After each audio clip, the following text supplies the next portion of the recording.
Ah, I thought I heard you come in. What's wrong with your shoulder? Yeah, it hurts a little. Yeah, maybe a lot.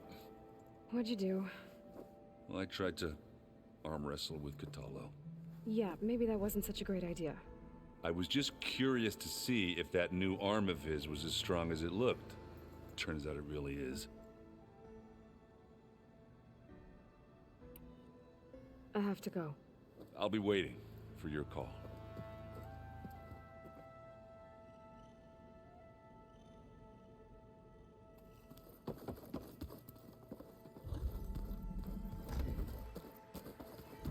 Aloy.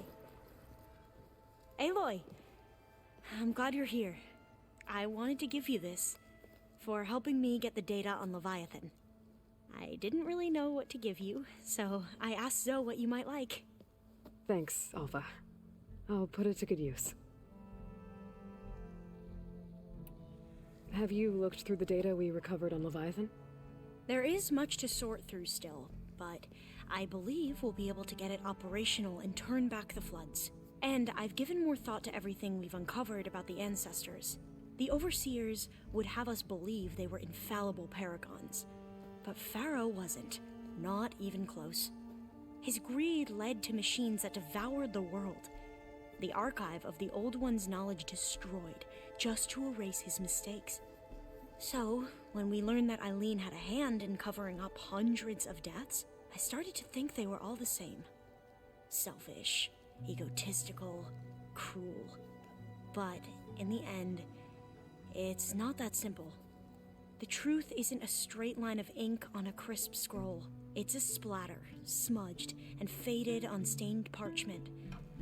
I wish more Quen could see that, instead of looking the other way, or twisting the truth to serve their own schemes. I doubt Bohai would agree with you. No, nor the rest of the Board of Overseers. As Eileen said, it's easier to believe the lie is truth, but it's worth fighting for.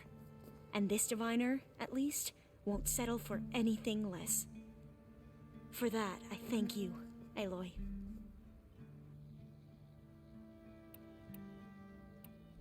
I need to go get ready. Right. So should I.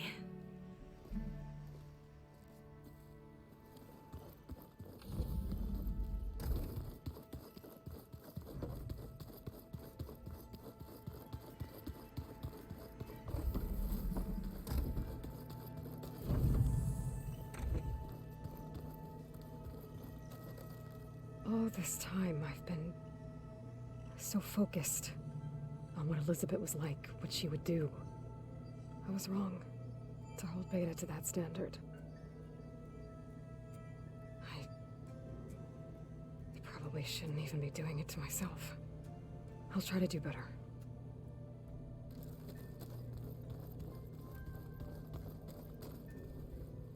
So much of who I am is because of Rost.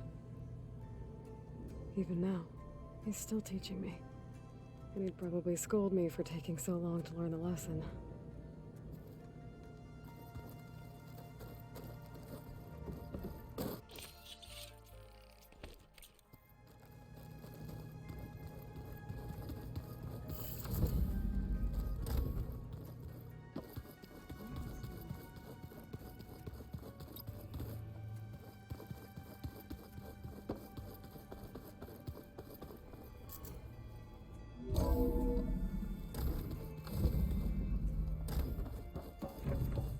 Welcome back.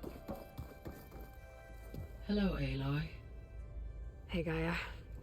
So, me and Beta, I guess you heard what happened. Yes. I am continuously impressed by the complexity of human relationships. Despite the unpleasant circumstances that led to your quarrel, I am pleased to see you have both found an agreeable resolution. Well, two heads are better than one, right? Yes, I believe so. Are you ready to depart for Cauldron Gemini? Or we can continue our conversation, if you like.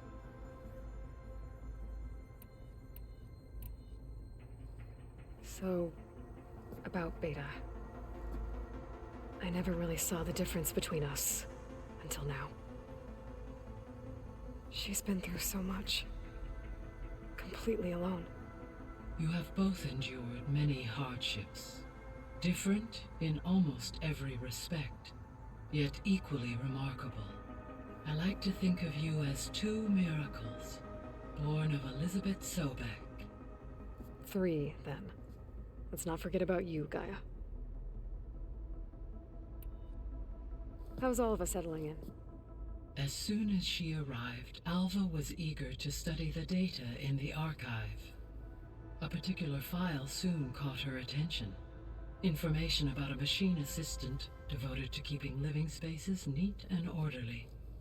I informed her that once I am empowered with the abilities of Hephaestus, I may be able to design such a machine. I'm sure she'll like that. When I set out to find a way to bring you back, I never thought we'd be here, like this. Among friends. They have all come a long way with their improvised educations. Varl has suggested that one day we might extend this model to more tribal inhabitants, once the biosphere has been stabilized. Yeah, that's not such a bad idea. As long as you're the one running the lessons.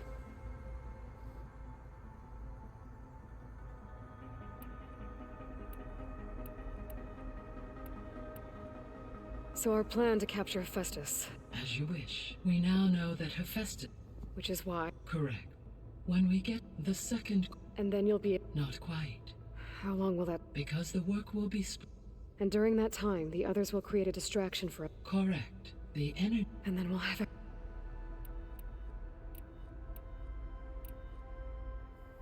So I, found Thebes. What do you think Ted would have done if his life extension treatments had worked? It seems he convinced himself it was his duty to guide future humans.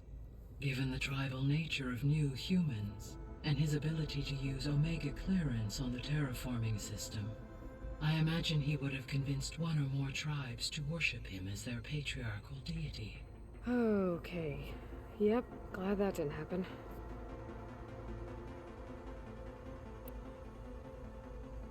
Aside from Gaia Prime and Thebes, there was one other underground facility that was sealed before the Pharaoh Plague reached it.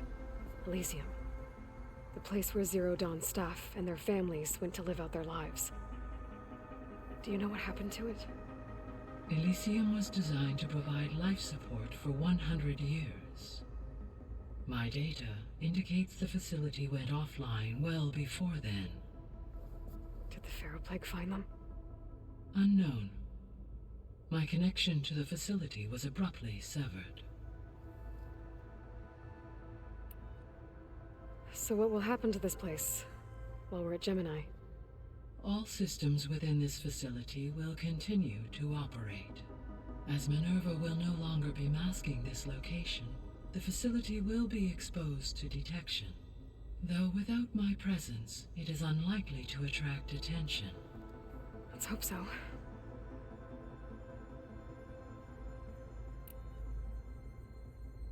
Gaia? Her presence is interwoven with my memories. We exchanged greeting. It was listening. Yes, though I am... She was... Thanks, Gaia.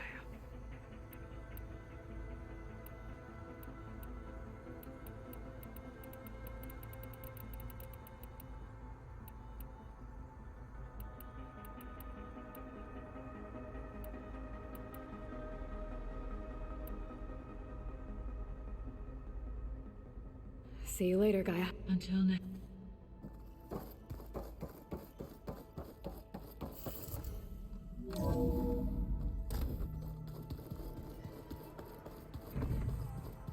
Yeah, that's the stuff.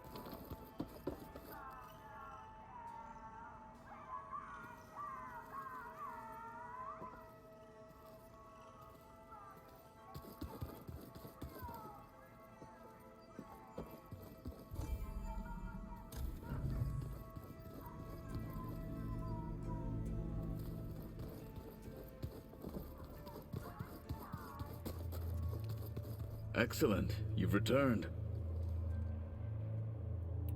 Anything new going on I should know about? The Quen has been more Insistent than usual, asking about the visions at the Grove. Her pursuit of knowledge is relentless. The Ten would have a hard time fighting her off. Just think of her like one of your chaplains. Yes. Only more persistent. I need to get some things ready. May we ride to victory.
Gotta bring the drone down to grab its data. Maybe if I jump onto it?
Wings holding up?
Oh, it's bad to fall. But as long as I can still stand.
Got it!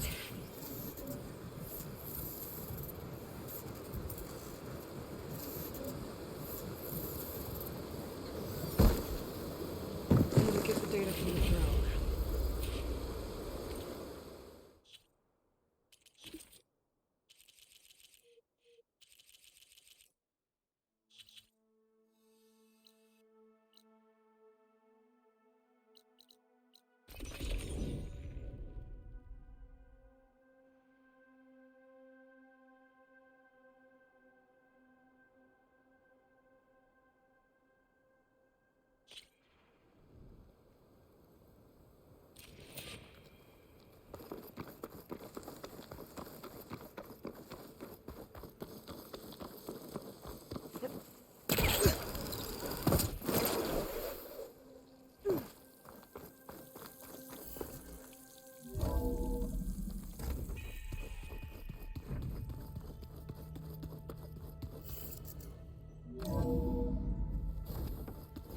Doing this for the team, Aaron. Come on.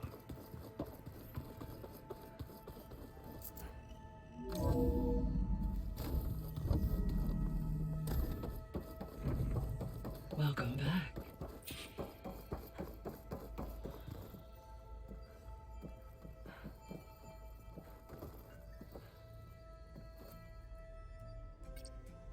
There we go.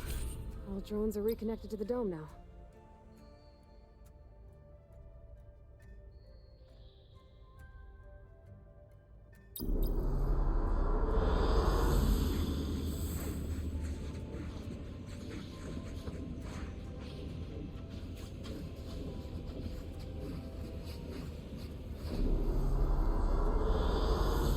Excellent choice.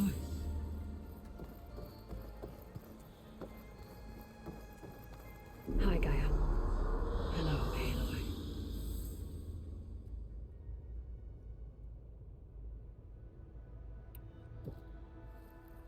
Okay, people. It's time to head out. I'll get everyone together.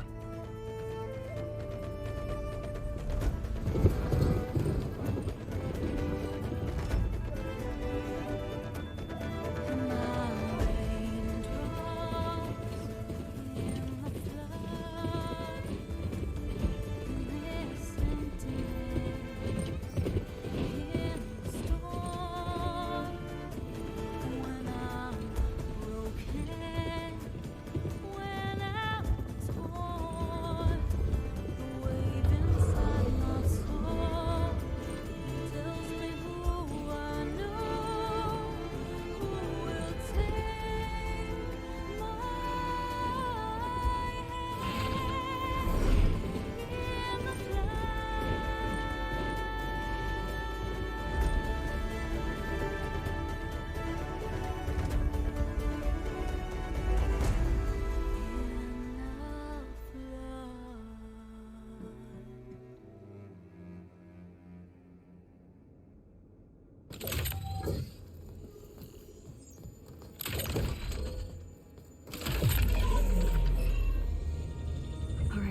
Connections in place.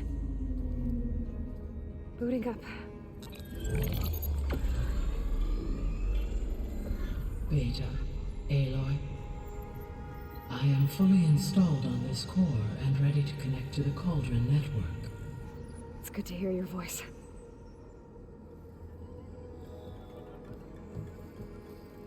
Erend, everyone. Fire your pulses and sound off. I'm at my cauldron. This thingy, it's blinking.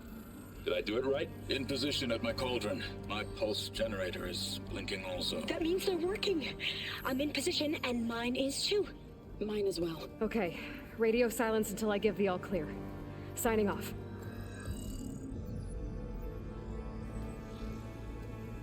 Gaia, let's cage the beast. Connecting to the Cauldron network now. Elizabeth Sobek, Alpha Prime, activating Omega clearance.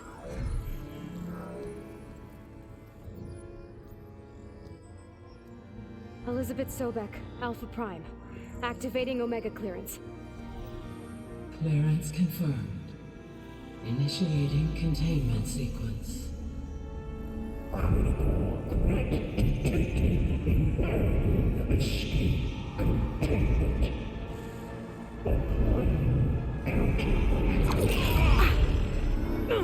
Lock it down! Terminating external connections. It's working. It's got nowhere to go.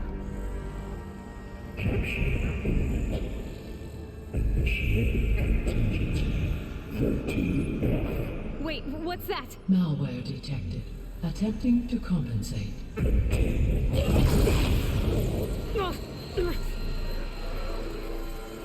It's cracked. Look!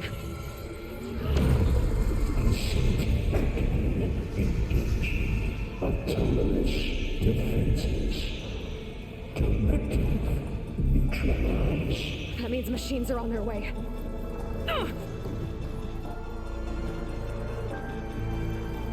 Get ready! Here they come! Vor'll stay here. Protect Beta. Got it. Be careful!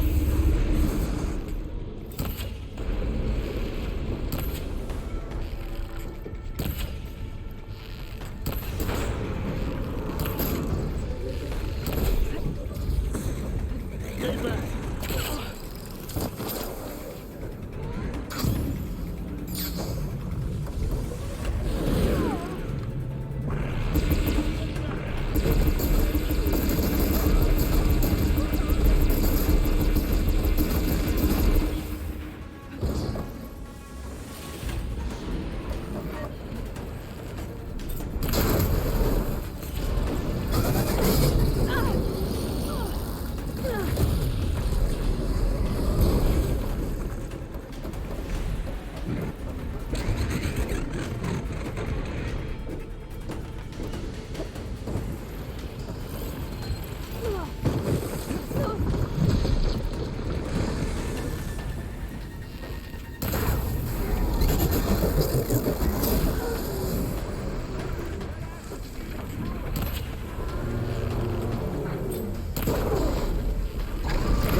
That's all of them for now. I better check on Beta and Varl.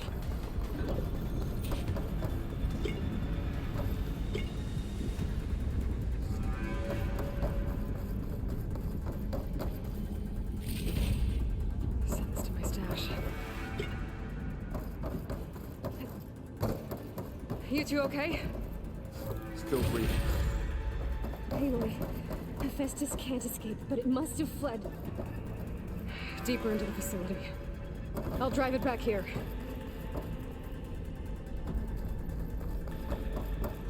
I'll get the cracked core fixed in the meantime. Keep her safe, Varl. On my life.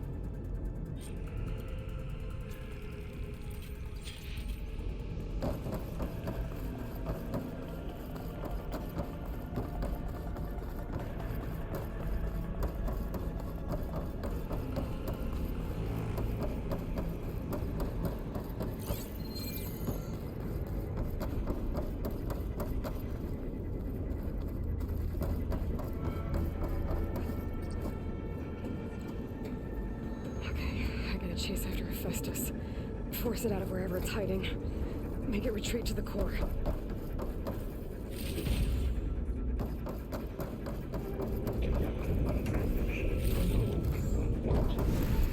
No, you don't, Hephaestus!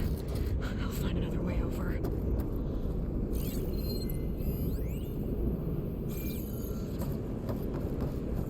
That'll break my fall.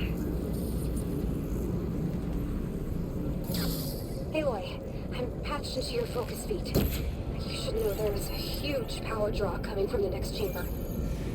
Thanks for the heads up. I'm almost there.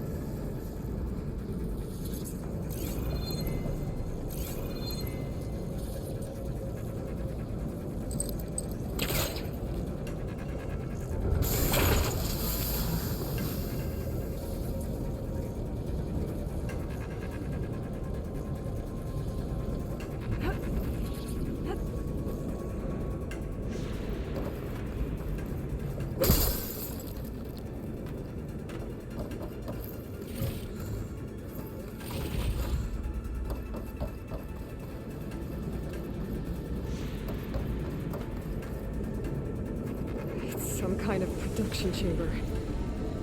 Hephaestus is up to something, all right? What kind of machine is it trying to build? I don't know, but I'm gonna shut it down. I bet those metal carriers will lead me to where it's getting materials from. I bet that's where Hephaestus is hiding, too.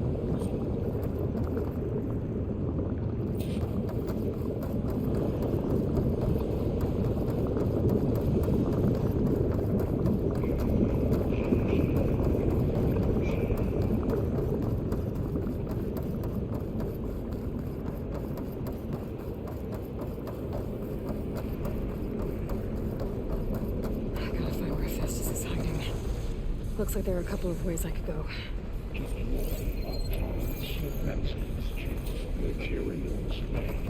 Well, that doesn't sound good. Machines are making a beeline for another chamber. I better follow them.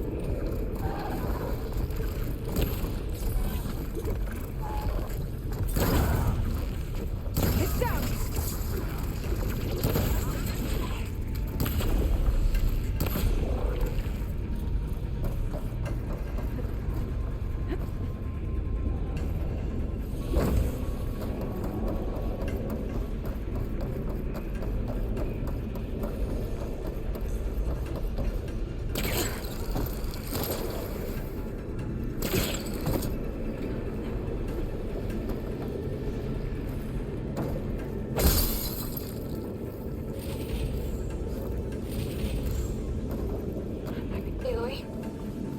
To rewire most of the components in the core, but the energy processor's cracked.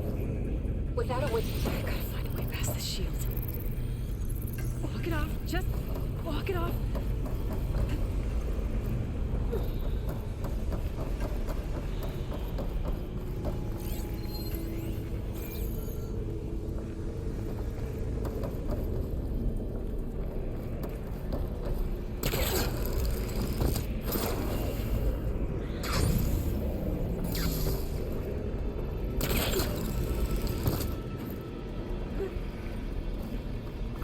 There's a way over the shield.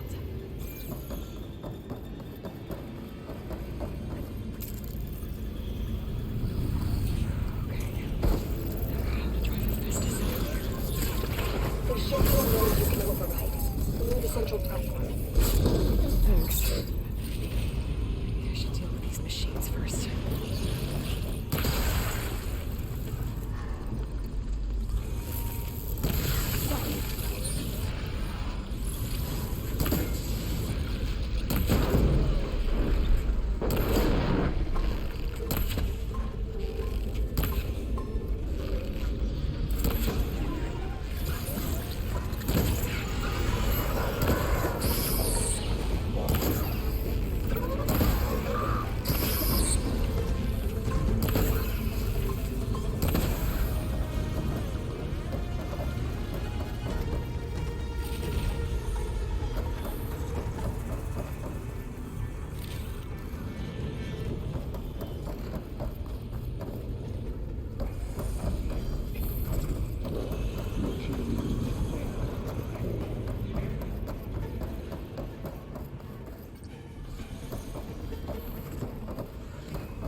Oh, great. More machines on the way. Beta! Hephaestus has locked me out of the node. Any ideas?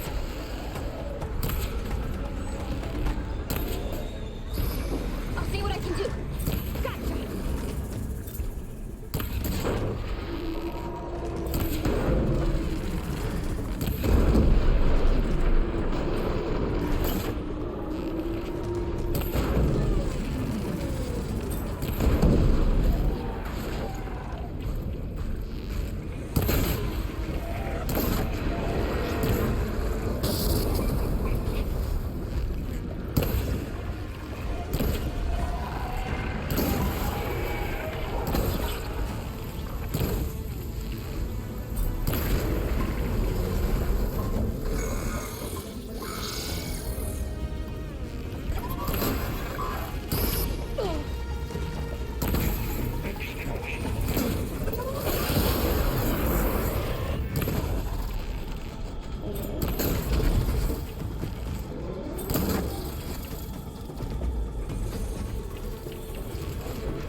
I tapped into the core's network hub.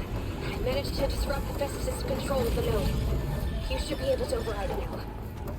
Nice. Thanks.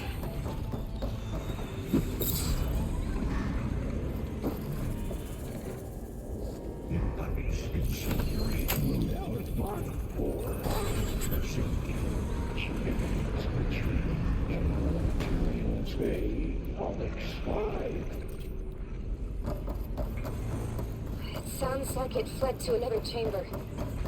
Well, I better not get comfortable.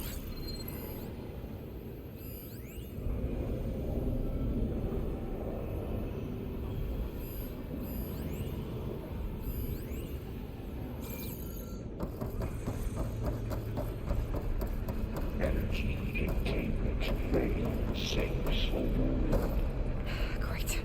Hephaestus covered the floor with lightning. I gotta find a way over it. Aloy, more machines keep coming. Please tell me you're getting close. I'm working on it. I've been smashing through a lot of machines on my side, too. I guess Aaron's missing out. Anyway, I'm making progress on the bypass, but I need something to hold the cycling module together. Maybe a ligament from one of the machine carcasses? Right? Or some luminous braiding. And you could reinforce it with a conversion cylinder. For increased connectivity. I think we can do this, Aloy.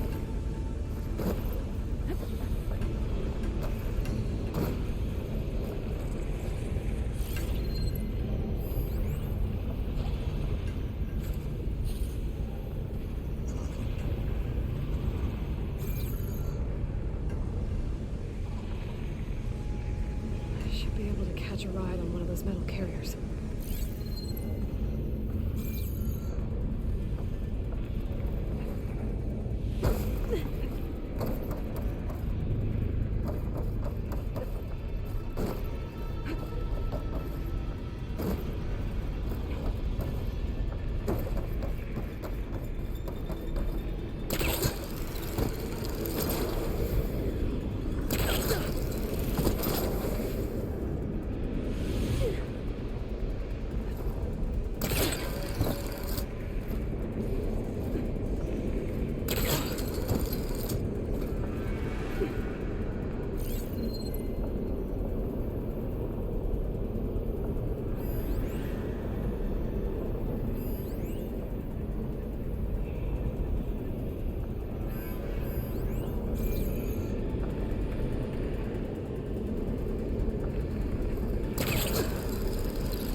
should be another node to override.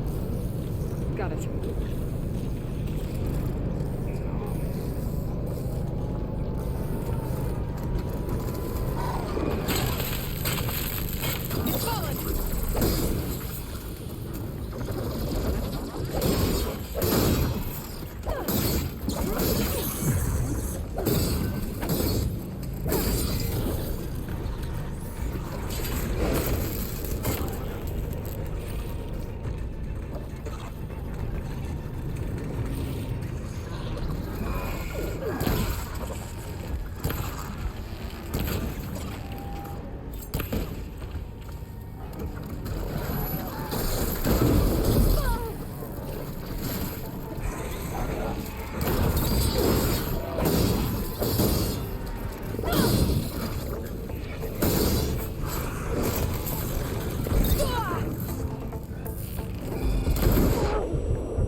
Oh, here we go again.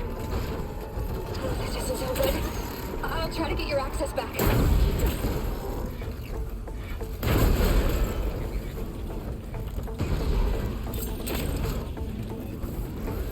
Now!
Node access restored.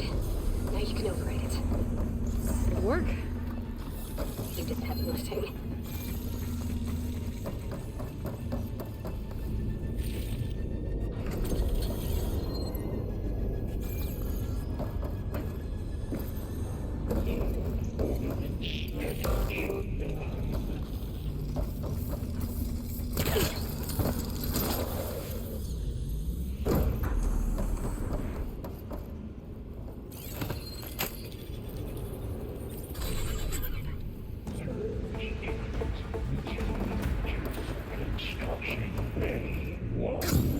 Okay.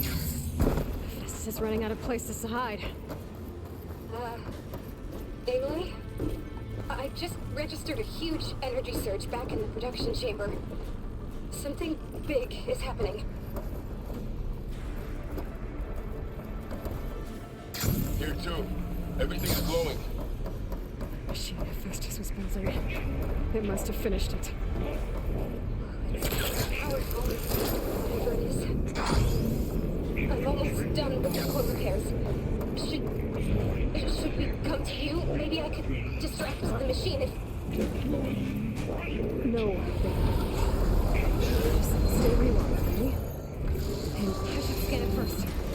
These things on its legs are glowing. I think it's charging up.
It's done. You did it! There should be one more node to override. Good. Stand by. I'm sending Hephaestus back to you.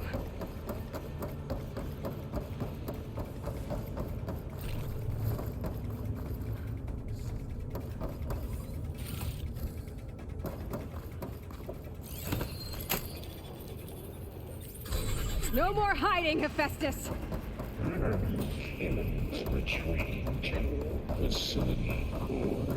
Got it! Hephaestus is back in the core! Make sure it stays there. I'm heading back. And then we can start the merge. Because of you, Beta. I'm glad you came along. And you, Vol. We couldn't have done any of this without you. Right back at you, Aloy.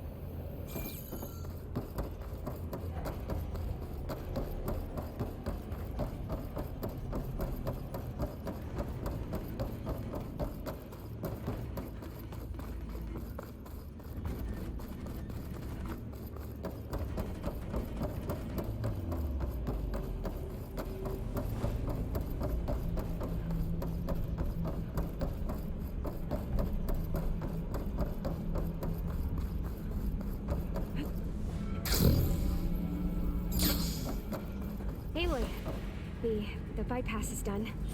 Our core is stable. Hephaestus is 100% contained. And we better get started with the merge. It's all set up. Gaia, establish the link, please. Done.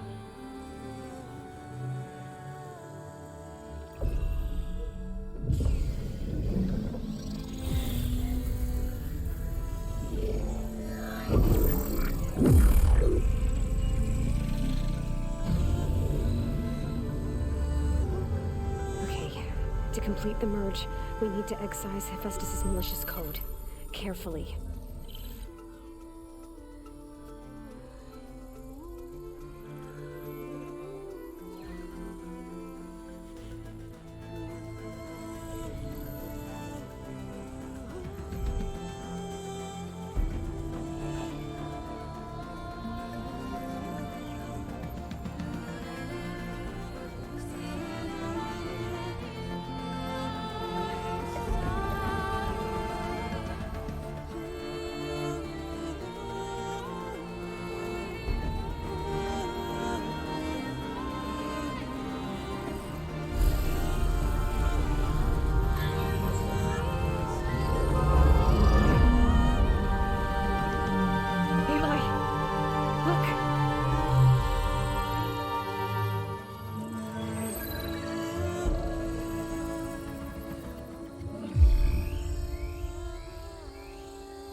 can cost us quite a lot of time.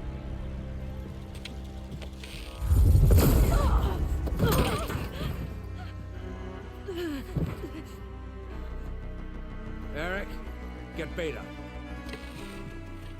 And squash that bug while you're at it.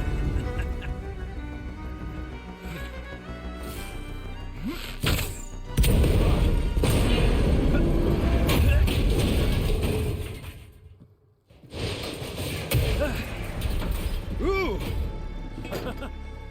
Get behind me.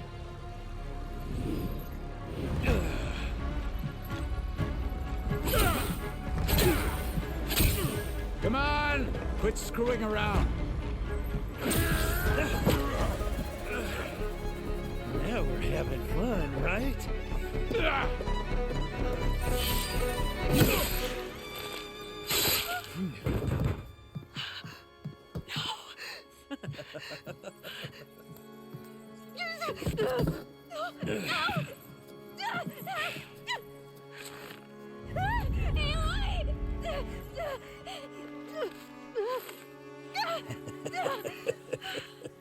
Finally. Tilda, get Gaia and Hephaestus ready for transport. Tilda! I failed. Hush. All is not lost. Tilda! What the hell are you doing? Super! I can't even see her!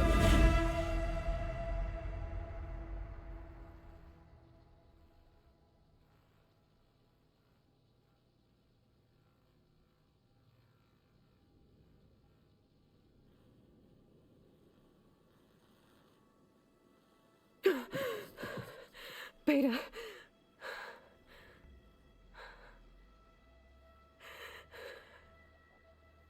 Varl.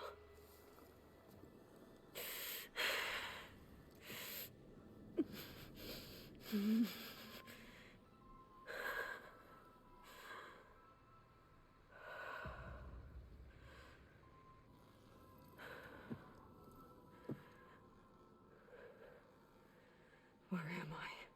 Ah, you're awake. You took quite a hit when Gerard attacked you. I imagine you must still be in a great deal of pain. I can assure you that we are safe. The others can't detect us here. You mean the other Zeniths? You must be Tilda. I wasn't sure if Beta would have told you about me. Where is she? Alive. And while she isn't where she wants to be, not in urgent danger. We must discuss how to get her back, of course, after you've shaken off the cobwebs.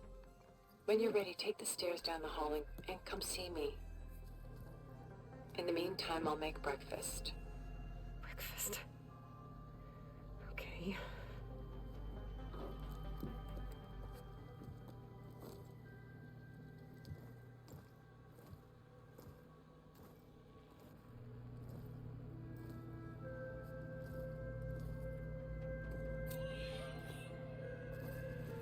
Why did Tilda bring me here?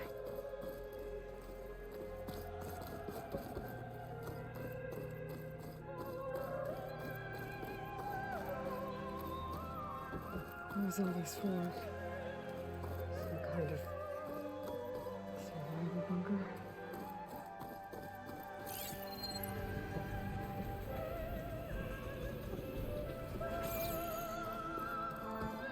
What is this?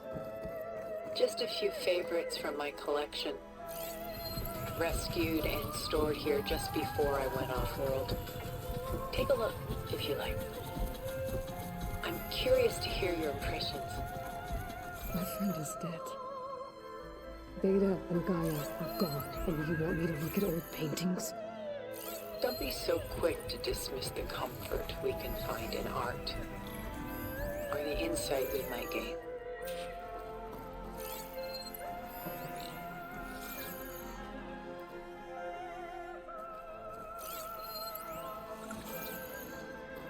Rembrandt's The Night Watch, by far the most famous painting my homeland ever produced. It was commissioned to honor a militia made up of influential citizens. I guess you must have been an influential citizen. In my day. But not as influential as you've been in this new world. This is Rembrandt painting Jeremiah, a man in mourning. Mourning what?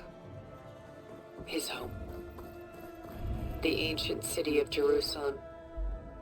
He foresaw its impending doom, but could do nothing to prevent it. So instead, he saved its treasures from destruction, just as I saved these works. You could say we're kindred spirits. My favorite pairing, on the left, is Woman Reading a Letter by Vermeer, a true master. And on the right is a forgery, Woman Reading Music, which fooled experts into believing it was a priceless original. Early in my career, I became fascinated with such deceptions. Eventually, I developed scanning software that could detect fakes with unparalleled accuracy. Is that how you made enough money to buy your way onto the Odyssey? Oh no. I made my real fortune later. Why do you keep the forgery? I've always enjoyed studying the two side by side. Both painters capture light, color, and perspective. But what makes one a masterpiece and the other simply an imitation? The forgery looks sharper. Good eye. The details are crisp. The contrast bold. It tells us more, and yet we feel less. Selene and Endymion. She's the goddess of the moon, whereas he's a simple shepherd. Beside her is the god of love, Cupid.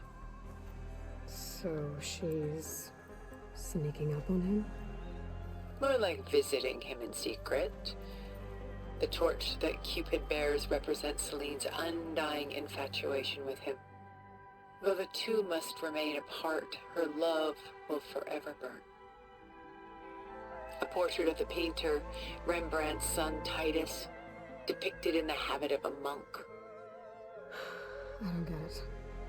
Why would someone like you, with infinite resources, care about this painting of a boy in a hood? It's not the image itself, but the feeling it conveys. The face is bright and defined, but his eyes are downcast, heavy with misfortune. And the background seems to swallow all light. The painting is infused with a sense of loss.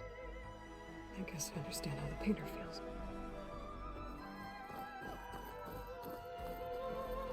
The Gust by Willem van de Velde, the most famous of his many maritime paintings.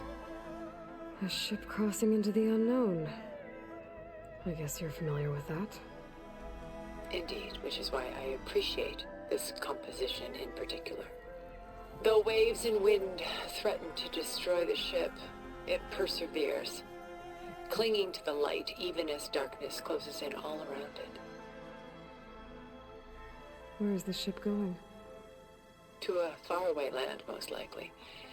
My ancestors used ships like these to explore the world, sometimes at great cost. What were they looking for? Anything of value.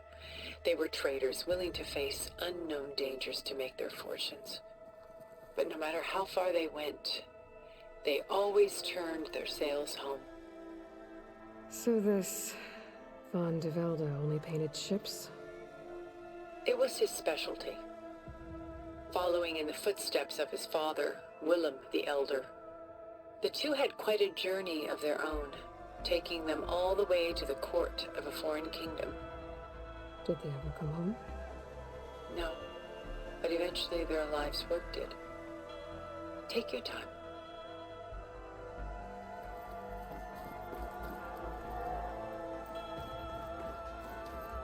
Works of art such as these can often cause us to look inwards at our own lives. I'm sorry about your friend. Had I been able to intervene, I would have. But the risk of losing you as well was too great. Everything went by in a blur. couldn't get to him. You know, long before holograms and focus recordings, people relied on art to memorialize their loved ones. Because of works like this painting, their lives are immortalized. Rembrandt had 4 children by his wife. All but Titus died shortly after she gave birth to them.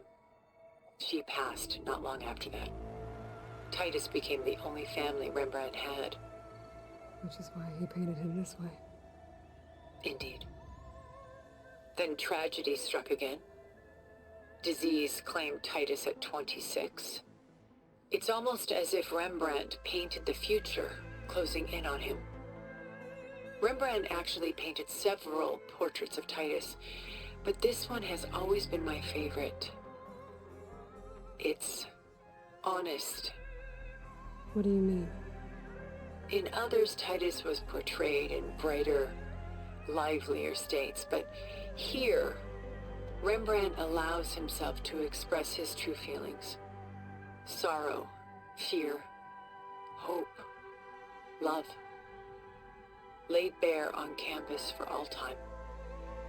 I see this one resonates deeply with you.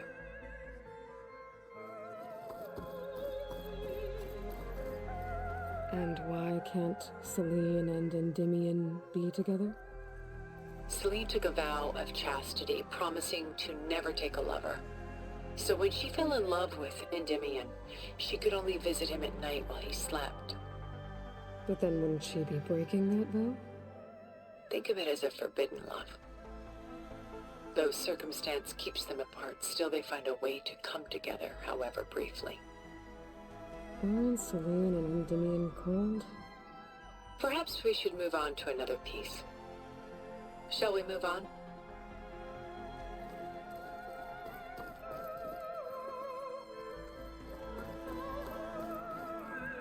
What's in the letter? Who can say? What does the painting tell you? She's concerned. Whatever's written in the letter troubles her. Burden she can't put down. Fascinating. Why go through so much effort to make a fake masterpiece? The forger initially painted under his own name, but found little success. His work was considered unremarkable. But when he took on the guise of Vermeer, suddenly it was celebrated as extraordinary. But it was a lie. And he knew it. Sometimes we struggle to glean what is real and imagined, even within ourselves. The irony of these two is that Vermeer died in obscurity. He had no idea his work would become some of the most precious, most copied, most preserved pieces in all history.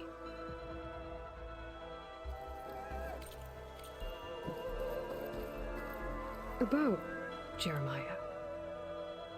If he knew his home would be destroyed, why didn't he save the people? Why save those relics? He tried, but no one would listen to his warning, so he saved what he could. But how did he know? He was a prophet. He saw an army invade and destroy the city in a vision. So it's more like he calculated which side would win a battle. What matters is that he was right in the end. If not for him, all those wonders would have been lost forever. At least this way, some part of his world survived. You know what I like the most about this piece? Even though he's the sole survivor, his home in ruins, left with only the remnants of his world. The light keeps the shadows at bay. There's still hope. Precisely. Take as long as you like.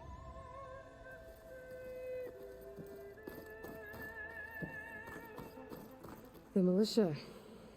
They look disorganized. Where others painted such scenes in a stiff and stationary manner, Rembrandt chose to show them in action, preparing to march. He wanted them to feel alive. You can almost hear the commotion. Who's the girl in the painting? She's a strange one, isn't she?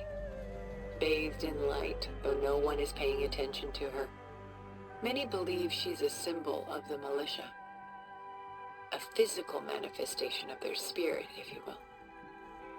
She's not real? What's real in a painting? She's meant to represent the militia's virtue and victory. But I like to think they underestimate her. She looks as if she's seen something. What does she know? What secrets does she keep? There's so much detail to take in, isn't there?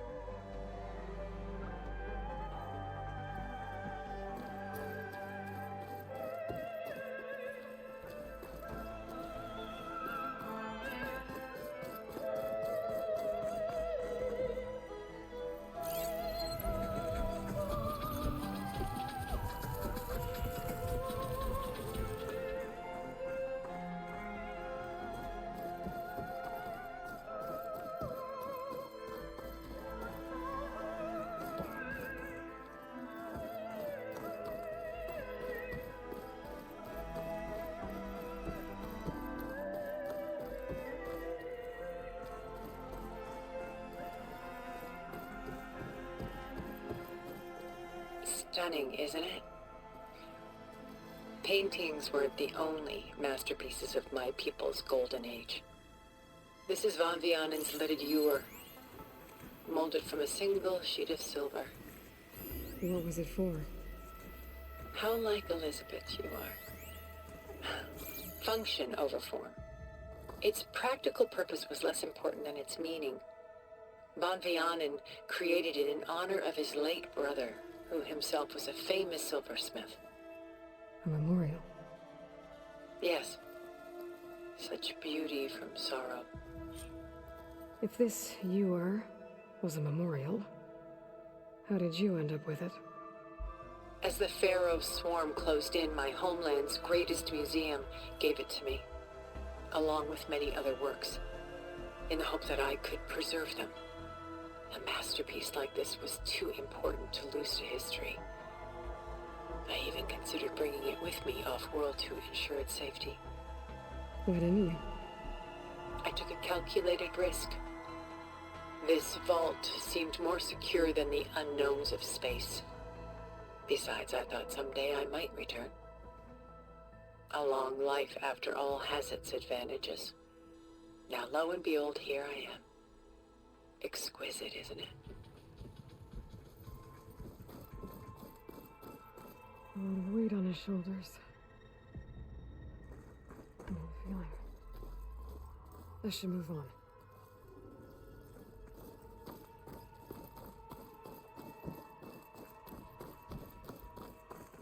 She's pulling out her own hair. Madness at her pretty. It's hard to watch her suffer. I should move on.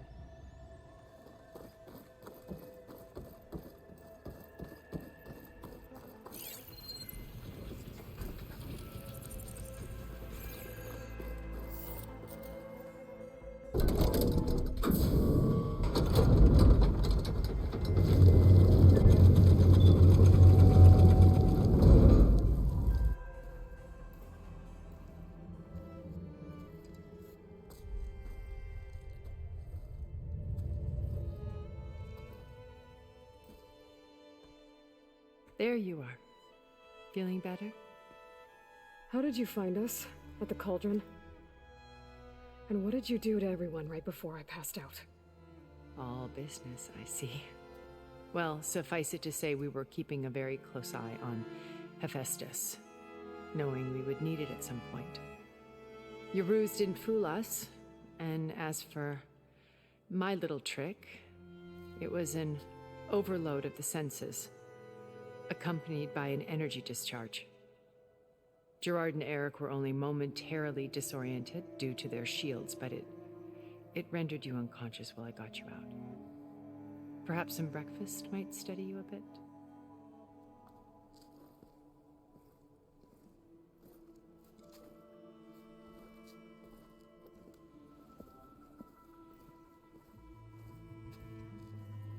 This was your house. The one you recreated for Beta. in the data channel you shared. How perceptive of you. Please, this way. After everything your people have done, you think I'm just gonna sit down and have a chat with you? They're not my people. They never were, and especially not now. You shot off into space with them, and lived with them for 1,000 years before coming back. So what made you suddenly turn on them? Quite simply, this. My old focus. You repaired it? But that means you've seen incredible things. What you've accomplished in 2 decades of life.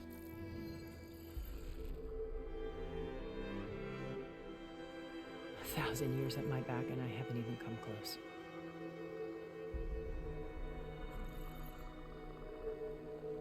I'm sorry if I invaded your privacy, but I had to. In order to understand. To be enlightened. You truly are Elizabeth's blood. With her drive, her sense of mission, her integrity. Watching all this shamed me for the company that I've kept. Having seen it, all I want is to help you. Even if it means stopping your friends? Especially so. Please, sit down.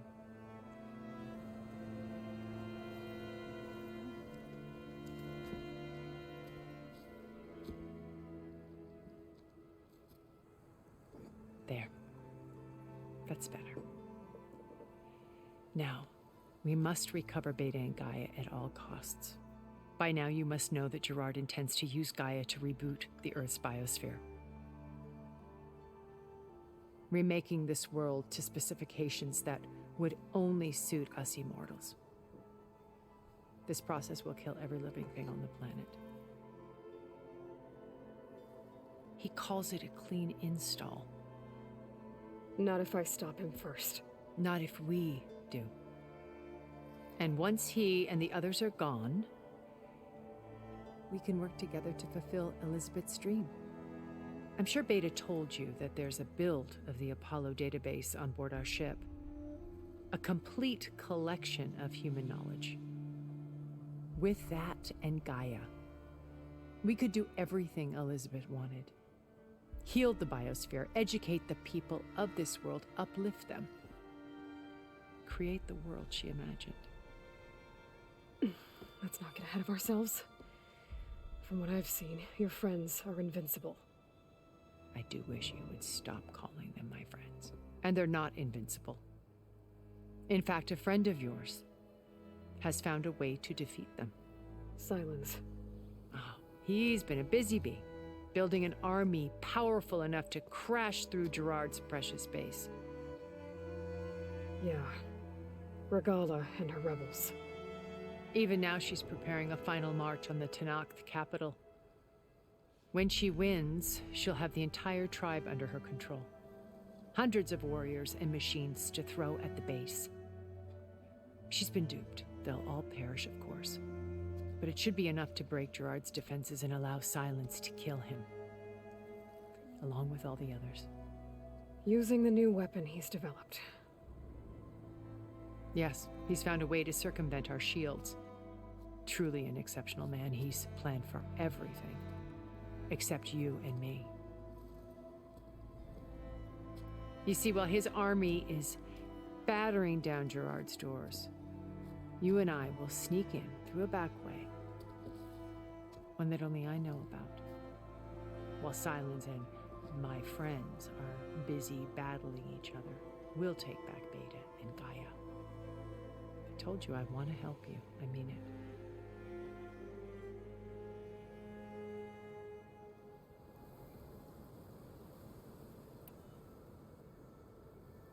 My old focus.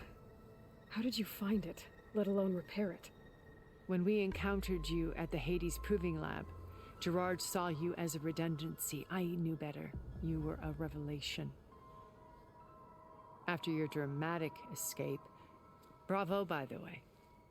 Gerard and Eric assumed you were dead and gave up the hunt. I wasn't so sure. When the others were busy, I returned to the lab and searched for any trace of you. That's when I found this little treasure. Not easy to repair, but certainly worth the effort. As I watched your life unfold, you were like a splash of color on a worn canvas. What Liz was, and more. Did you show it to the others? Of course not. It was your actions that inspired me to defy them. It's worth noting that if I hadn't found it and watched its contents, I wouldn't have known to save you at the cauldron. You'd be dead. So I should be grateful? If you like.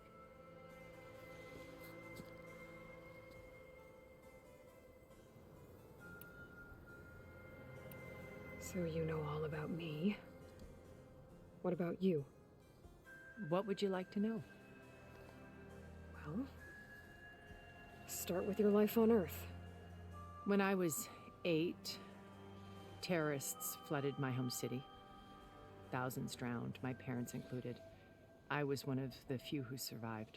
My guardian sent me to boarding school. Among my peers, I was the strange girl, the orphan to be avoided. All because of circumstances beyond my control. Oh. So we're a lot alike, huh? Aren't we? You were an outcast. But you didn't let that stop you from getting what you needed. Neither did I. I climbed my way out of desolation and used my wits to build a fortune. First, from the technical analysis of art and the detection of forgeries. Profitable expertise in those days. But as it turned out, the software I developed was even more useful for counterintelligence. From there, it was only a short step to gathering extremely valuable intelligence on my own. You were a spy? More like a service one could turn to for information. I had to remain anonymous, of course, to protect my privacy. But despite that anonymity, Far Zenith inevitably sought me out.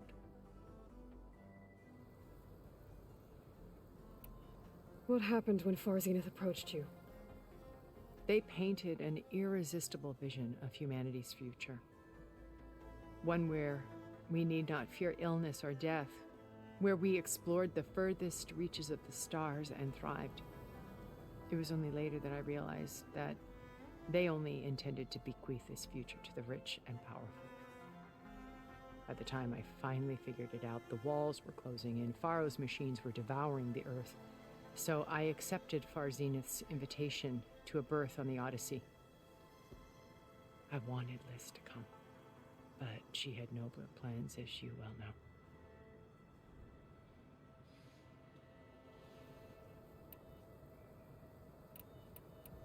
So you didn't know the other Zeniths were monsters until it was too late? I knew some of them were, certainly. It wasn't until we were off-planet that I understood the true scope of their greed. I was grateful to simply be alive, but the others became obsessed with a kind of effortless immortality. They built a colony where machines serviced their every need, where any memory or fantasy could be endlessly savored in virtual reality. It wasn't life. It was stultifying, a pampered dream state. As the decades passed, I withdrew more and more, alone yet again, but this time with eons to consider my mistakes. Now finally, having met you, I feel like I have a second chance. To do what? Help you, of course. To fulfill Liz's dream, which isn't so different from Far Zenith's original vision. A better future for humanity.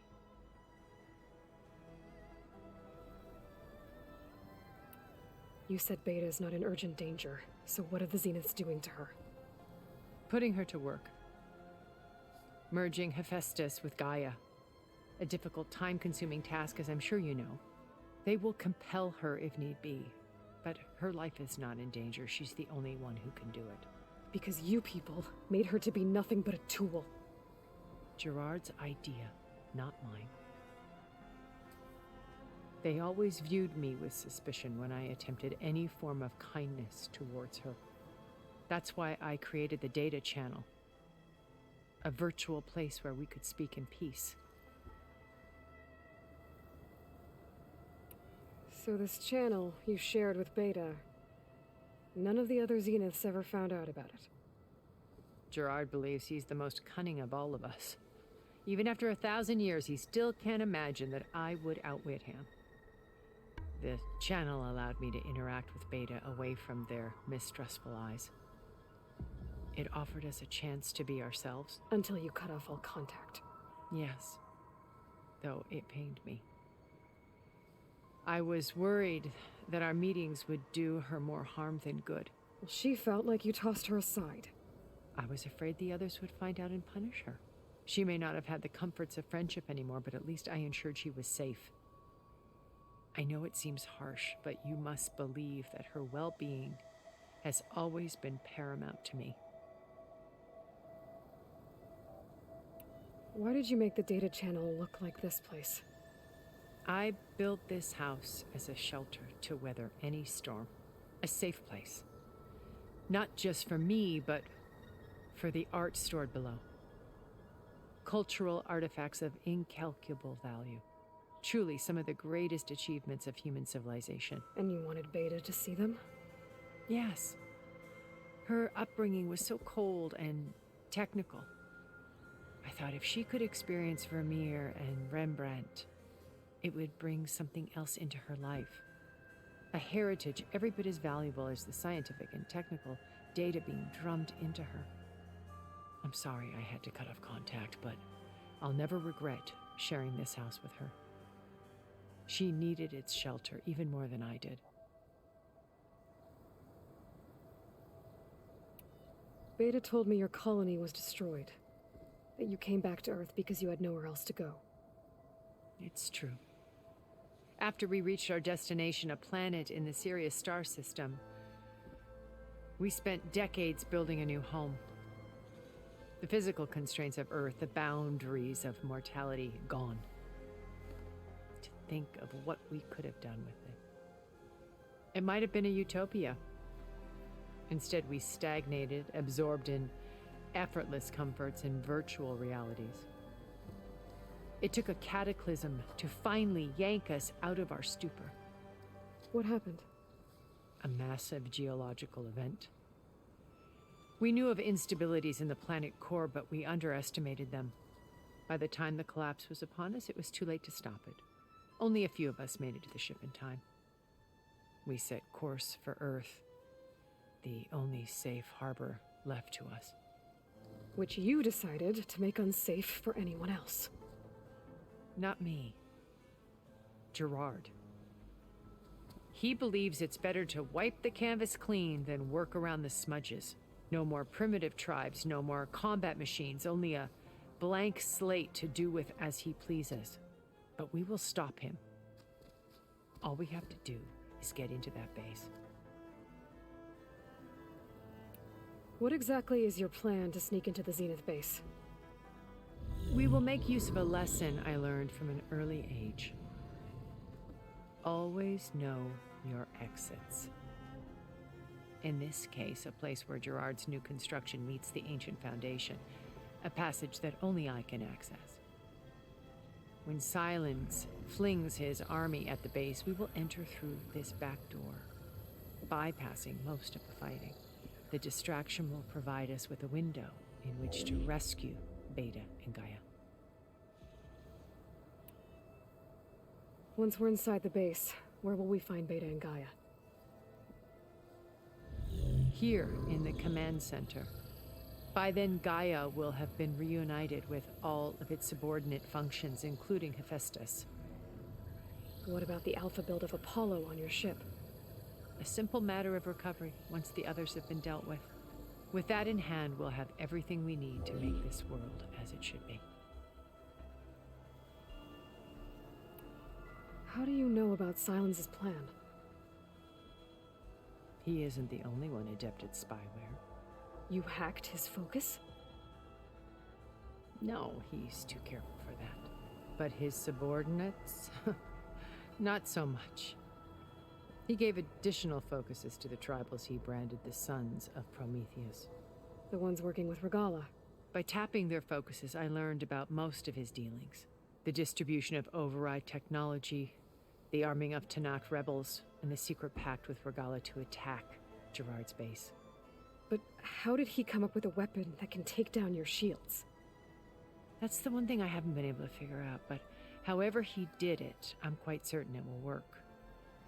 With it and the Tanakh army, victory seems to be within his grasp. Such a shame he'll be disappointed. Regala's only interested in killing Hekarro and waging war on the Karja. What does she have to gain by attacking Zenith? It's the price she must pay for her war. Without the ability to override machines, her little rebellion would have languished in the desert. So she trades with the Sons of Prometheus. Machines to help her overthrow Hekarro. In exchange for an assault on the base. Pride has deluded her into thinking she can actually survive such a battle. And all without ever knowing who the Sons of Prometheus really answer to. Yet for all of Silence's brilliance, still he underestimates you. That blind spot is what will allow us to take Beta and Gaia right out from under him. While hundreds of Tanakh are cut down outside. So you knew Elizabeth. What was she like? Liz was everything she was. I see in you. And more. Your ingenuity, your determination, your moral compass. You've managed to distill her greatest qualities and make them your own. I'm not asking about me. Tell me about Elizabeth. What was she really like? The honest answer is that I don't actually know. For all the time that I spent with her, she always kept a part of herself locked away. It was like that from the moment we met.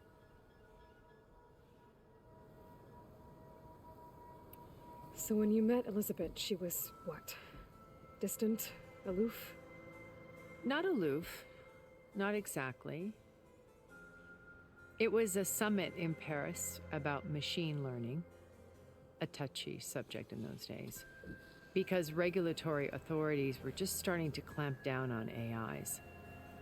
Liz gave the keynote address. She had already achieved great renown for her work in automated environmental reclamation. But in her address, she was just starting to imagine the next step. An AI-driven system that wouldn't just act on its programming, but actually take responsibility for its sphere of influence. To care about life. Not just follow orders. Revolutionary stuff. I was fascinated. And I wanted to meet her for a long time. I watched her after her talk. She had spoken with such moral authority, such empathy. But after that, she retreated. I could tell she felt uncomfortable with all of her admirers. It was as if giving the talk had cost her something. I didn't want to be a pest, so I planned my approach carefully.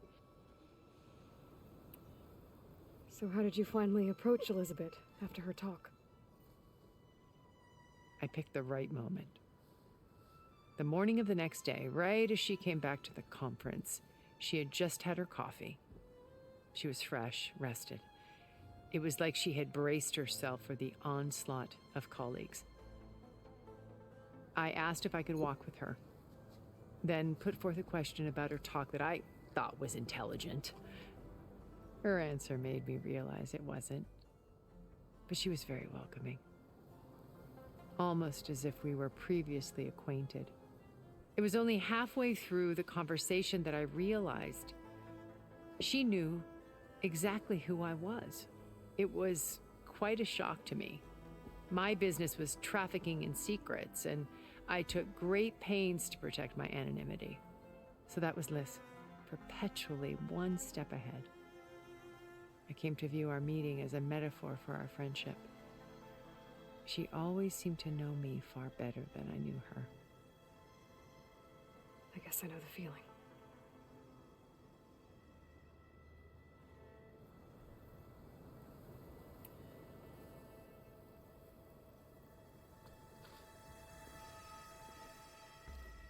First Varl. Now Hekarro and the Tenakth. Your plan would wipe out an entire tribe. There has to be another way. We are in an admittedly desperate situation, but I assure you there isn't. Remember Zero Dawn. Elizabeth's sacrifice. Sometimes many have to die for a new world to grow. If it looks impossible, look deeper. Wait. The data channel. It still exists, doesn't it? I need you to open it. Let me talk to Beta. Impossible. We might be detected. It's worth the risk. There is another way, one where the Tenakth survive. But we won't. If the others... If you want to help, open it.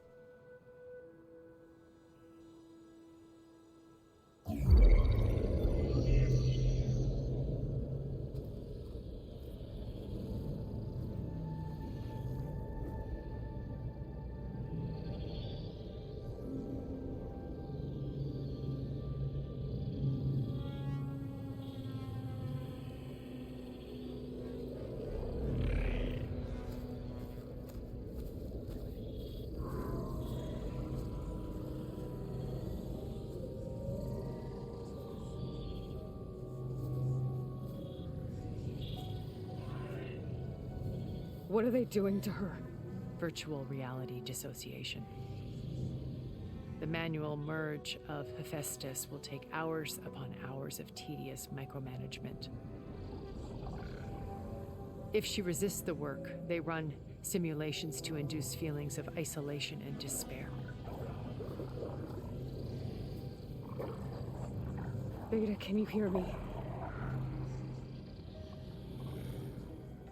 You're alive. They're watching me. I can't hold up this extra protection for long. You should have killed me. No. No, look at me. I'm coming for you. I promise, okay? I just need you to hold out a little while longer and work on the merge.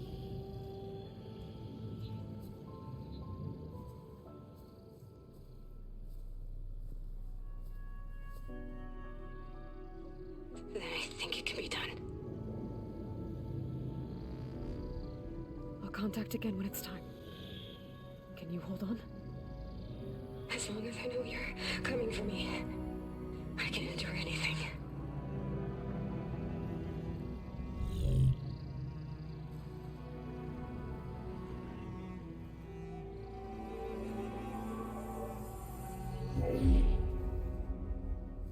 All right.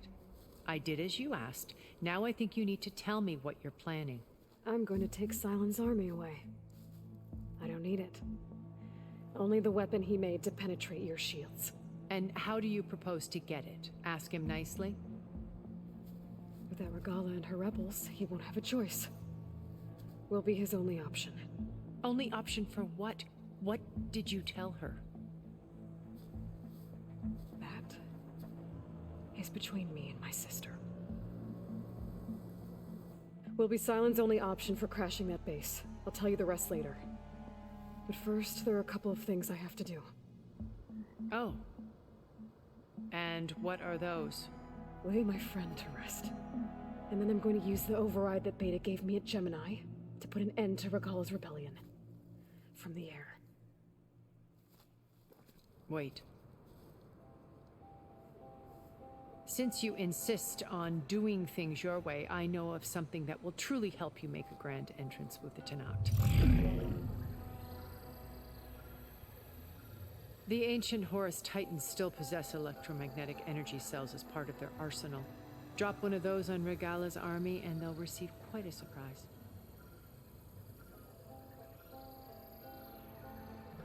So go, do what you must. I'll come to your base if you manage to bring silence to the table. Not if. When.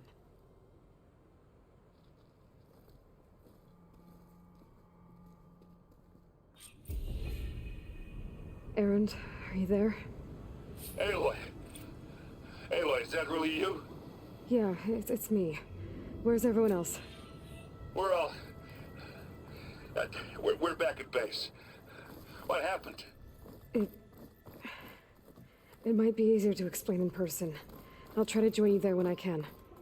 Okay. We'll wait here for you. It's good to hear your voice, Aloy.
Just to let you know, I'm now patched into your focus network. Great. I take it the other Zeniths can't hear us? Of course not. And they don't know about your base either, in case you were wondering. I've sent you data on the Horus energy cells you can use against Regala's forces. Reach out to me when you're ready to acquire one. Understood.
I can grab this from my stash later. Someone left an axe in that tree.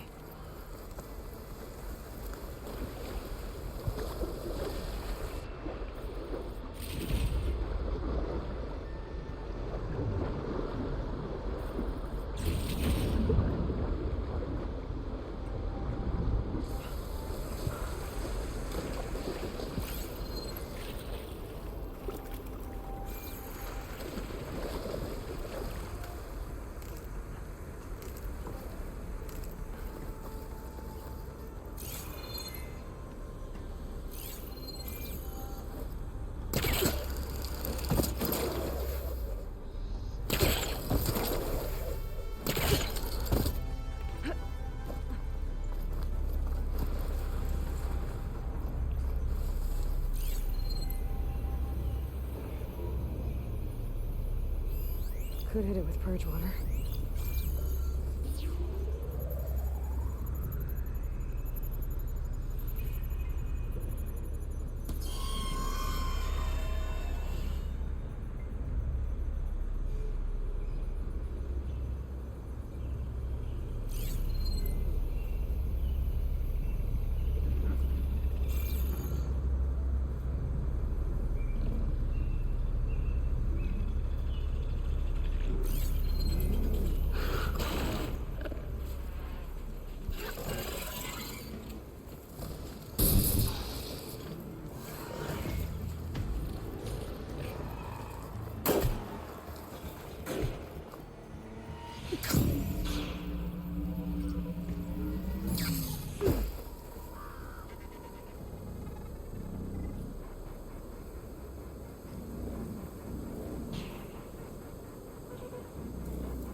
can't override that machine until I find the right cauldron.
When you're wounded, you have to strike back.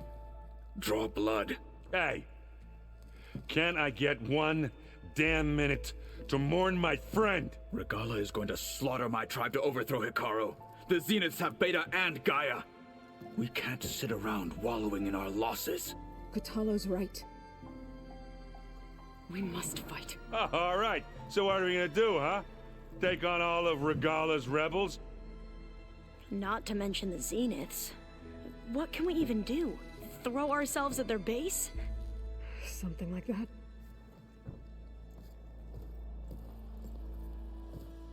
So...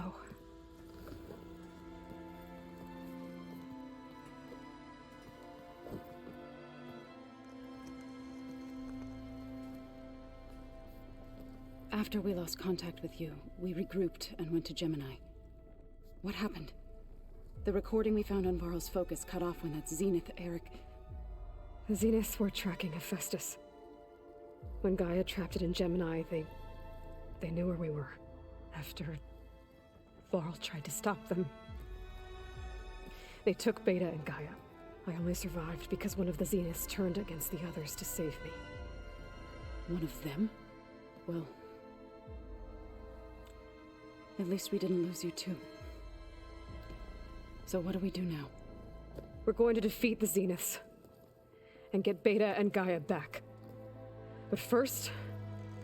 we're going to stop Regalla. How? Back in Gemini, Beta gave me... a gift. There's something I need to do first to make it work, but it could put an end to the bloodshed. Word is, Regalla's readying her army for an all-out assault on the Grove. I need to be there. I know. Go.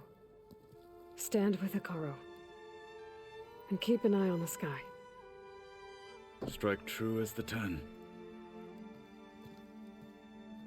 The rest of you, whatever preparations you need to make, upgrades, resupplies, get on it. It won't be long before we take the fight to the Zeniths. We'll be ready, Aloy. And when you're ready, meet me outside the east exit. I'd like to have a word in private. Even when things are darkest, you're the flame that lights the way forward.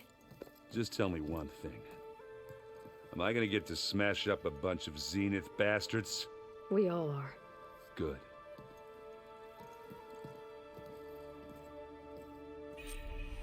Before I do anything else, I should check on Zoe.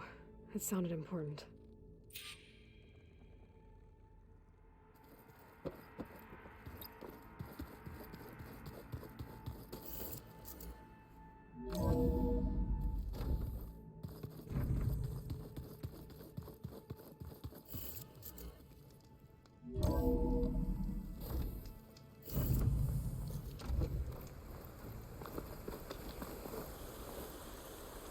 I wonder how much snow is gonna pile up.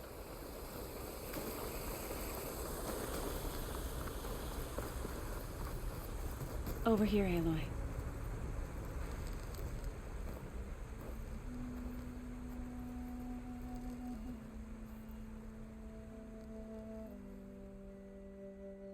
We would come out here to tend to the garden.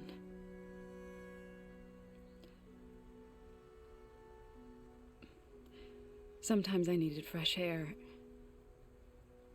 Other times we would simply sit and watch the sunrise. So when we returned from Gemini, it seemed fitting that he be laid to rest here. Now he can always look out at Plainsong and...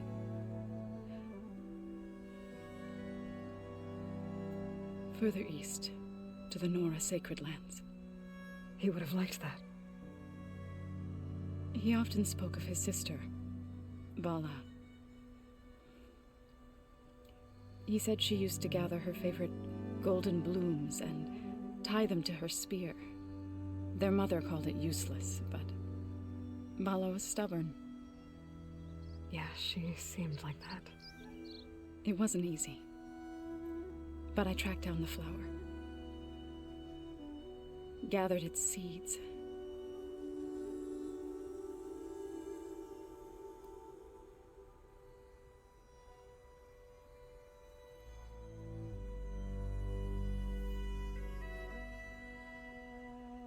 As verdant limbs wither,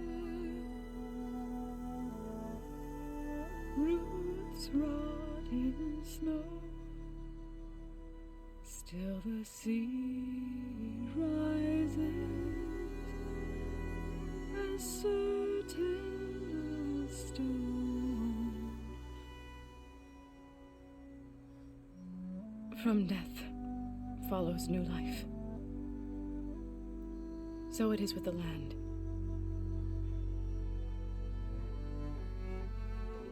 And so it is with us. I'm with child, Aloy. I was going to tell him when he got back from Gemini. Instead, one day, I'll bring our child here. We'll sit among the blooms and watch the sunrise. I never got to tell him. To thank him. For saving my life, sure, but also... for not giving up on me. He always knew.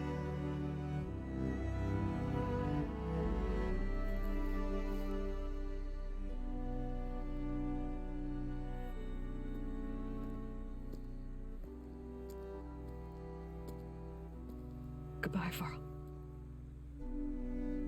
I promise to look after them.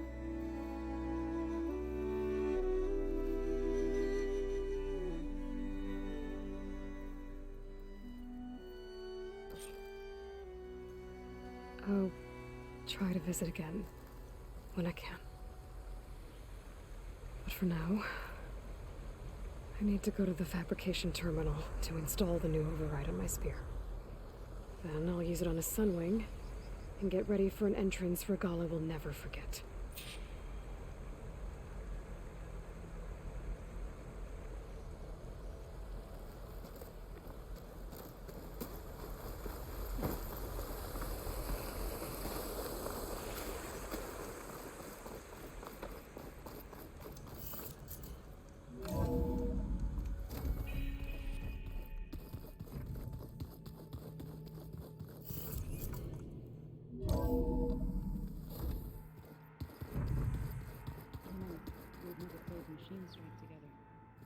Oh no. I got enough trouble with Kotallo, always kicking my ass.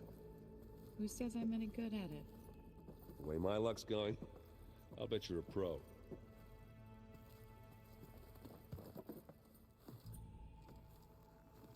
I thought you were gonna go fight some Tenakth. I wanted to check in with you first. Yeah, don't worry about me. I'm just, picking up the pieces like everyone else. I'll be there when you need me. I never doubted that. Oh. Good. I'm glad you're back. So am I. I know you hate waiting, but you'll have to stay back here a little longer. Well, you go do what you gotta do, but are you okay? It's not just Varl we lost. Beta's gone. I almost lost it when I realized my sister had been taken by Dervahl back in the Sundom. I'm getting her back. That's all that matters. Understood. Do you think Zoe will be okay? I don't think anyone's ever okay after losing the one they love. I can't tell you she's handling it better than I ever did. That keeps the rest of us level-headed. I need to get going. You better get there before Kotallo tries to take on Regalla's entire army by himself. Yeah, do me a favor. Don't go disappearing on us again. I'll do my best.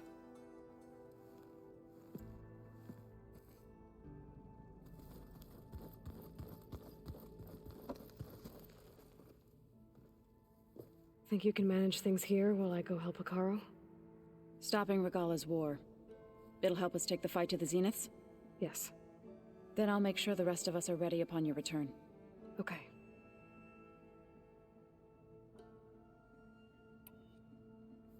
I know we both want to make the Zeniths pay for what they've done, but once we infiltrate their base, our priority will be to get Gaia and Beta out of there.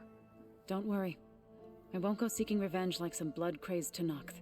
Wherever your arrow strikes, mine will follow. Let's hope we hit our targets. We'll be facing Spectre drones soon. Erend and Kotallo have fought them before, so... Already asked them to run us through some combat drills.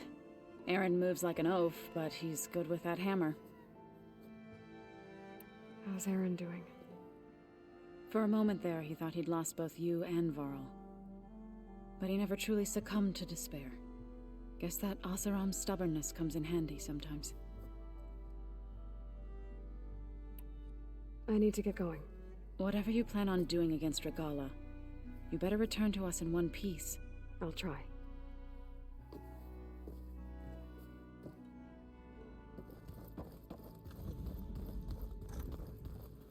You look busy. My studies are a good distraction. Especially after Cauldron Gemini. Varl, Beta, Gaia, gone. And that's just the beginning. The Zeniths want to rob us of our future, too. We won't let that happen. Tilda, the Zenith that Beta mentioned, she was the one who rescued me. Did she say why? She knew Elizabeth Sobek. Seems to think helping me is honoring her in some way. She was willing to share information on both Silence's plans and the other Zeniths. But you still don't trust her. Where I come from, the more valuable the knowledge shared, the higher the price extracted. I'd be careful if I were you, Aloy. So, all of the tribes here are new to you? Yes, I've been studying up on them. The most fascinating one thus far has been the Tenakth. An entire culture based on the holograms of an ancient museum. There's much they've misinterpreted, not unlike the Quen. But still, there's a nobility to what they've become. They're honorable and fearless. And deadly. How are you holding up? Varl's loss is heavy on everyone's mind. I didn't know him well, but I can see how much he meant to the others.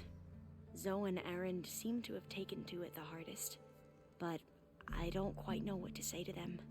They need time to sort through it. And what about you? Will time heal your wounds? I don't know. I try not to think about it.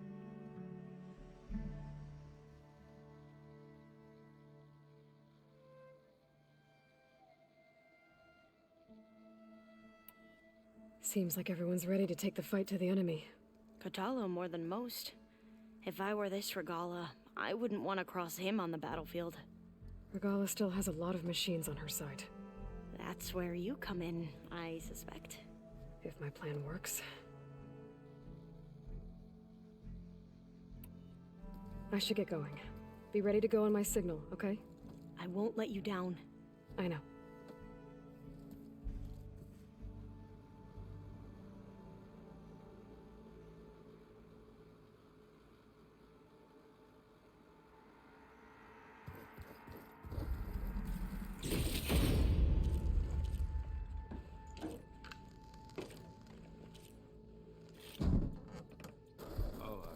before I forget, I watered those plants for you. Oh? I just know they meant a lot to you, and, well... Thank you, Aaron.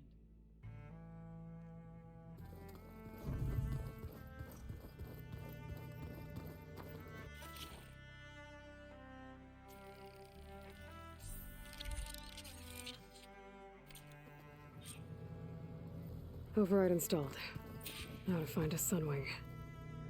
I think there are some roosting at the top of the mountain.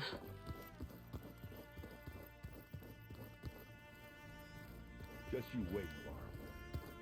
We're taking those space slugs down.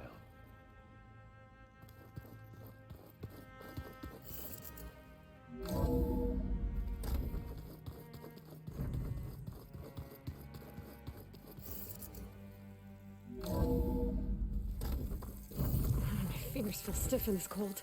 Okay, I need to find a Sunwing to override. Better head up the mountain.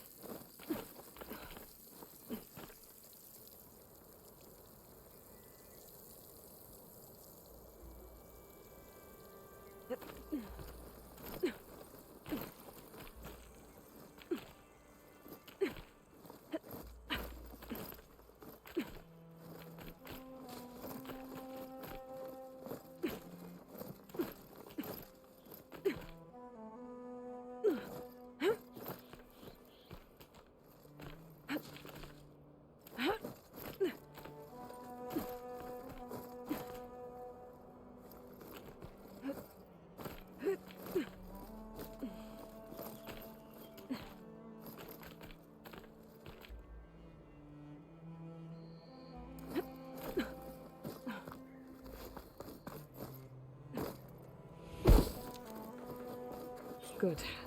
There are Sunwings up here. I'll have to approach them quietly.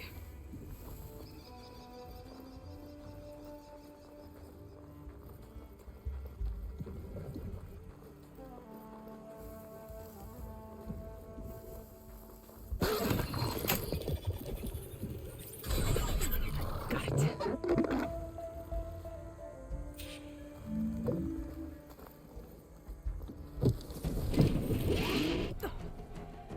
Whoa.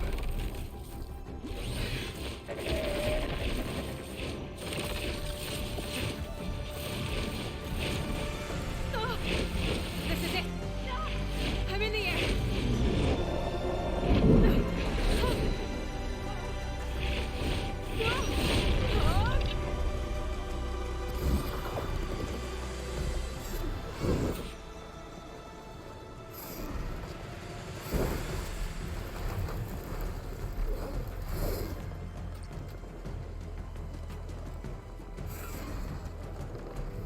Whoa.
Tilda, I'm in the air. Then you'll want to pick up an energy cell on one of the ancient Horus Titans. But first you must send out a pulse to activate them. I've sent you the necessary software. To deploy it, you'll have to override one of the communication machines you refer to as Tolnecs. There's one in the middle of the desert that should do nicely. On it.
There's a tonic. Need to get on top of its head.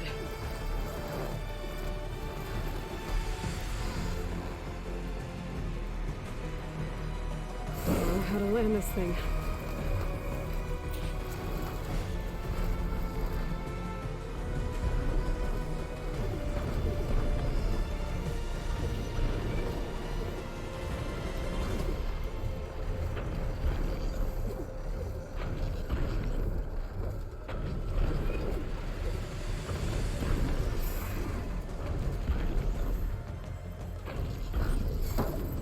Made it.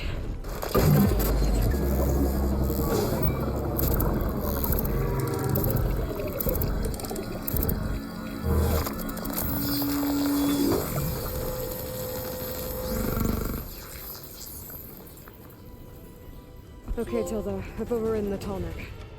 Good. And the energy cells are now primed. Simply pick one up on a Horus. The nearest one should be northwest of your position.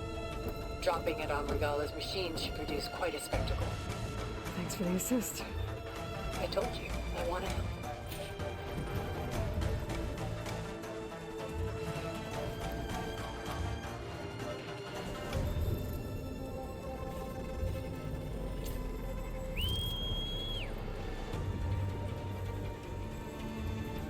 Whoa! I'm gonna get used to that.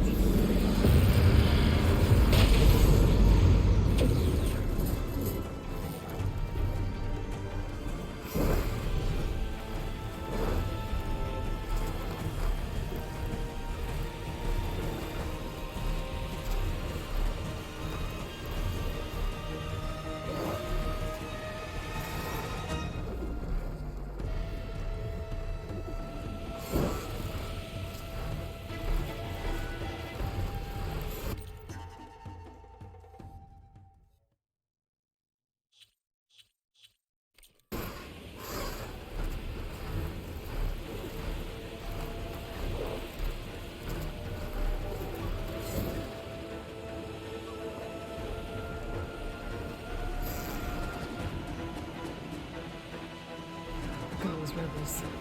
Reinforcements, maybe. Heading for the Grove. I hope the colonies knock can hold out a little longer.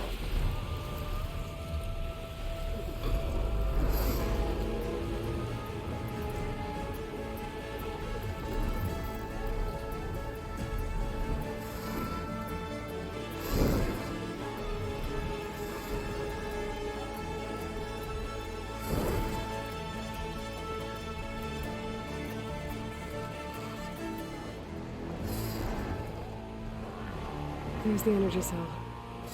Right on the Titan's back.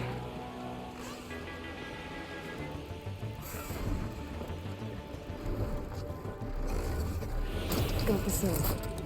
Now on to the Grove. A pulse from the Tallneck should have reactivated all the energy cells in the region. I should be able to pick up more from any Horus I fly to. It'll be useful, even after I deal with Regala.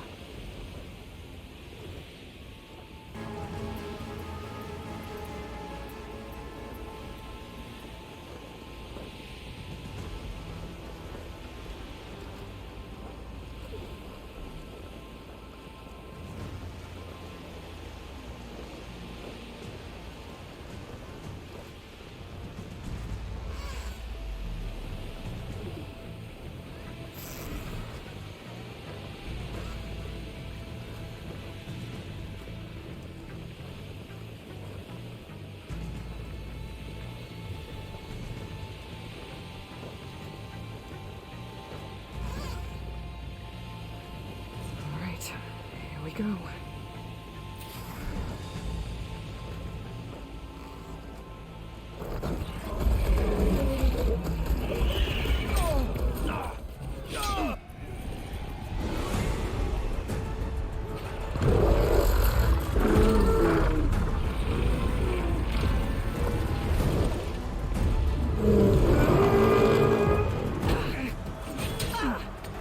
Regala's inside. Hekara will soon be dead. It's all over, Chaplain. I gotta drop it now. Here goes.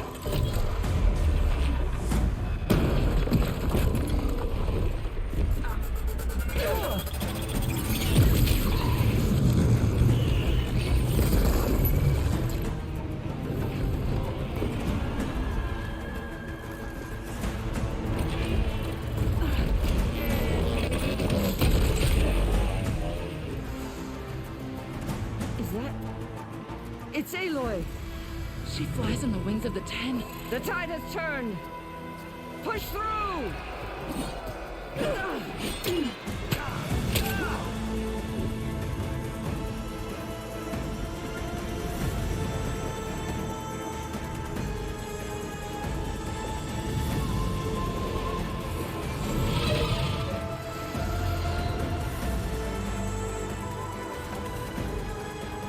End of the line, Hakaru. Now on your knees, and I'll give you the death you didn't have the spine to give me. They're down! The machines! All of them! They're down! What? How's that possible? Regala!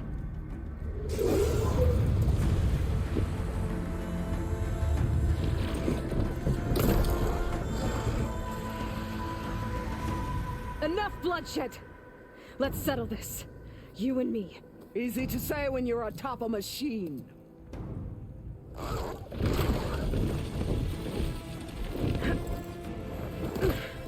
Well, that was just to get your attention. I don't need any help to take you down. Fine. I accept your challenge.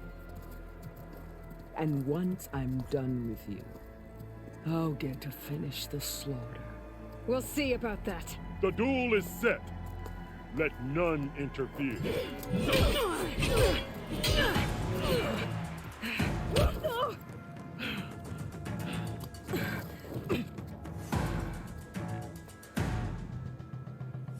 This fight is just beginning!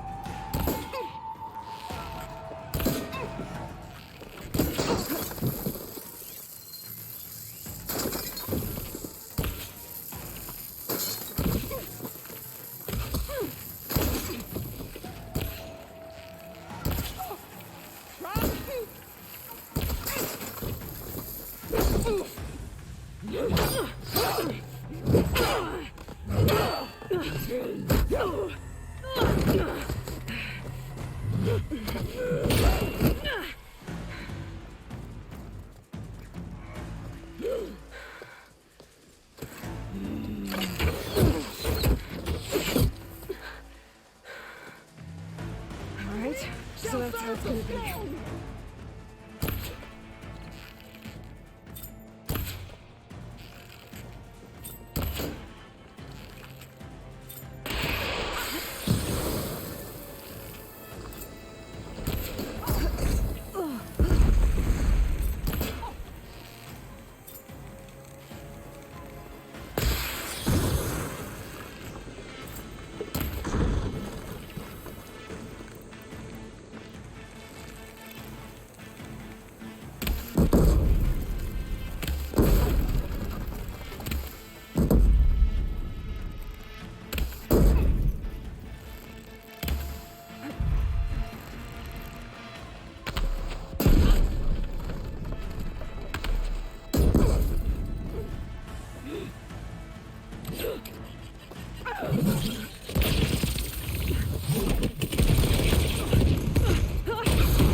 This is where it ends!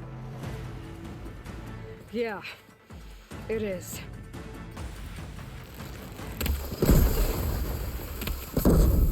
Come to me!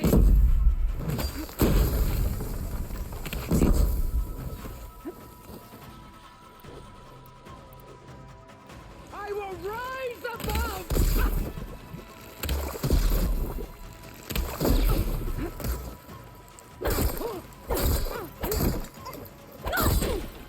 I will tell all how tamely you gave your life!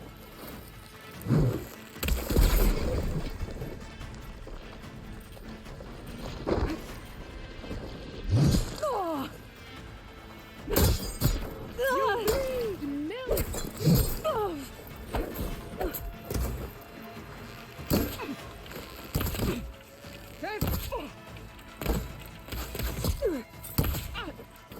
I'm not giving up. Your skin shall... Your blood shall flow!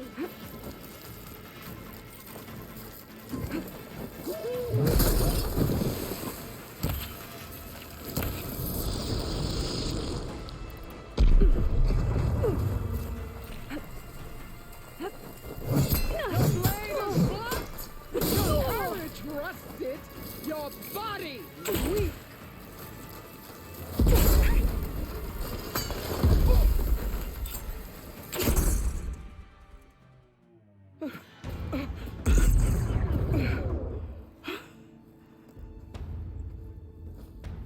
Here I am again, on my knees before bootlicks and cowards. Go ahead, run me through. Shut your mouth, traitor.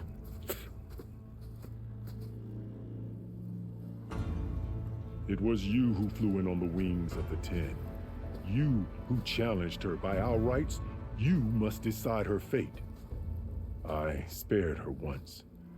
It only made things worse. She was the best of my marshals. What a waste. She's dangerous, all right. But maybe that's exactly what I need. Cowards! What more do you have to conspire about? Whether you live or die.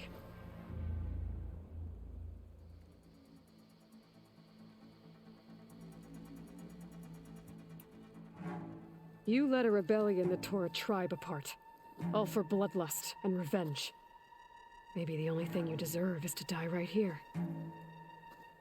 Or maybe that fury can be directed at the real enemy. You want to ally with her? How can you even trust her? Despite all that she's done, she's never been one to break her word. And will she give it? I won't beg for my life. Decide.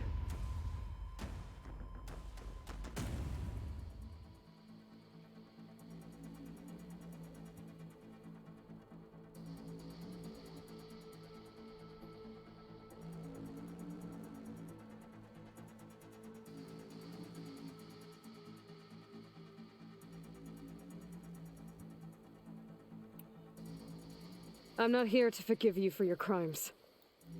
But there's another battle ahead. Against an enemy more powerful than anything you can imagine. And I need people. A squad. That's willing to do whatever it takes. I don't want your mercy. It's not mercy. The battle I'm talking about will be charging into a nightmare. A better death than this? Yes.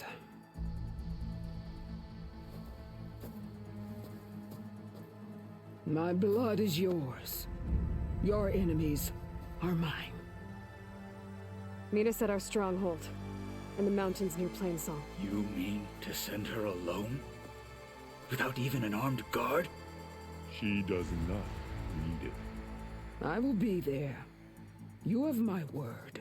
I'll hold you to it.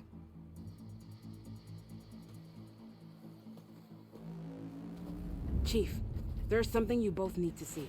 In the throne room.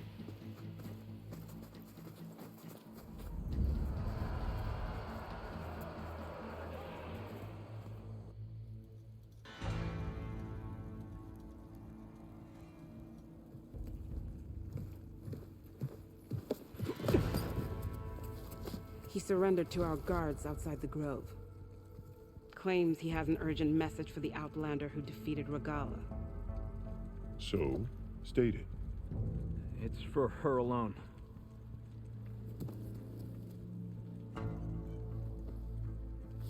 From an interested party.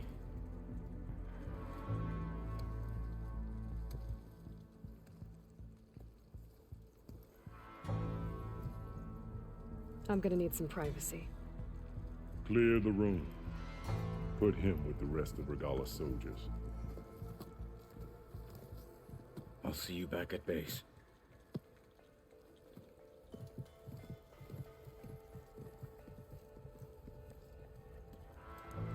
You saved the tribe. Let me help you with your mission. No. With Regalla gone, you have a chance to build the future you dreamed of. So get to your task. Then at least Allow me to give you this. Armor for the battle ahead. May it keep you safe.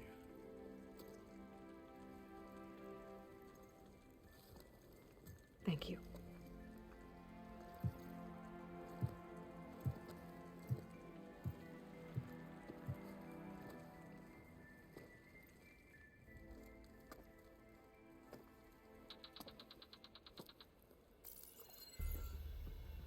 Do you have any idea what you've just done? Oh, it's a pleasure to see you too, Silence. Congratulations on your victory. You saved the Tenakth for a few weeks. Unfortunately, you've doomed the entire planet as well. Wrong. I don't need a Tenakth army to defeat the Zeniths.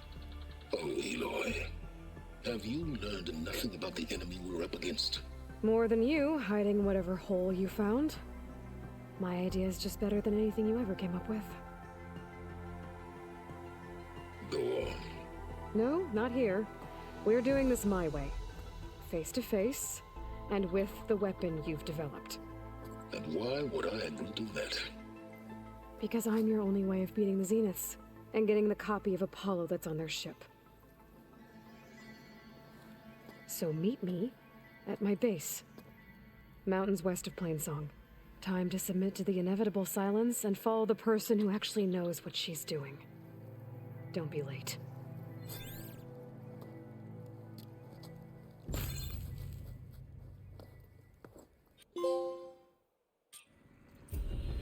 Tilda, you there? I did it. Silence is on board, so head to my base. Impressive. I'll be there as soon as I can. Where do they even get such a... Now that I can fly, I might want to see what else I can do before I head back. So, Aloy, you've added yet another deed to your name, and I'm guessing by the look in your eyes that you're not done yet. Not quite. Is there anything we can do? We owe you that much. After everything you've been through, you're one of the best people to support Hikaru's bid for peace. Not just between the clans, but with the Carja too. Then I will. You have my word. And until my last breath, I'll make sure the tribe remembers all that you've done for us.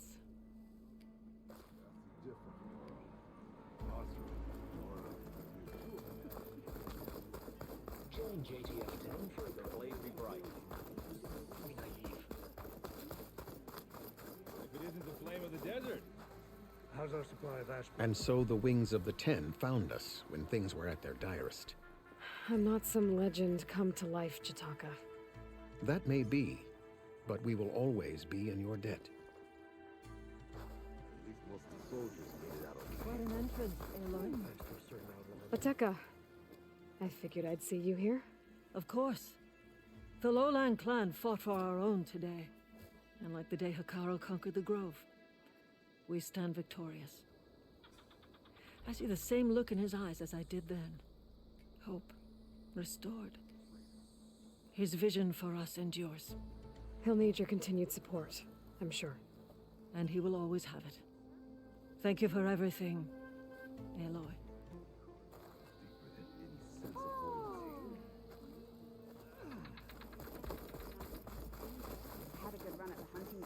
Aloy, never doubted you knew how to make an entrance, but that, oof, that was something else. Didn't think I'd find you here. You know, I just thought a battle that'll be sung about for generations wouldn't sound as epic if the Desert Commander were missing. I would not have shown Regala mercy. But who might argue with the champion killer? So, Hikaru keeps his head in control of the tribe. Tekotteh, thought you'd be back at the Bulwark. Let it be known that the Sky Clan defended the Grove today. As hopeless a battle as it was. Until you flew in on the Wings of the Ten, that is. We are in your debt. You fought for your tribe, so your debt is paid. On your way, then. But you and me from guarding the Wings of the Ten. Maybe even catch a few fights in the arena. Come on. Present.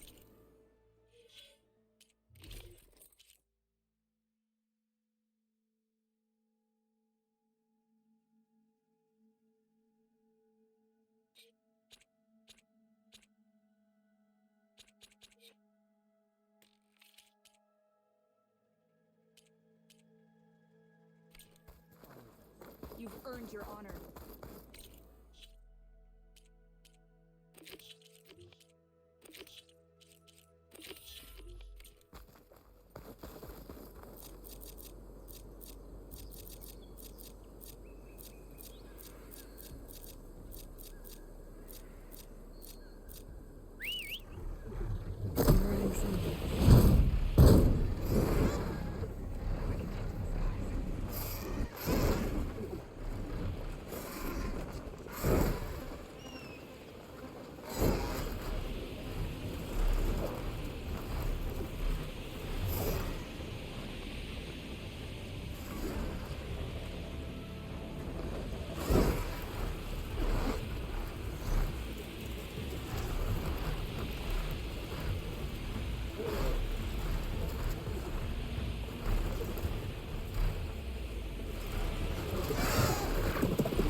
This is the mountain where that Tanakh first hit with the Stormbird.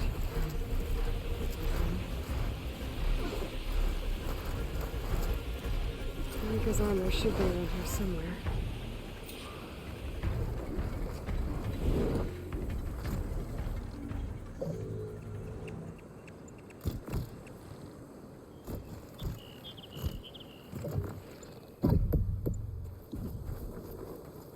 A fragment of Rika's armor. There must be more. I don't like the sound of that.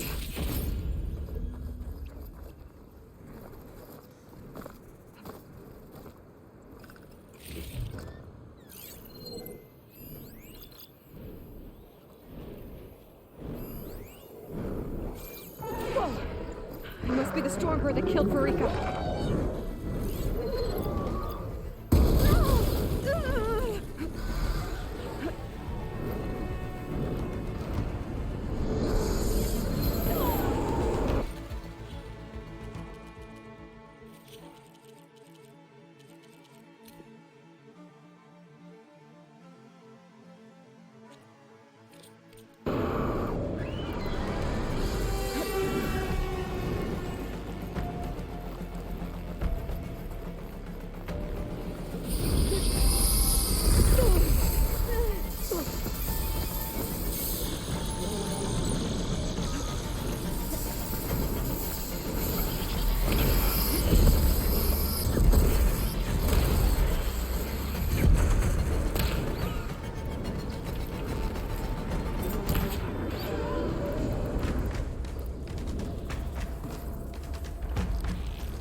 more bit of armor lodged in the machine.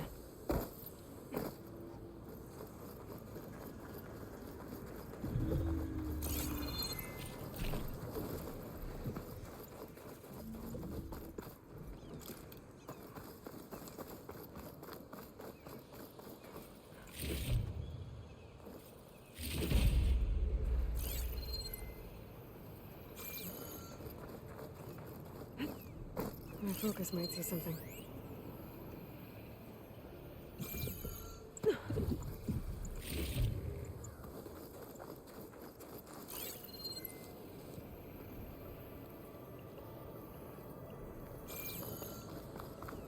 Another armor fragment.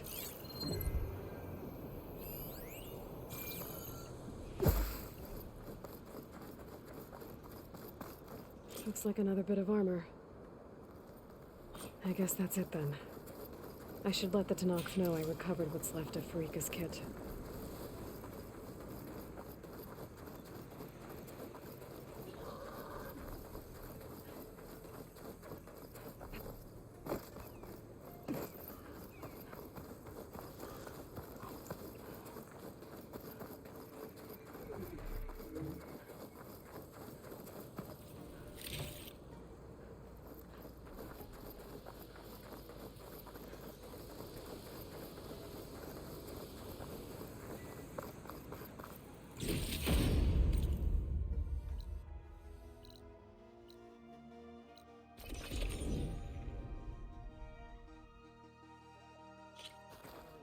Come.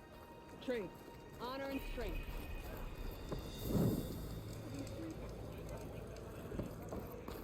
Regala's blade is... Can you fell Regala as easily as The Outlander has shown us. You must join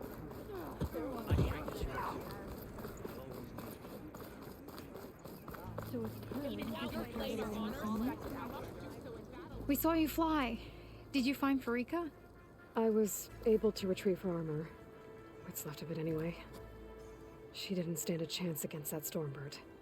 Ah, I see. Painful end. But not without glory. So, what do you think? Was she the first to fly on the wings of the Ten? She was brave, and spent a fair amount of time in the air. I'd say what she did qualifies. She flew! I knew it. The first to fly. As her successor, you should keep her armor. You can fix it up at the workbench. This way. Once you repair the armor, you're welcome to it. You take after Farika. Bold, brave, and a diplomatic liar. She met a harsh fate. Let her have the title. Fair enough. It's kind of you to show such humility.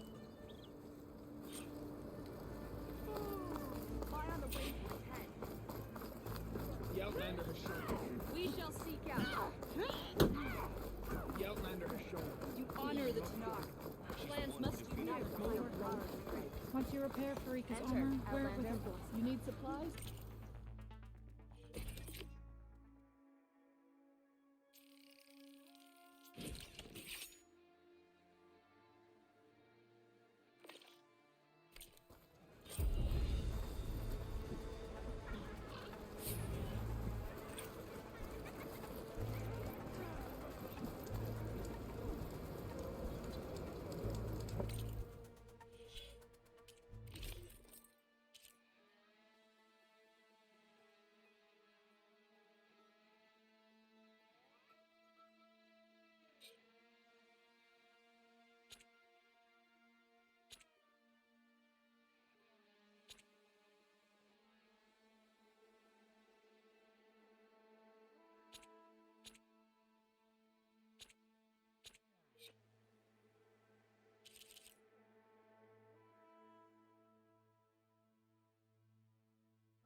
Sentry said the raft was heading west.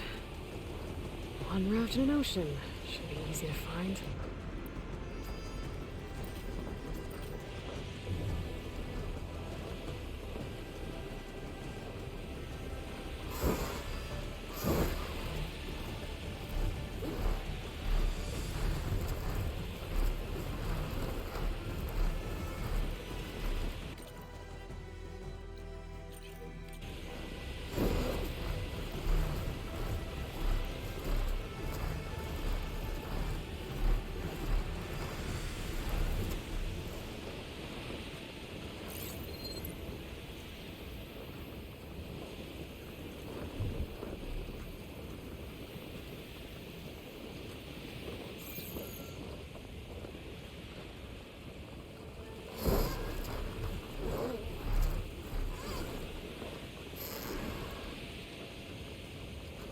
I don't see a raft down there. Fugitives must be somewhere else.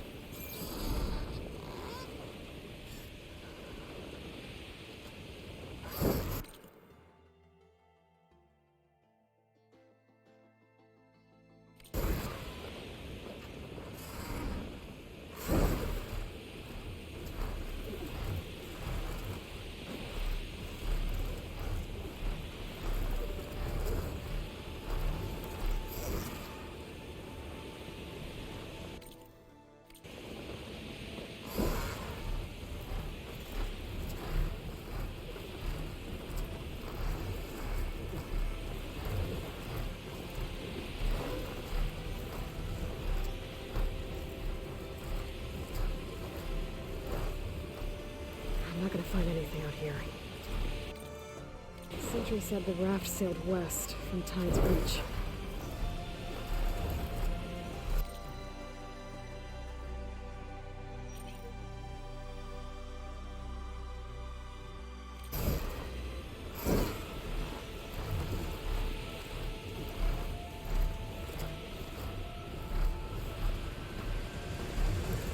Wreckage from a raft.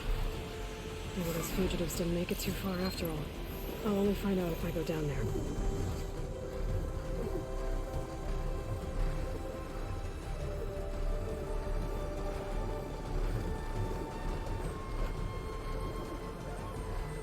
There's someone down in that rocky outcrop.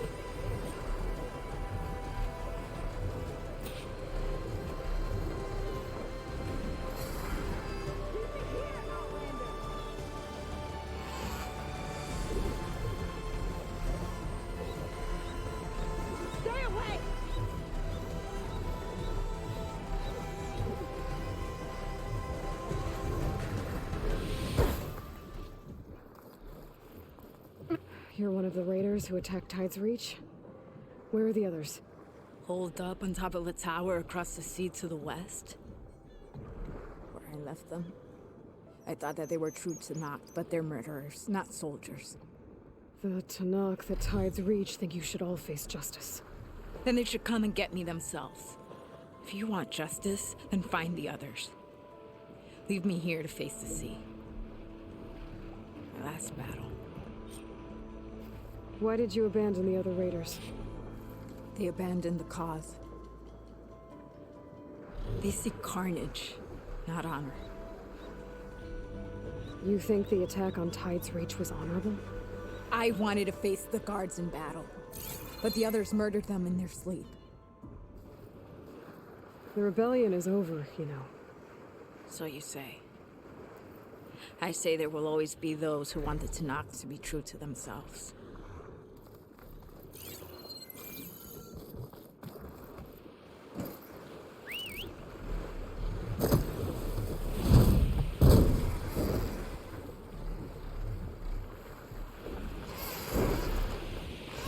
Those fugitives are in a tower to the west. If they're close to landfall, they could be a threat to the Quen. I better take care of them.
Those fugitives must be on top of one of those buildings.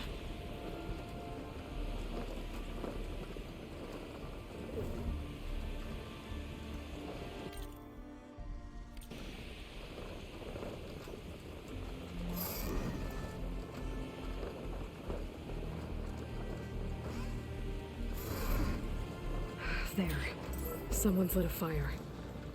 It must be the raiders who attacked Tide's Reach.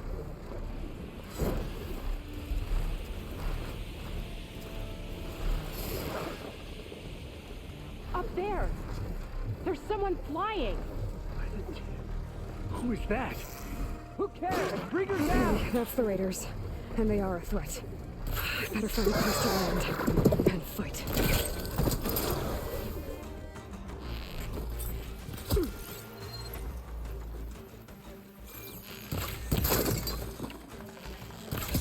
Now we can finish her!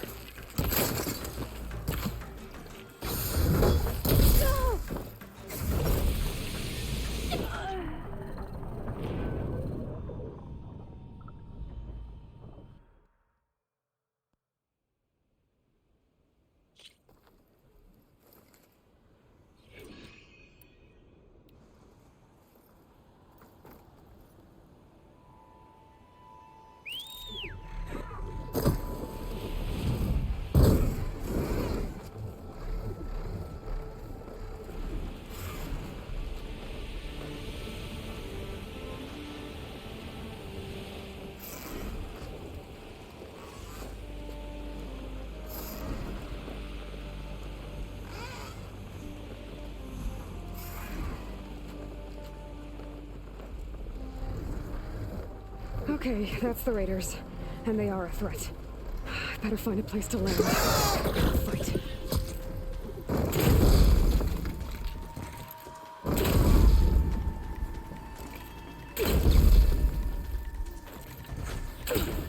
What's Anora doing here?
How did she find us?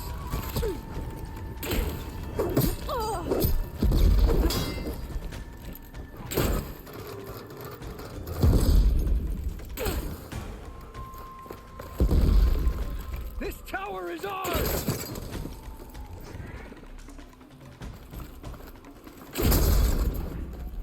That's the last of them. Those raiders won't be attacking Tide's Reach again. Or anyone else.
the Vista Point image again. I should be within range.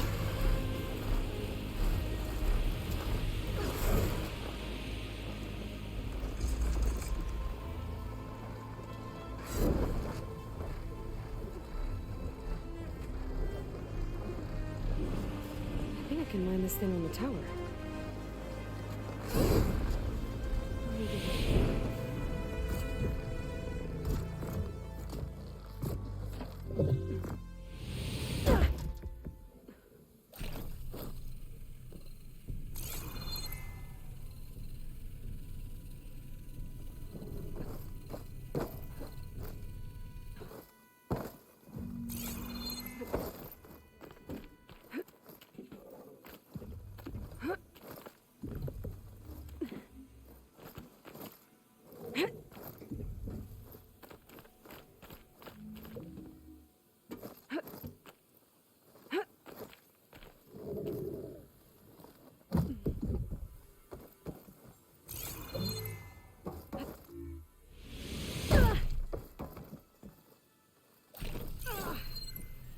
Landing.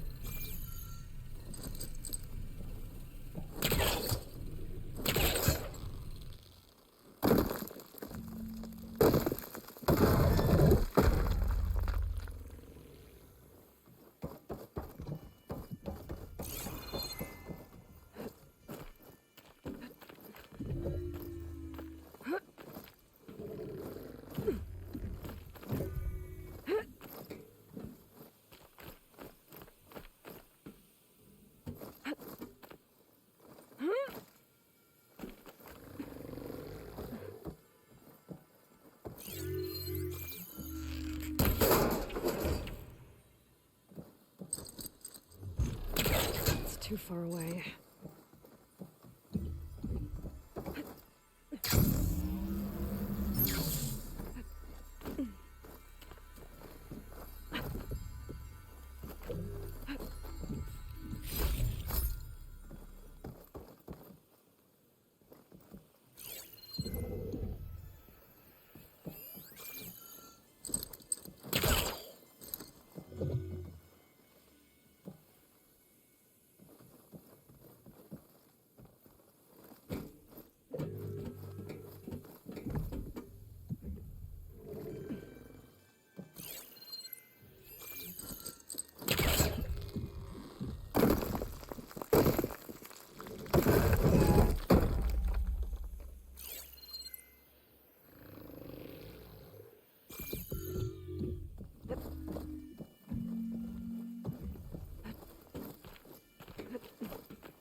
Let's give this another try. I think this shows part of San Francisco from somewhere really high up.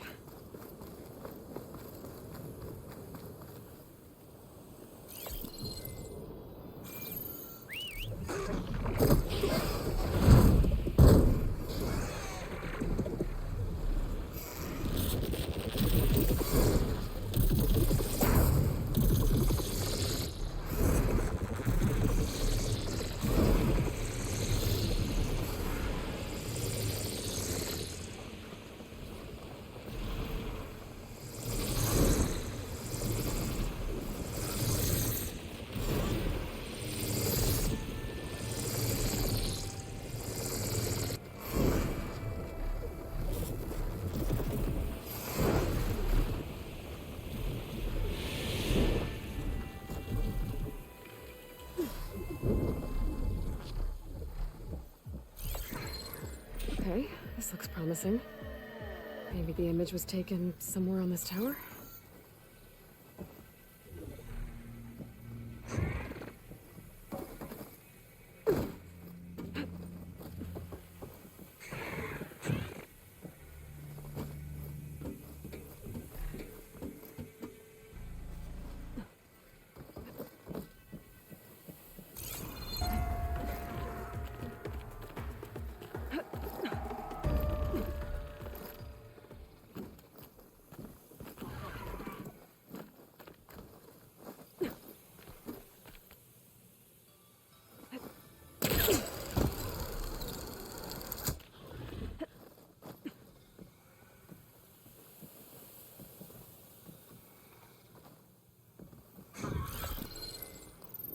That did it.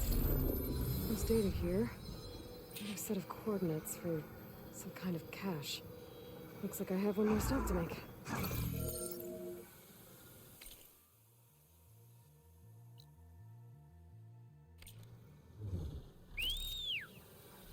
Here we go.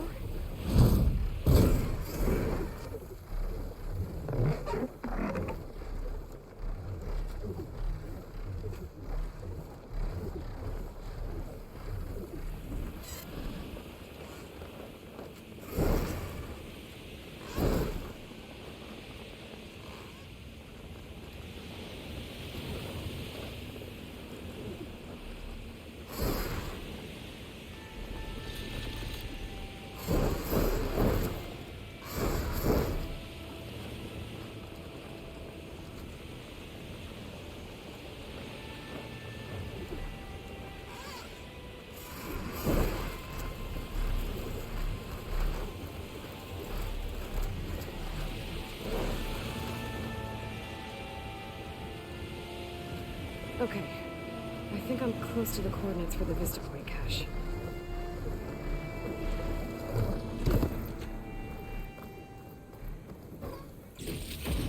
A keepsake and a message from Elizabeth. Hello, I'm Dr. Elizabeth Sobek. Thank you for completing the Vista Point tour. I hope it's given you a better idea of the work we do at Miriam Technologies, but more importantly, why it is so critical. As you've seen, life is fragile.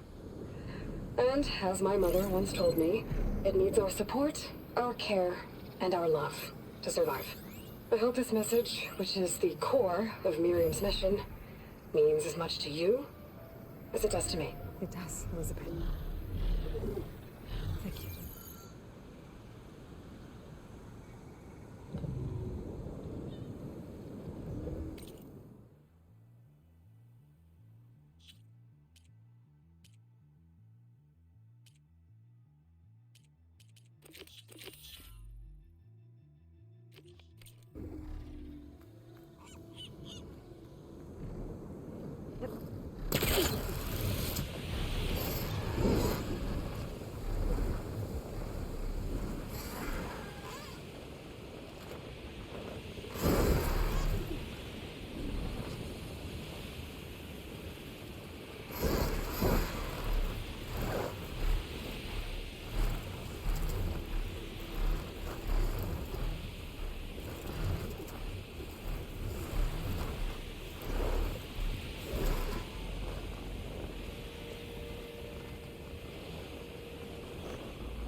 machines. Better be careful.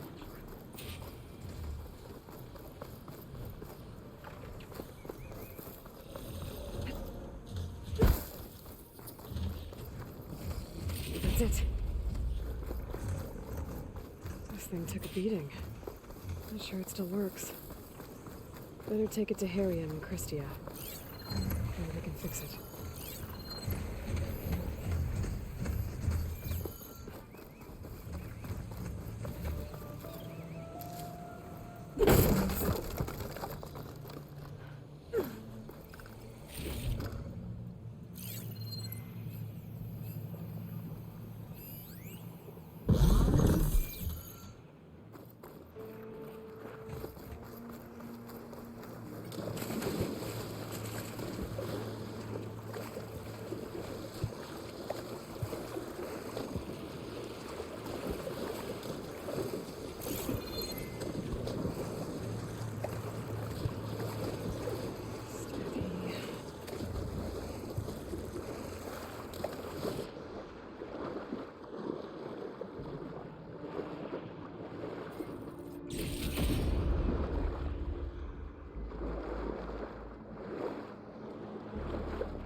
Could be a shock ammo against that machine.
Better dismount, strip the legs.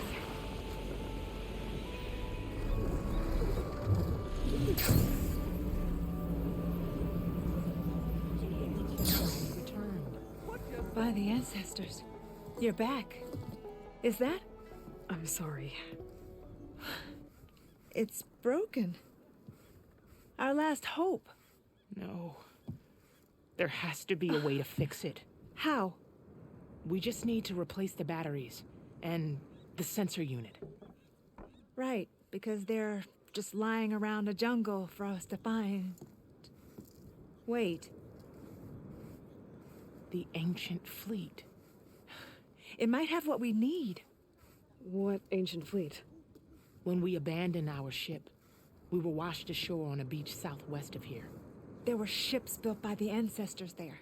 Overseer Bohai will never let us go there. He won't risk losing any more navigators. He needs us to guide the fleet home. No one's going home without a working gyro compass. I can get them for you. You'll need to look for a sensor unit. They're usually on a ship's antenna. And batteries. 3 of them. They're small, so they might be hard to find. I've got something for that. We put our faith in you once again, Ancestor.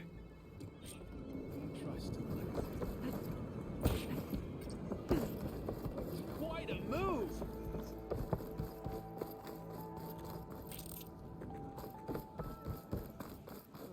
You ready for guard duty? You mind leaving me?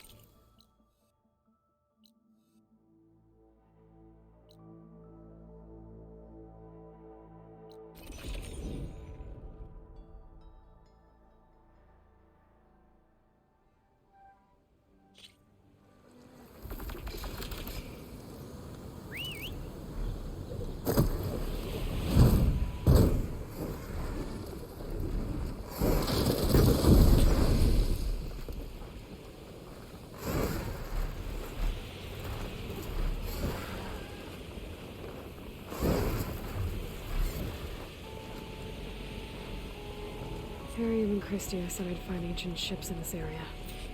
I should take a look.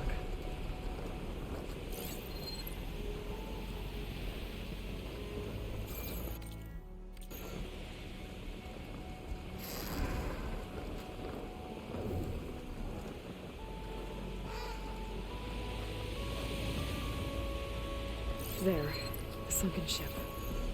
Maybe it has what Harriam and Christia need to fix the gyro compass.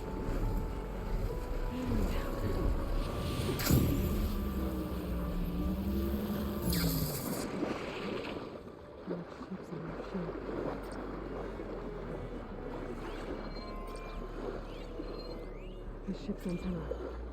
Let's hope the sensor unit is still intact.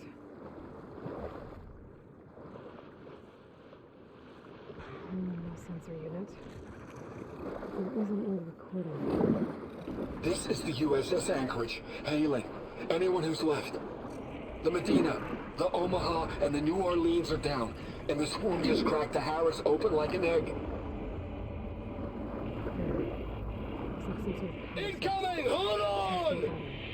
Now, 2 to go.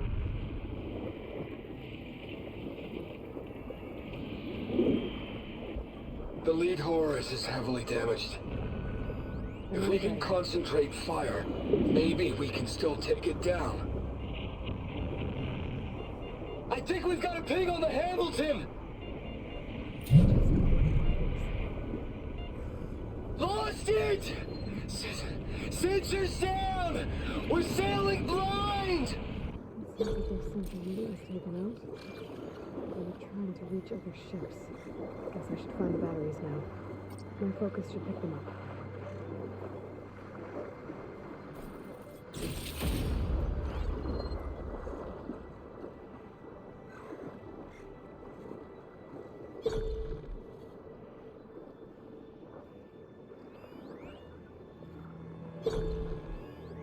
Machine's weak to fire.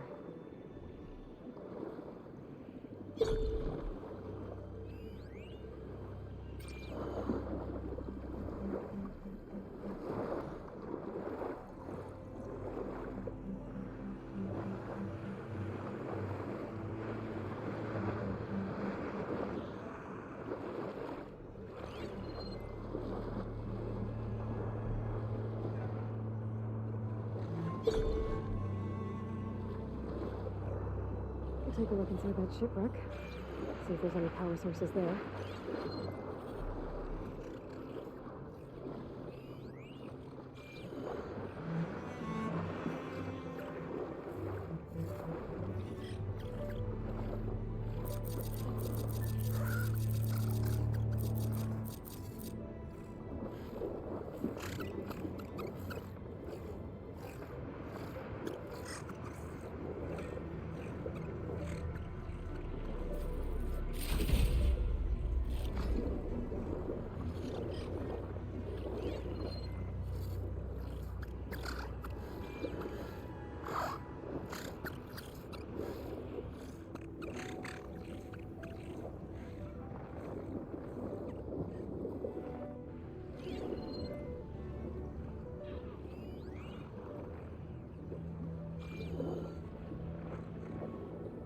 take a look inside that shipwreck.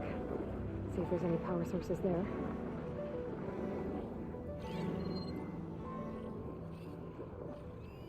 Found you.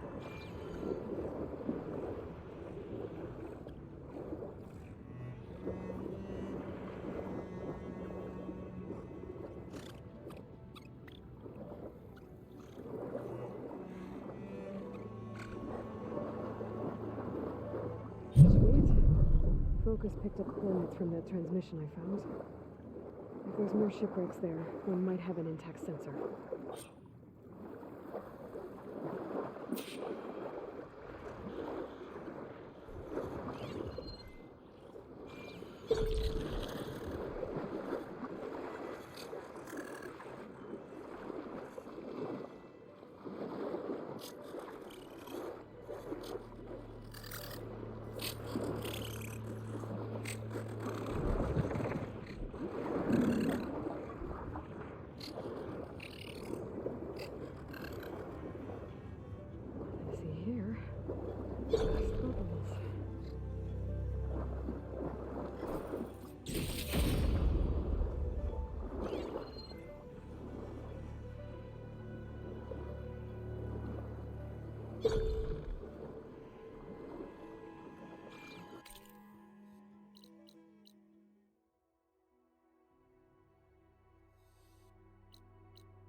Well, that ship has an antenna with a dreadwing perched on it.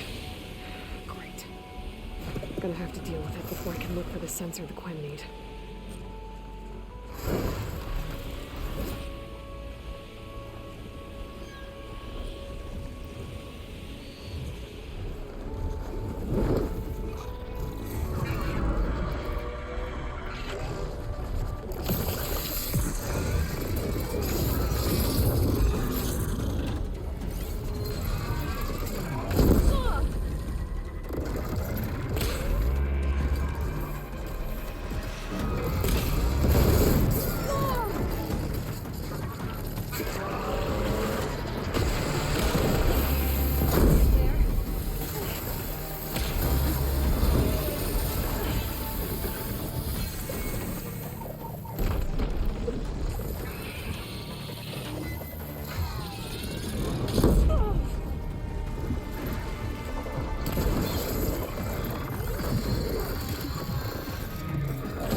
Okay, I should be able to check out that antenna now.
Better shake off this wet.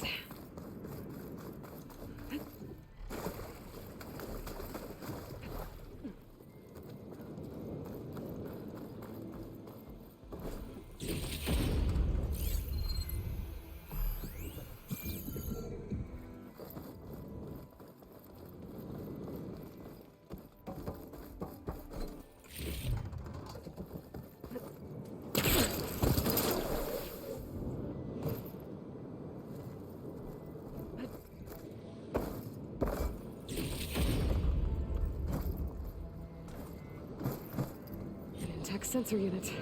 This should be all that Harry McChristie need. Looks like there's one more transmission in here. This is the Hamilton. Anchorage, your transmission has been received. Targeting the lead Horus. Just lost the starboard missile battery. Can't fire. We're empty. Damn it. Captain, there's nothing left to fire. Your orders. Set a course for the Horus chassis. Ramming speed.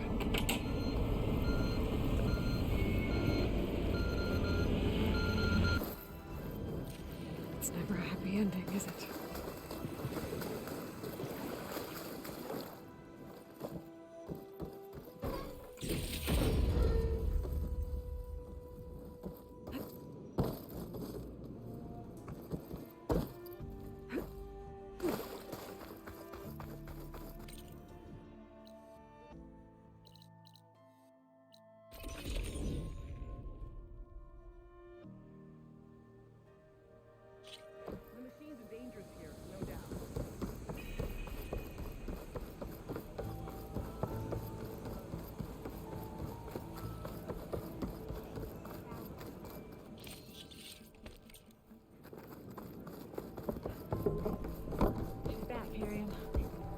I found what you need.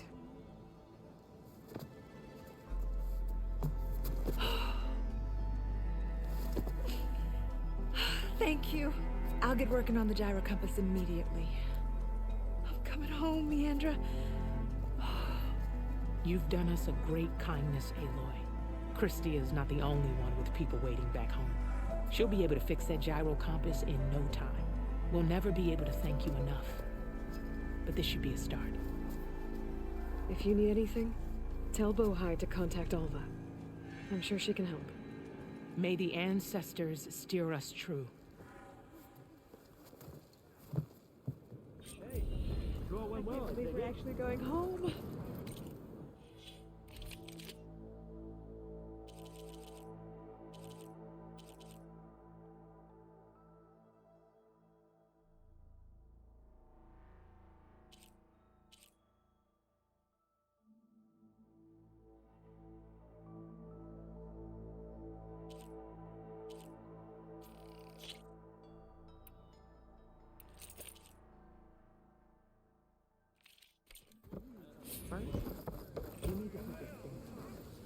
Destiny cannot be perfect. I believe in the expedition.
Hey, Mr. Know-It-All is here.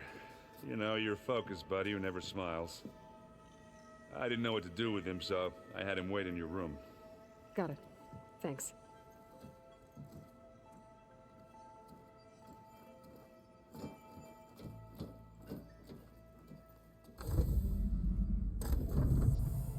Well, Silence. Looks like you finally found a door you could open without me. I'm glad it's there, actually. It kept me from having to mingle with the company you keep. But enough prattle. I believe you owe me an explanation. Your plans for the Zenith base? You're right. I do owe you. My spear in your throat for deceiving me again. At the Hades Proving Lab. I doubt you asked me here for that kind of reckoning. No. Right now, I need your help. So I'm giving you one final chance. But if you ever betray me again, I will kill you no matter what the circumstance. Understood? Very well. Though we'll both face a decidedly short future if you can't get us inside that base. Aloy, your other guest is here. She's, coming to you. Thanks. Good timing. The truth is, I can't actually get us into the base. But she can. The company you keep is even worse than I thought. Not a fan of surprises, are you? Oh, look. That must be your little invention. Does the weapon work? Without self-destructing? Of course it does. I've eliminated the imperfections and greatly improved its design and output. How can we be sure? Care for a demonstration? Enough, both of you. We're in this together, at least for now. Go talk to Erend. Tell him I said to give you rooms of your own. I'll come see you when I get a chance.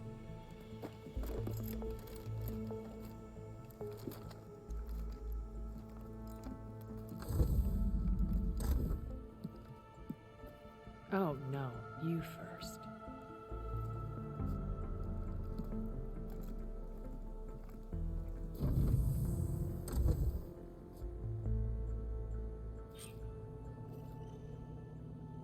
Better get everyone in the control room so Tilda can tell us what she knows about the Zenith base. When it looks impossible, look deeper. And then fight like you can win. I will, Rost. Now and always. With Regalla out of the way, Hekarro and Tenakth, they're safe. The future's up to them now. I do wish they'd drop all the honorary names they've given me. But if I've learned anything about them, it is not a battle I am going to win. Focus. It's Varl's. I used to think no Nora would ever accept one, but Varl did. Even when he was overwhelmed. He refused to let me push him away. I failed Varl, the Gemini. I should have pushed harder. I should have done more. I'd give anything to have him back.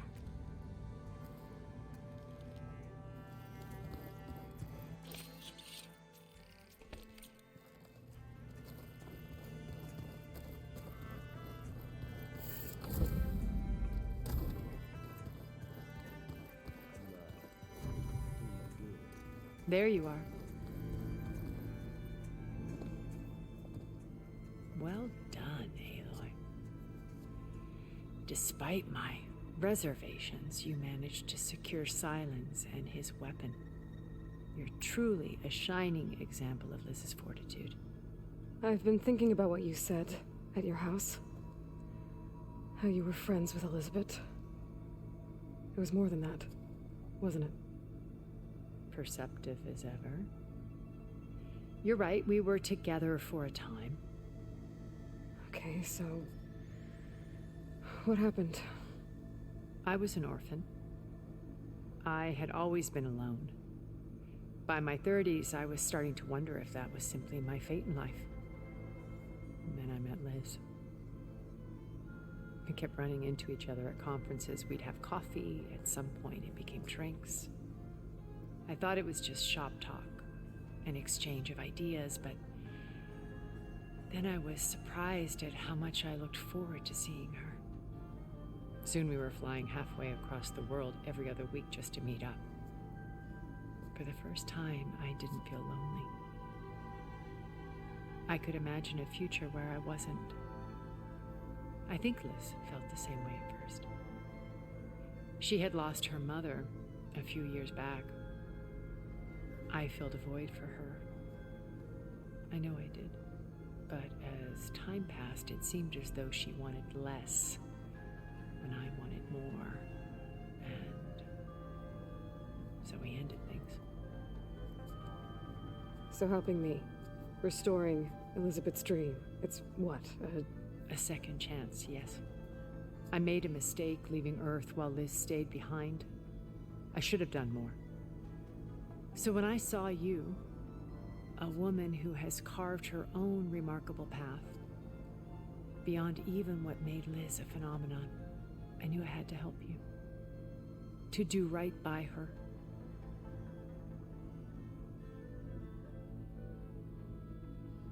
You said before that you're not like the other Zeniths. That you never were. But you went along with all of their plans. Out of necessity. I'm not proud of it. But complicity became a means of survival, both when Earth was consumed and when the colony on Sirius was destroyed. I did what I had to. But I resolved to remain one step ahead of the others, to try to undo what damage I could. Hence the data channel with Beta.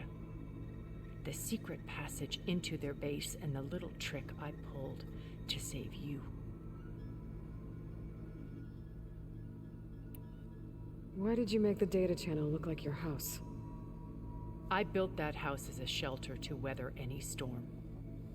A safe place, not just for me, but for the art stored in its depths, cultural artifacts of incalculable value. Truly, some of the greatest achievements of human civilization. And you wanted Beta to see them? Yes. I thought if she could it would bring a heritage every bit as valuable. Data being drummed. I'm sorry, I had to cut off con. She needed. Why do you think Elizabeth pulled away? I've wondered that for 1,000 years. She was brilliant, visionary. She cared so deeply for the world, for the betterment of humanity. But it also felt like she kept everyone at arm's length, including me. She never wanted to share her burdens. I think, in the end, she had a core that she never let anyone be part of. Sometimes I wonder if anyone really knew her. I found a recording of you and Elizabeth back in the Proving Lab, after Far Zenith's attempt to steal Gaia. Yes. A most unpleasant conversation. She said something after the call.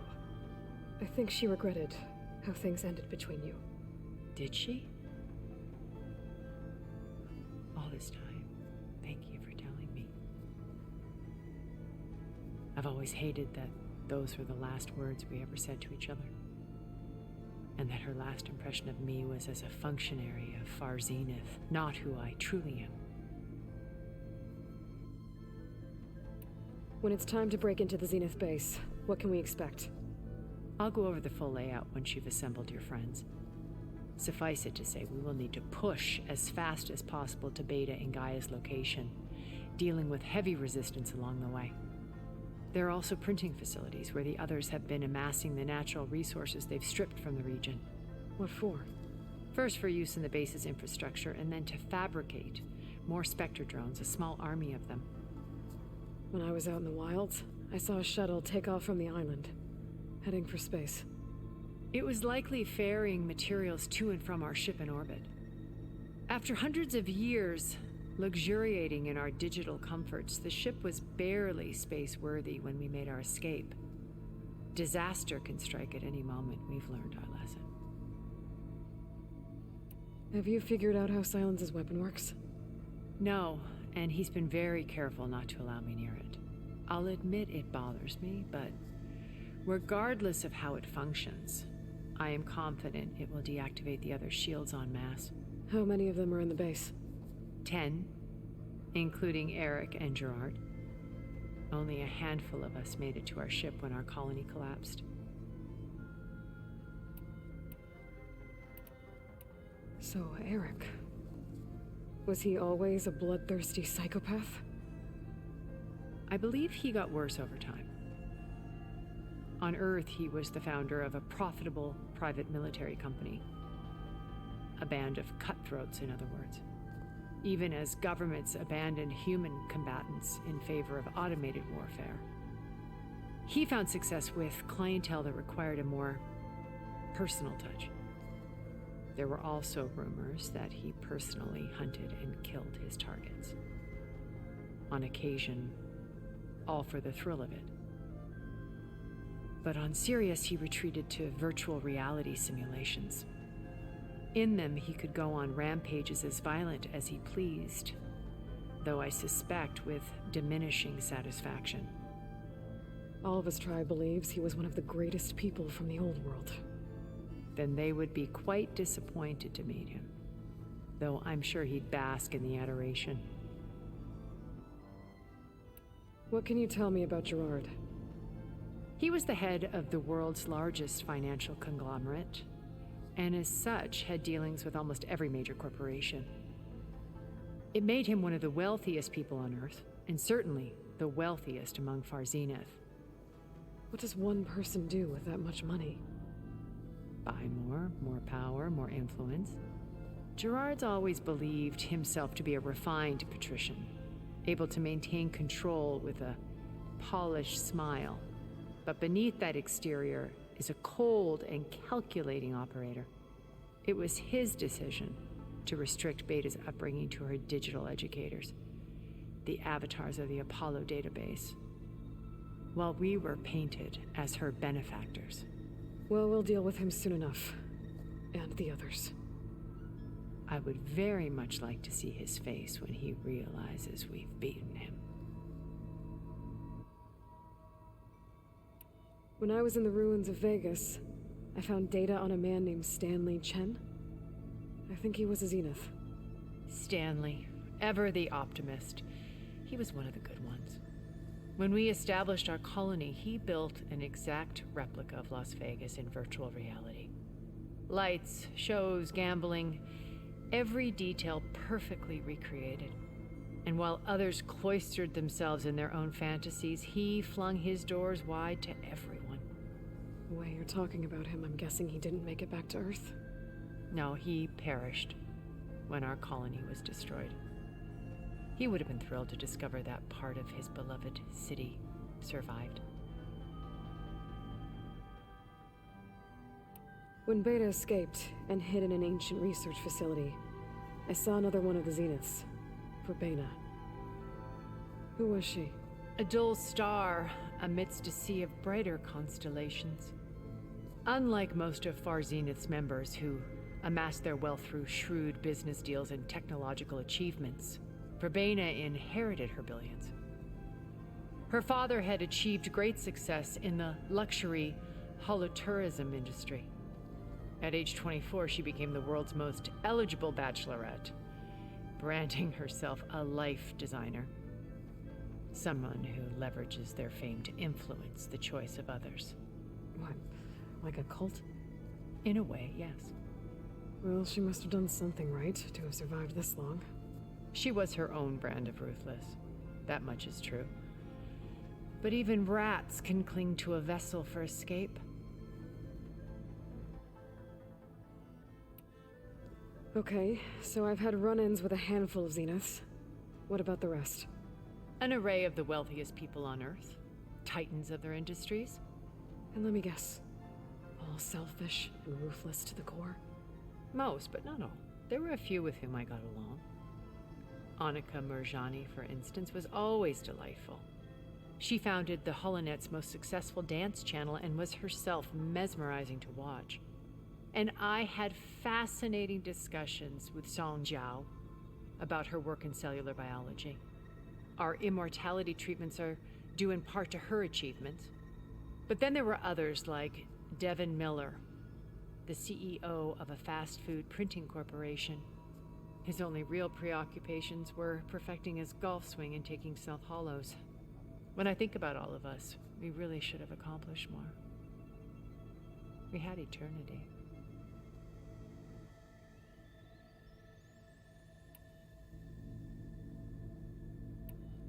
Okay. I'll let you know when it's time. I'll be here until then. And thank you, Aloy, for giving me this chance. My past has always been a struggle. More than once I've lost everything. But when I look to the future, I see Liz's dream fulfilled. A universe of new possibilities. Maybe we can make it happen. We will. I won't let anything get in the way. I promise you that.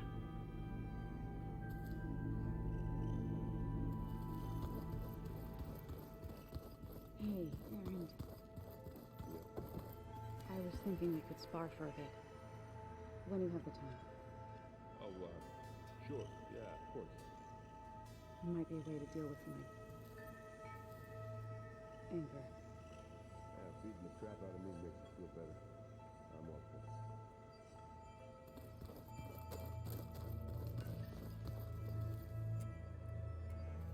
it. Haven't seen you since the battle at the Grove. How are you holding up? I saw you fly on the wings of the Ten, and paralyze Regalla's army with lightning. I would say that I am inspired. Thank you, I guess. It is I who should be thanking you. Things will get ugly once the Zeniths realize we're in their base. You'll need every trick you've ever learned. I would have it no other way. Many soldiers died in the old world to make sure we stood here today. We will endure on their behalf. Though, I am curious how you intend to defeat the Zenith's defenses without an army of our own. Leave that to me. Just make sure you're ready to fight. As you say. You have more than earned my trust. Look, I know you're probably not happy about keeping Regalla around, but I want her on our side when we fight the Zeniths. It is more than she deserves. Even so, I will not question your judgment. Thank you, Kotallo. Did you meet Tilda? There is something about her that doesn't seem natural. I wouldn't be surprised if my sword went through her and she didn't bleed at all. Honestly, with her, nothing would surprise me.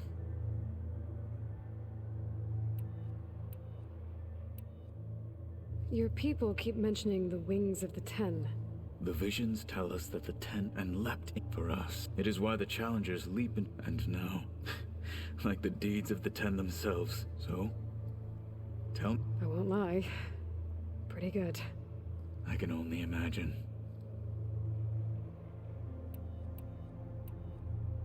I have to go. Understood.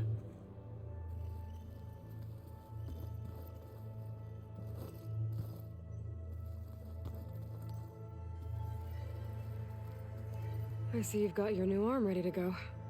Yes. It still feels strange. I've gotten used to the absence, but no matter. I'm sure I will need it before the attack on the Zenith base is through.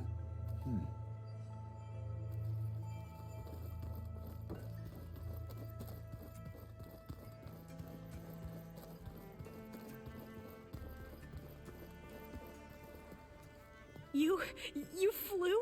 Kotallo told me. And took out Regalla's machines? You know what? I don't even know why I'm surprised. I saw we have visitors and a new weapon. Does this mean we're ready to take the fight to the Zeniths? Almost.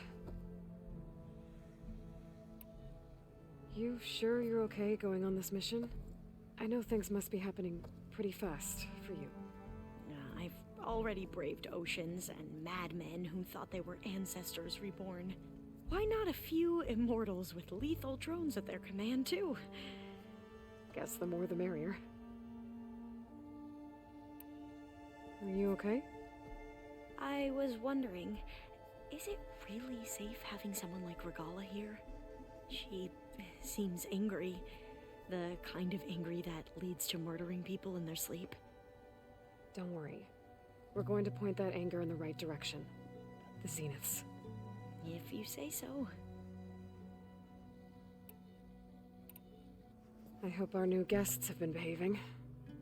This Sylens, he's the one who built the weapon that can take down Zenith shields? He is. Though I wouldn't expect him to answer any questions about it. He refuses to dole out his secrets to us lesser mortals. Oh. You know that special part of us that makes us warm, kind, welcoming. Our spirit? Yeah. He was born without that.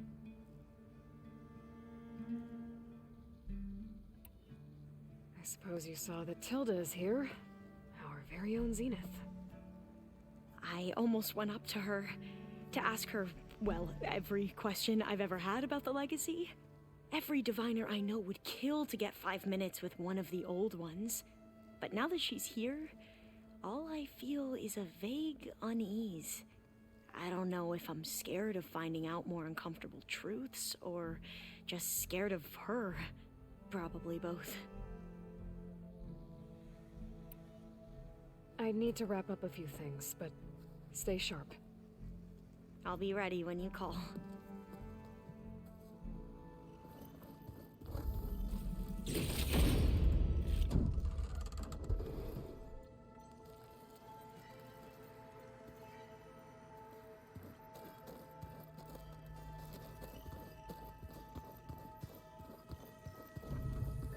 Did you need something?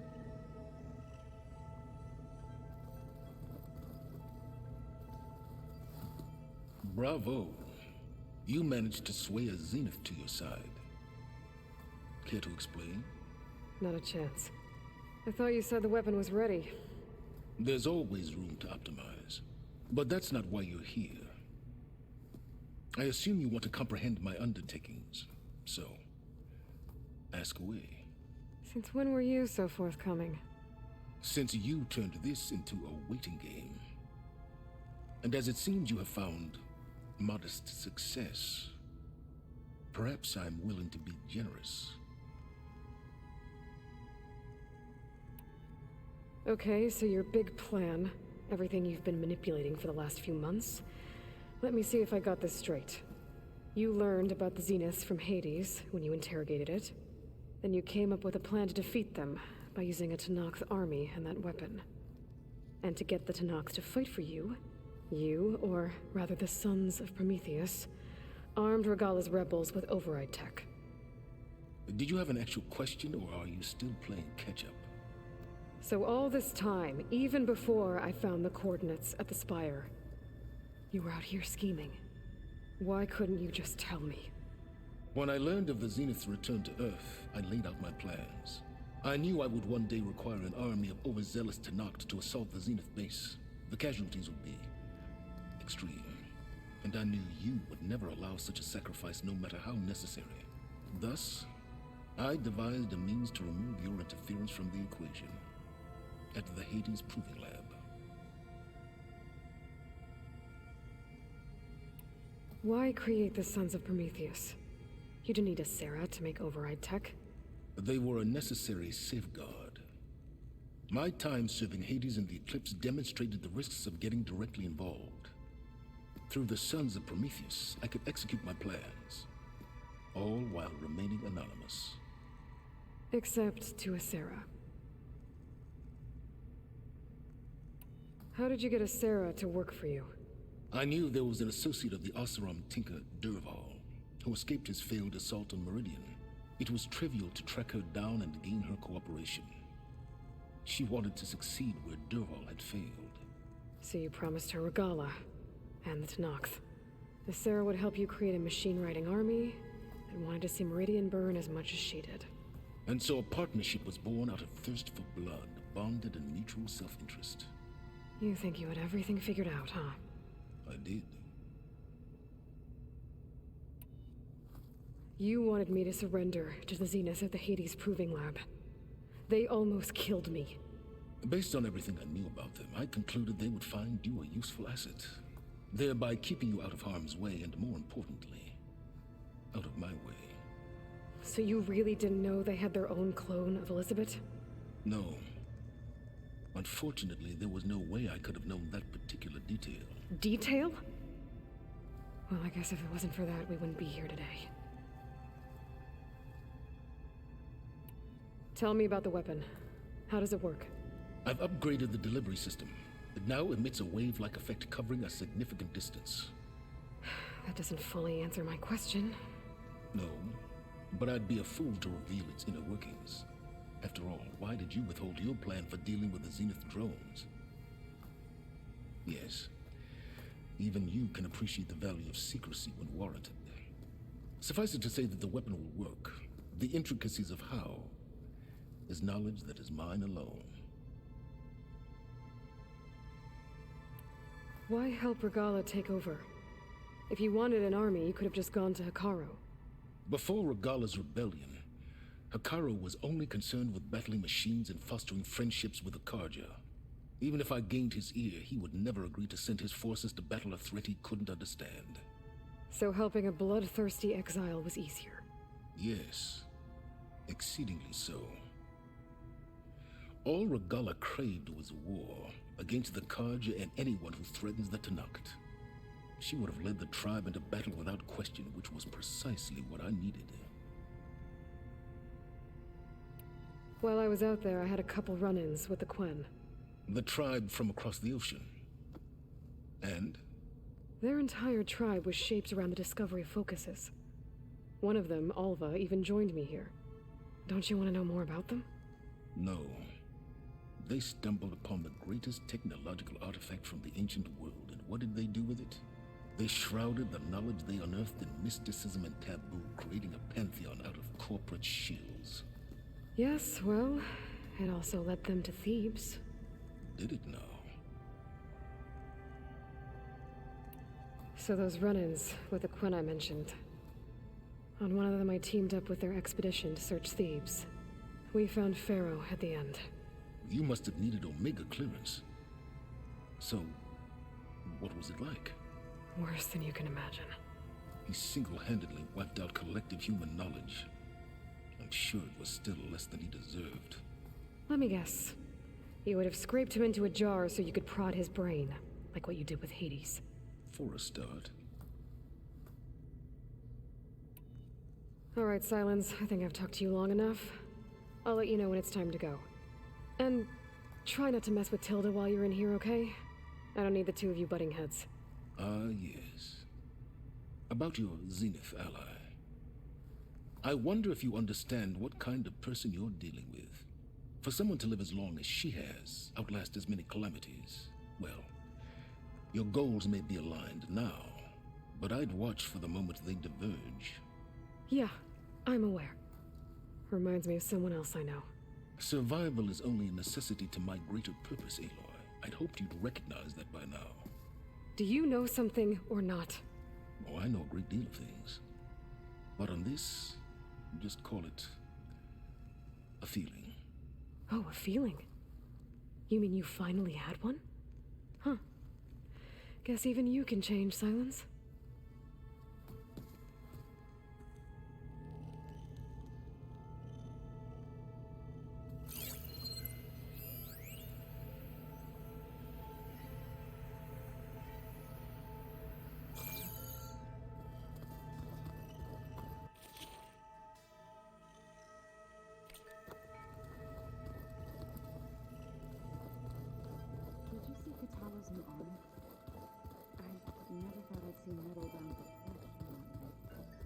Yeah, he seems happy with it.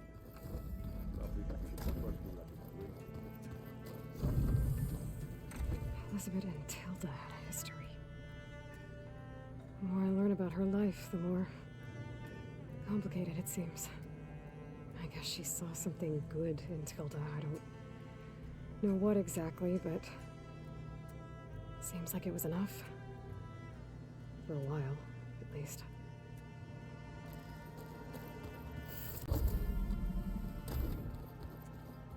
I keep thinking. He's just gonna be standing there. Aloy, you came back with some interesting friends. Wish I could say we don't need them, but Silence and Tilda are here for a reason. Even Regalla. Yeah. Enemy of my enemy and all that, right? Right.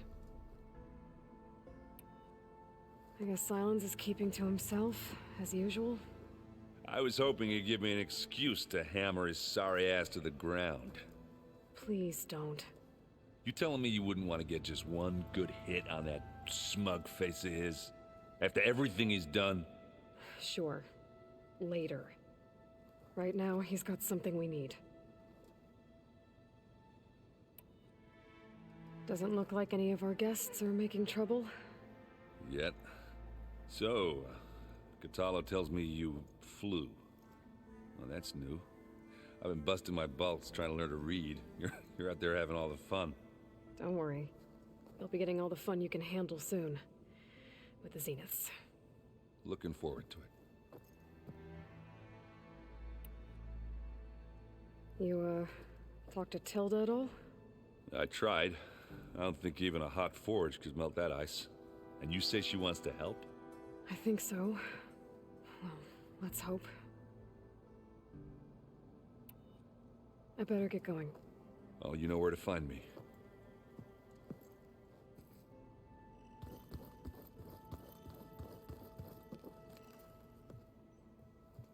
Aloy, it appears that we have some interesting new guests. I'm glad to see you're okay, though. I heard you gave the Tenakth something to talk about. I was half expecting you to burst in through the ceiling riding a Sunwing. Sorry to disappoint. Have you talked to any of our new friends? Erend and I tried speaking to Sylens, but apparently our tribal prattle is unnecessary. Charming, isn't he? Ready to head over to the Zenith base? Whatever comes, we will endure. Thoughts on our new Zenith acquaintance? I'd say she smells like death, but even death smells of something. She's more like a cold piece of metal, bent on repelling all semblance of life. She's definitely different. I have to go. I trust you to keep things civil around here? I'll make sure Erend doesn't punch Sylens in the face, if that's what you mean. Thanks.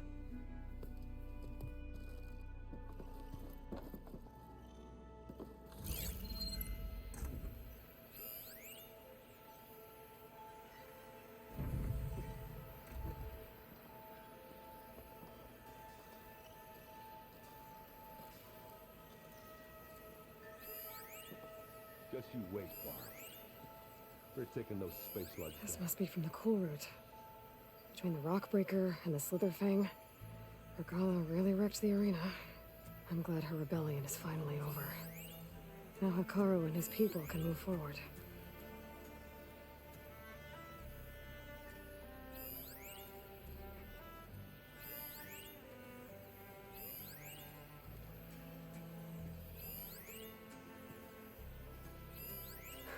A warhorn.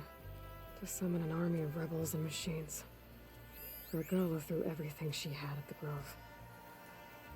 Even in our duel, she was ruthless. Still, I'd rather have her on my side for the fight ahead.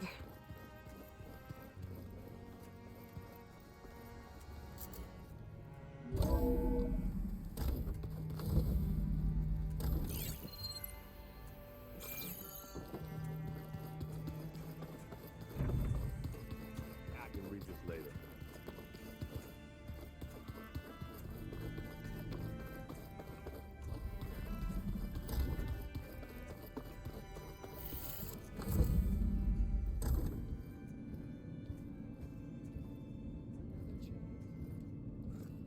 This place smells wrong. No sand or wind, only cold steel.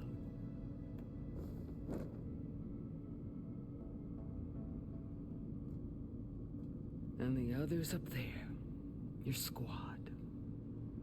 They can hold their own. And as for this base, it may not be what you're used to. But it is a shelter. Call it what it is. A cage. You came here on your own. For the battle you promised. So for now I wait in my cage for your word. Tell me when to strike.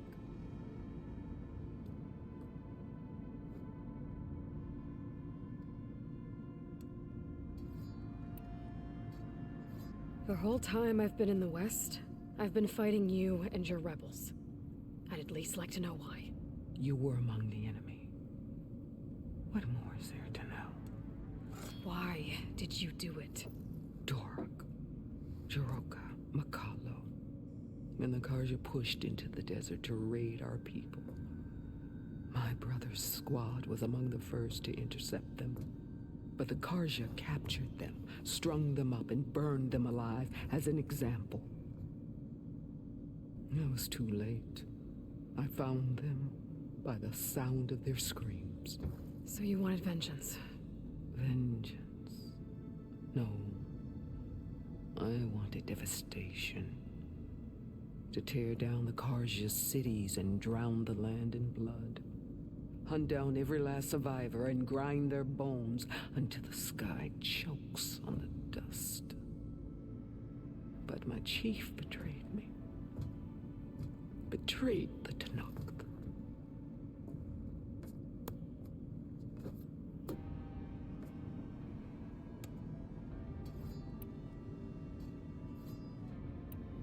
How did Hikaru betray you? Hikaru called on the clans to resist the Karja's red raids. But we did more than just defend. We hunted them, and they fled as children before a pack of claw striders all the way to their border. There we ripped down their stone walls. Their domain was ours for the taking. But when it came time to push on, Hikaru ordered us to fall back. What soldier retreats when slaughter is at hand? The kind who wants peace for their people. Peace is just a lull between vendettas. But I thought my chief had greater tactics than mine, so I stood by him, even when he allowed that filthy Karja to join our ranks. Fashav. I enjoyed watching him die at the embassy. He should have been put down when we first captured him on the field. Instead, Hikaru made him a marshal.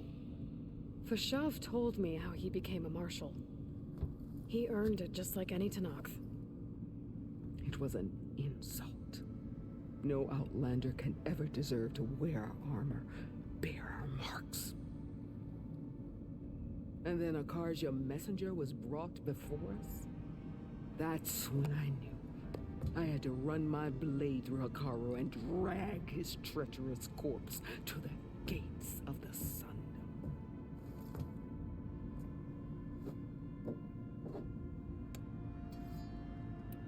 What happened when the Karja messenger appeared before Hikaru? The quivering priest bore a message from their new king. No more war. No more raids. Suddenly the Karja wanted to talk peace. An embassy at the very fortress we tore down. A true Tenakth would never take a Karja truce. Their blood exists to be spilled. But Hikaru lapped up the priest's message. He showed himself a Karja-loving traitor when he accepted. That's when I challenged him. And lost. His mercy was just another sign of his weakness. I vowed never to rest until the debt was repaid, with him on his knees before me. So with an army of soldiers and machines at my back, I returned. The day you got in my way. The deal you made. Override tech in exchange for an assault on the Zenith base. How did Sylens approach you? That name means nothing to me. My agreement was with the Oseram Asera and their sons of Prometheus. So all this time, you didn't even know who you were really dealing with? And you trusted an Outlander? If it was a trick, I would have crushed her. But she spoke with the same burning hatred for the Karja. And she offered me the chance to run them down with machines. The terror in your enemy's eyes when they see you charge. You know what I'm talking about. I bet you felt it. I don't think so. What about your end of the deal? Would you have honored it?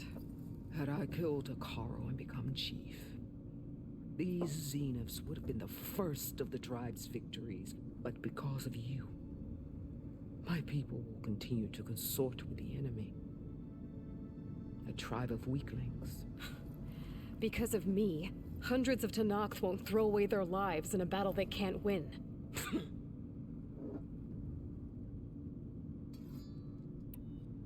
Are you really going to fight alongside me? I have no reason to betray you. Really? I failed to kill Hekarro? Failed to eliminate you? No Tenakth would follow me now. The Karja remain out of my reach, cowering behind their walls. All I have left are the screams of those long dead and unending rage. So show me where to bury it. All right. I guess we'll both face the end soon enough. Ever since you got in my way, I've wanted to see your bones burned white beneath the sun. But if I'm to die in battle, then it might as well be with the one who flew with the wings of the Ten. I'll let you know when it's time to move out.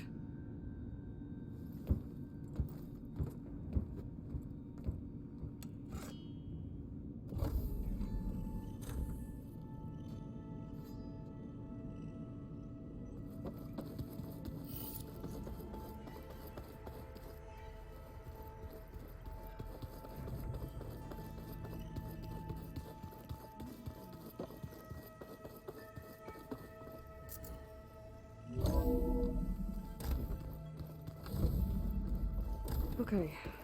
Maybe it's time to get everyone together so Tilda can brief us. But is there anything I should handle before that?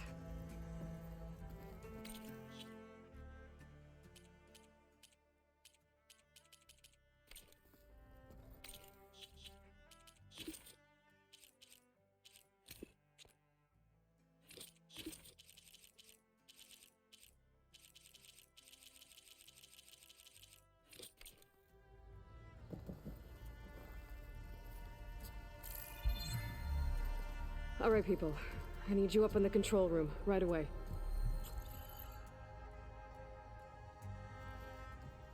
Okay, everyone. We all know what's at stake.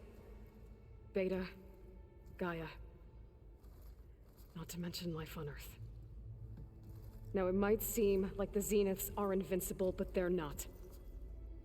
We've got what it takes to break into their base and defeat them. We even have one of them on our side. Tilda, show us the base. It is constructed atop the ruins of an ancient military facility on an island to the southwest. I can get us inside. To this location, undetected. How exactly? You'll know when you need to. Once inside, our goal will be this structure. The launch tower. Gaia and Beta are being held at the top. But along the way, we will face overwhelming resistance. Most importantly from Gerard, Eric, and the others. But also... Once I take away their shields, we should be able to deal with them. But it will be easier to deploy the device if someone else is carrying it. I'll need a strong back. Carry stuff? Yeah, I can do that. Even if your device works, there will still be Spectre drones, scores of them. If only we had an army to fight them. I've got that under control. You'll know when you need to. All right. We'll meet up again just before we go in. Where's the best place to rendezvous? On the coast, just across from the island. Once there, I'll show you the way. Okay. I'll let you know when I arrive at the rendezvous point. And then you can join me. In the meantime, do whatever you need to prepare. Understood?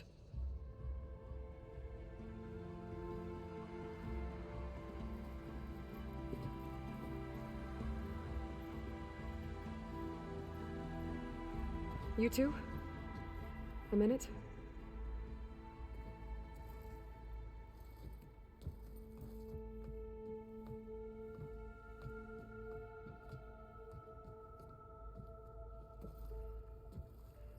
Tilda helped me get in touch with Beta, and she told me something important.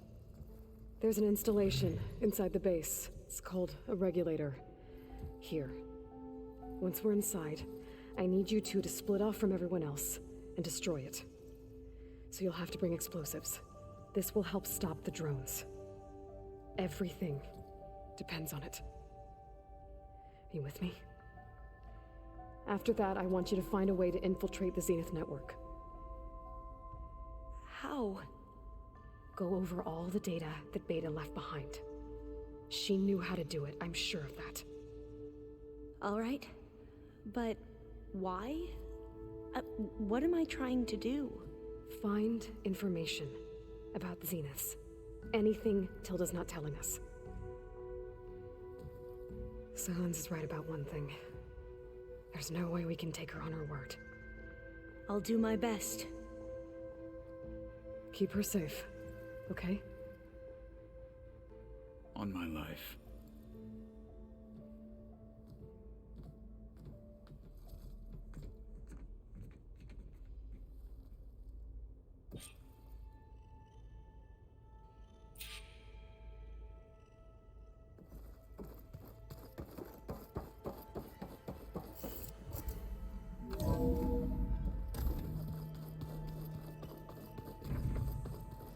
Remember, we need to get Silence Weapon to the Zenith base intact if we want to take their shields down. We're finally doing this. Never thought I'd be off on a mission to take down a bunch of immortals from the stars. I can hear the drinking songs already.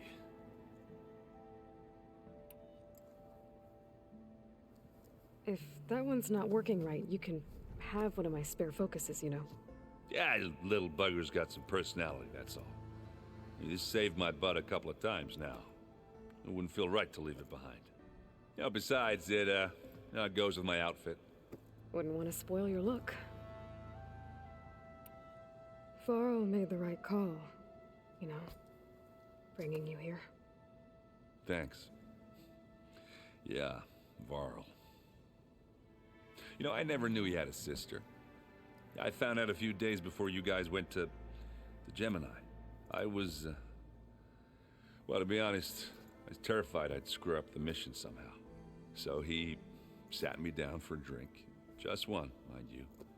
And we talked about family. Vala, Ursa, loss and revenge. How you helped us. You know, we never did get that drink you promised back in the Embrace. And you never told me exactly how your sister escaped the Mad Sun King. I guess we never got round to it. World ending and all. No time like the present, though. If you're up for it.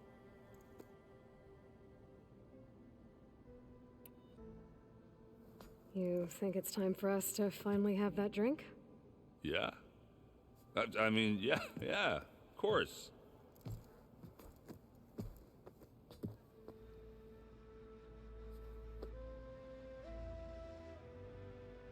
Oh.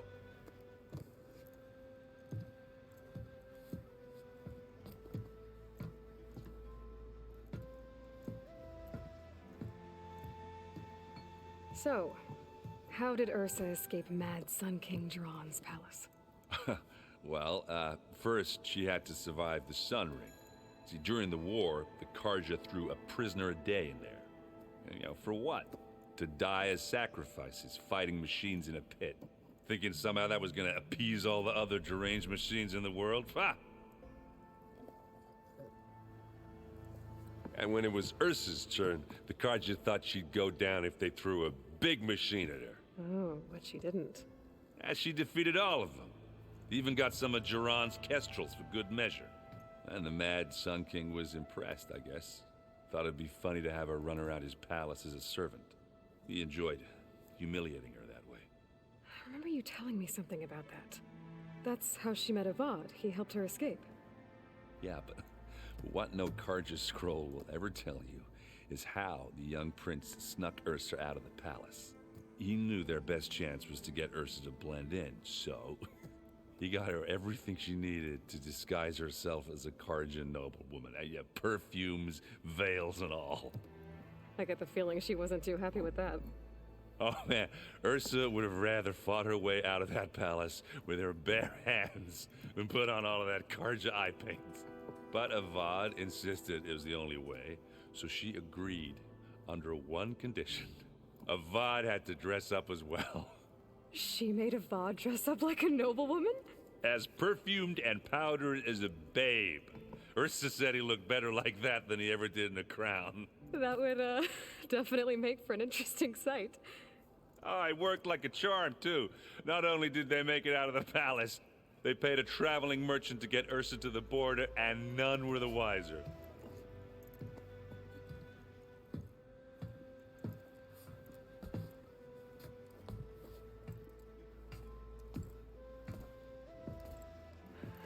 You were right. That was a story best told over a drink. All good stories are. I guess I should get going. I'll see you at the rendezvous point, with my hammer ready. I wouldn't have it any other way.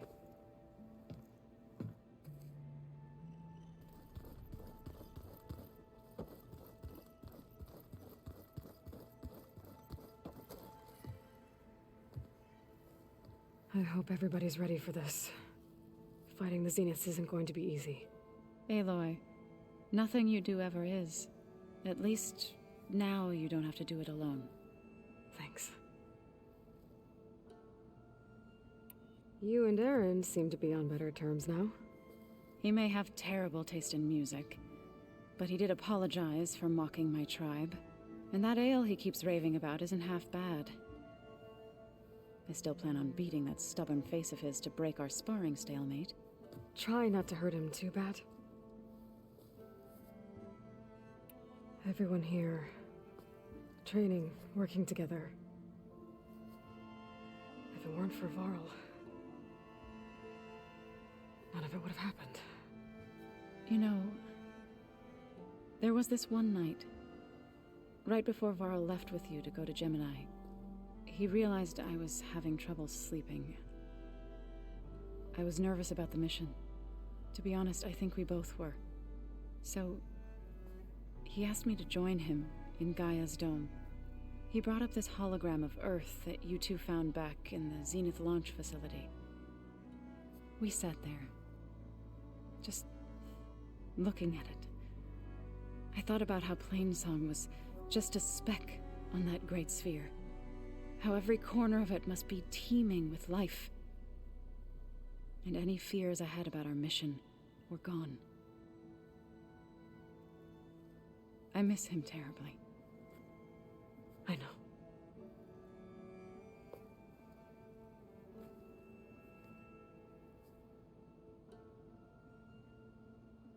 I should go. I'll let you know when I'm ready to head to the base. Before you do, there is one favor I would ask of you. What is it? You placed this focus in my care, and gave me the highest calling an Utaru has ever known. If I should fall in battle, I'd like you to be the one to bury my seed pouch. For the both of us. So, make sure you stay alive to do so. Let's just try to all come back home. Okay?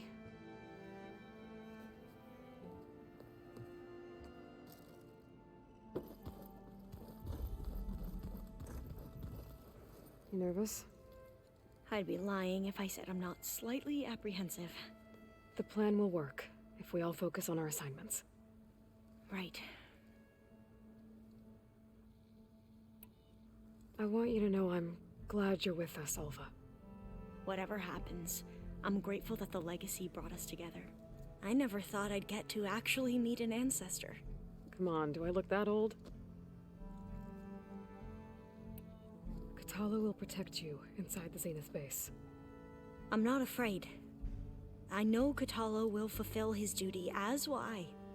If we die doing so, at least it'll be alongside a friend.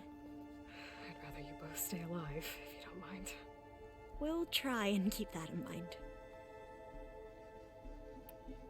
Once all this is over, will you go back across the ocean?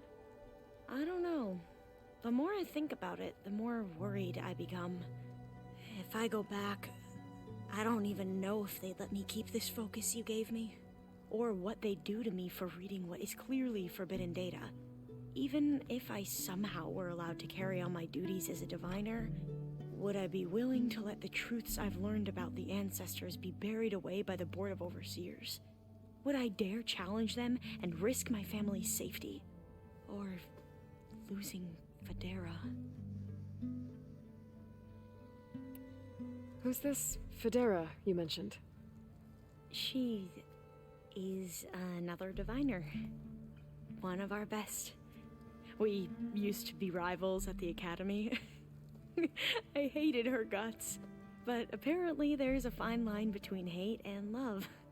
We became very close, and then I was assigned to the expedition. She promised she'd wait for me, no matter how long it took. Well, that was smart of her. She won't do any better. Yeah, I don't know about that. I do.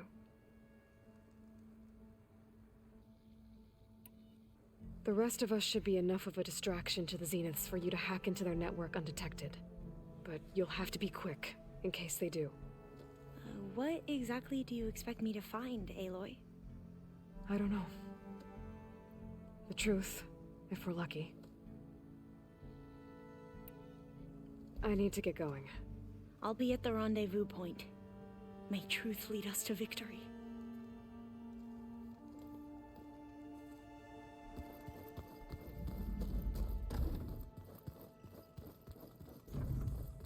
So, you return. Something else?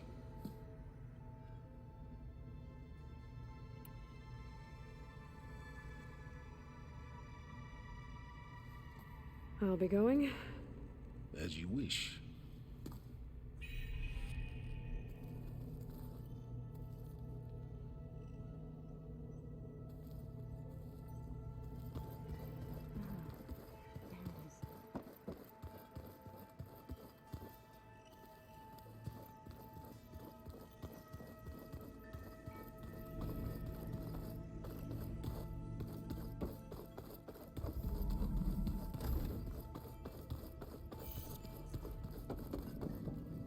What now?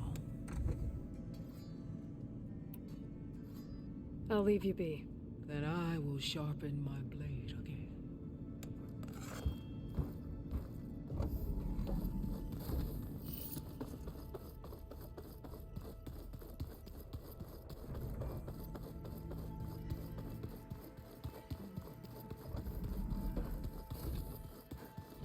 Welcome back, Aloy.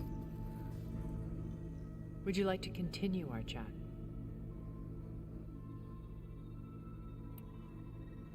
I should be going. I'll be making final preparations.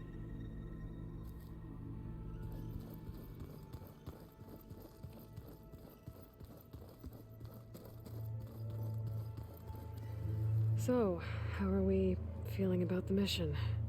I do not know everything that you have planned, but it doesn't matter. All that remains is to follow you to the end, whatever that will be. Thank you, Kotallo. I'm glad all this brought us together. You brought us together, and I am grateful too. Oh, and by the way, I was hoping now would be a good time to go back to the Tremortusk site and test my new arm, before we leave on our mission. Right. I'll let you know when I can make my way there. Thank you. We didn't really get to talk about what happened at Gemini. There was nothing more to say. If he were Tenakth, Varl's bravery would have earned him sacred burial at the Grove, among the most distinguished of our tribe's warriors.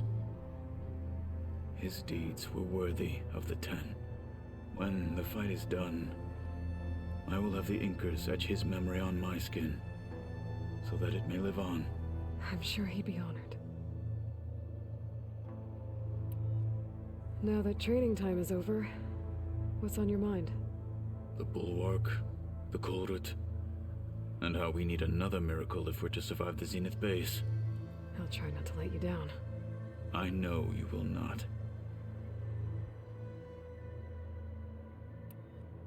I'll see you soon then. It will be my honor.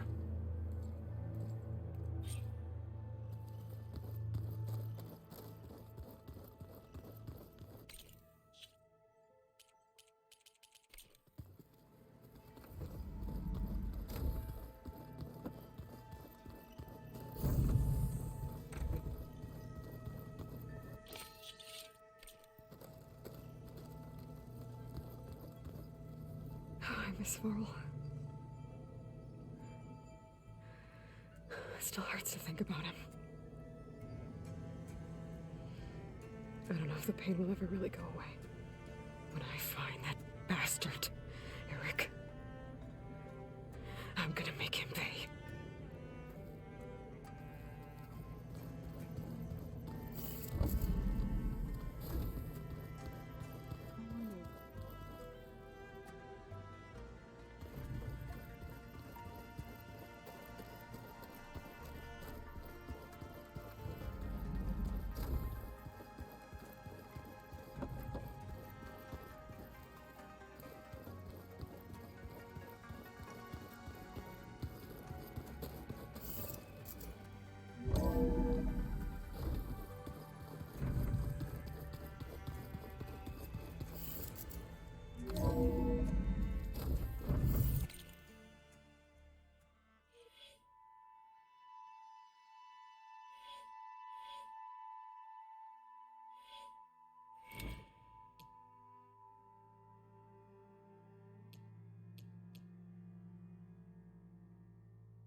The nuke can survive freezing, so can I.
There.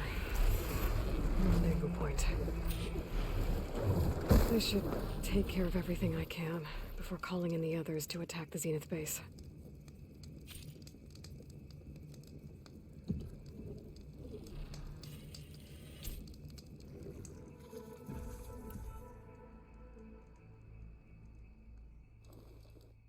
Okay, everyone.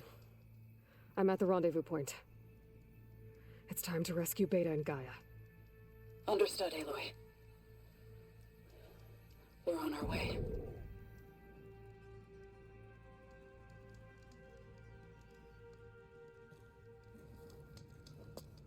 Aloy, Where are the others? not far behind. Egghead here couldn't stand traveling with the pack.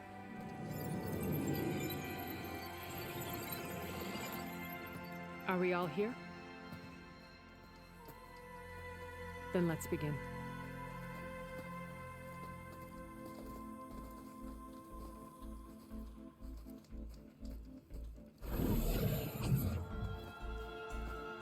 A tunnel. An ancient escape route from the ruins on the island. When I realized it ran all the way across the water, I thought it might prove useful to come and go undetected. So I concealed it from the others.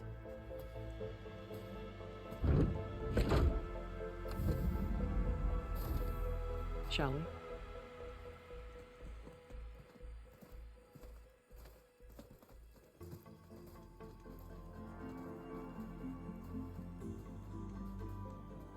I wish there was a less pungent way to get way inside the base. Agreed.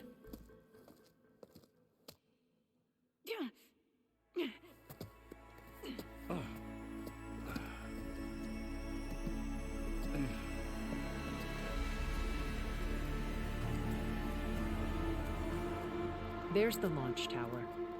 That plane offers a little cover, so the only viable path is through there. There will be Spectres guarding it, and many more can be deployed from those hangars. All right. Alva, Kotallo, get to it. Where are they going?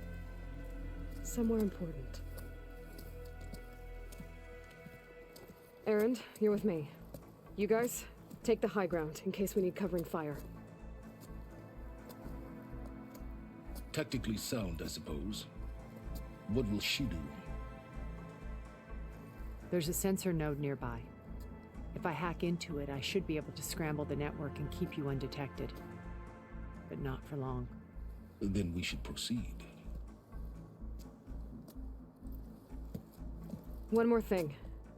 Open up the channel to Beta. Audio only.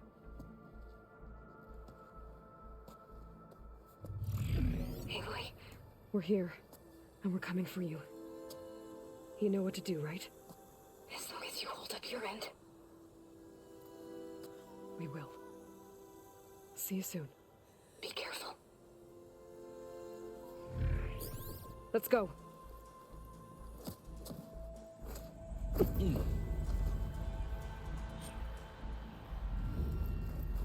Get to the launch tower as quickly as possible. I'll do my best to conceal our intrusion.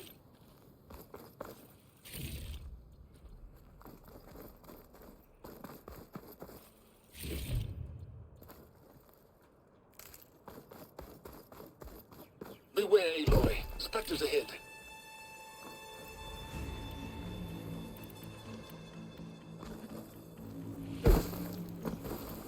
Company. Follow my lead. That's what I do. Bring much use out of shock ammo.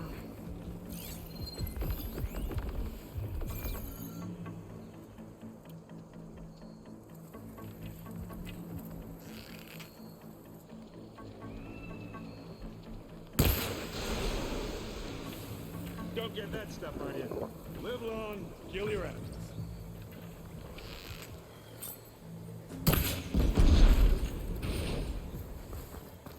Aloy, for you!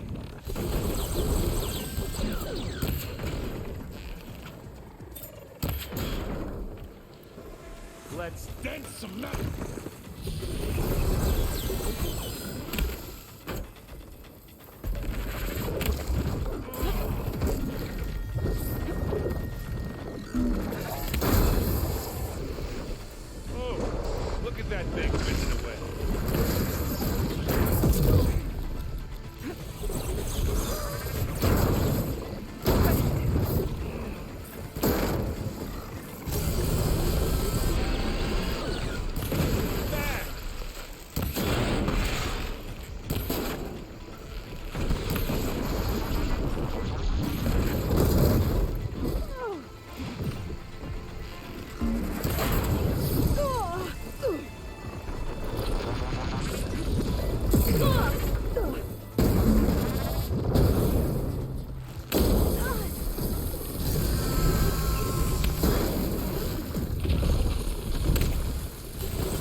here!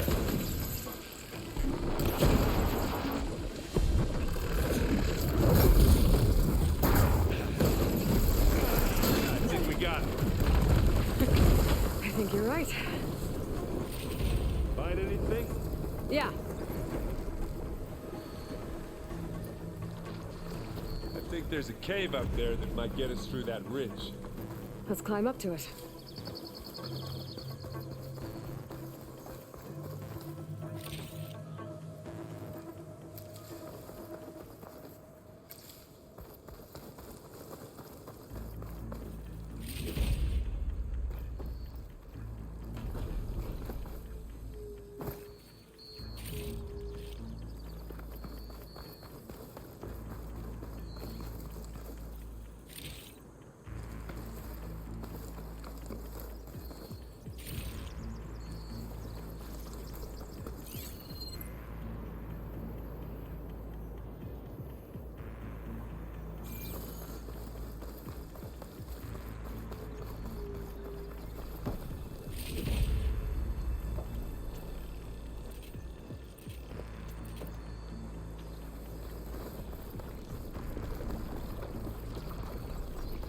We should move on.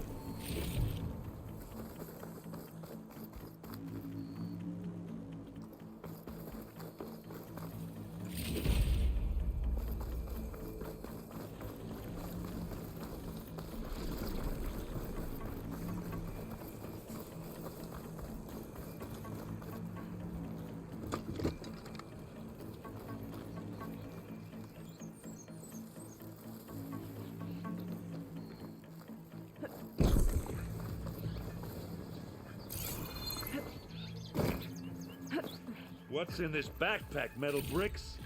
Aloy, Alva and I are closing in on the regulator. Keep me posted. It's creepy in here. Don't worry. I'll protect you.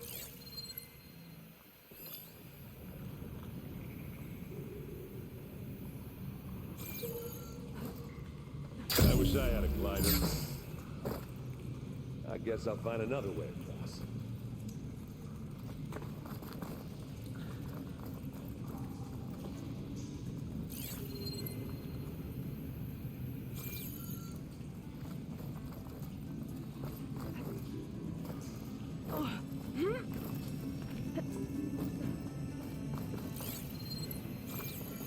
There's a lot of dead machines on this island.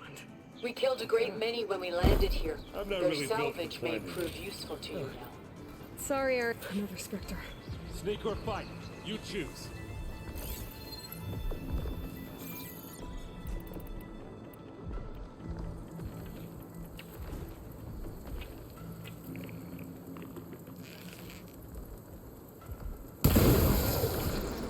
Gah!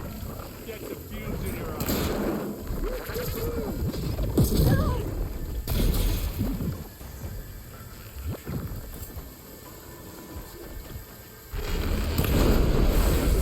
A weapon blew up.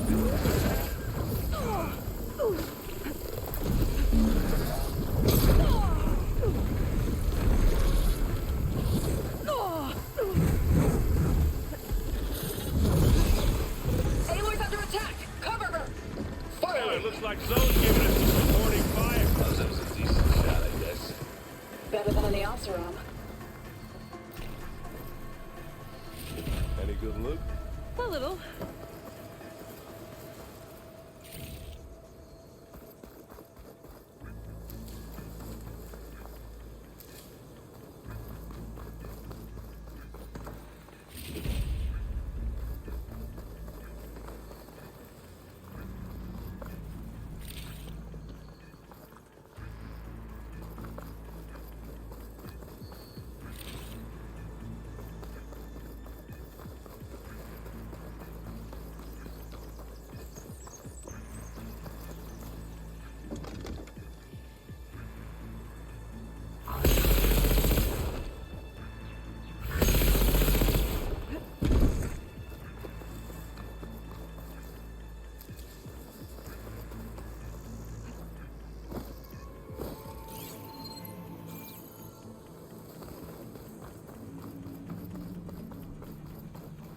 Hey, come on, Aloy, let's go.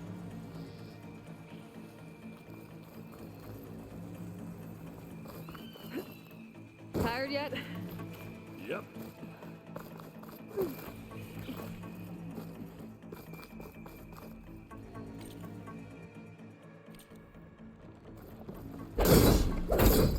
Yeah! Clear those weeds. We're through.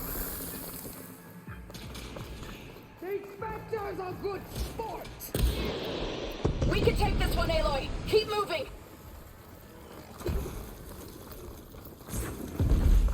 That Stormbird carcass should get us over the gap. I hate Stormbirds. But I guess, that dead one. Hey, you remember the good old days when our only worry was whether Meridian would be destroyed? You know, instead of the whole world? Oh, yeah. Good times.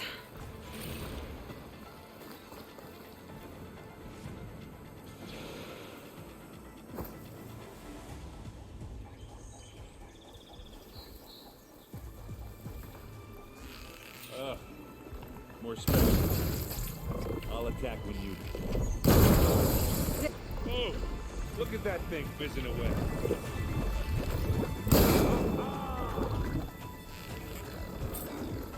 You wishing you picked another fight yet? Can't beat an Asaram forge.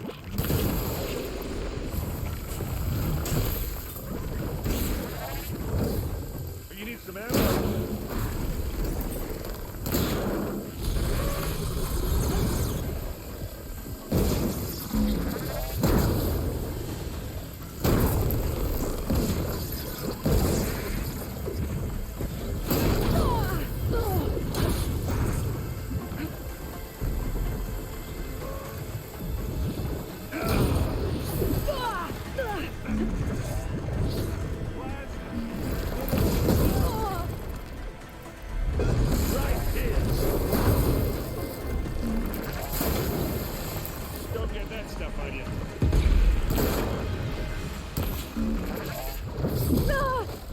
Pain subsiding.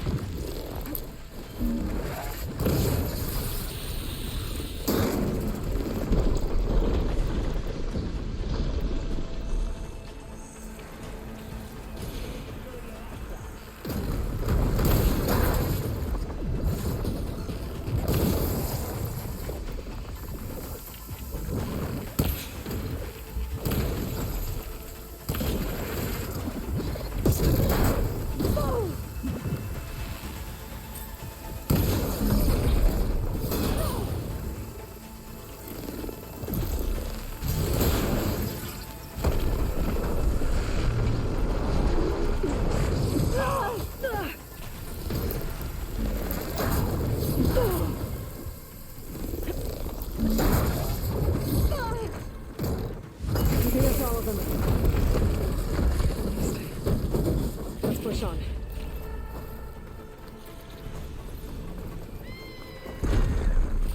What do you get? Just some parts.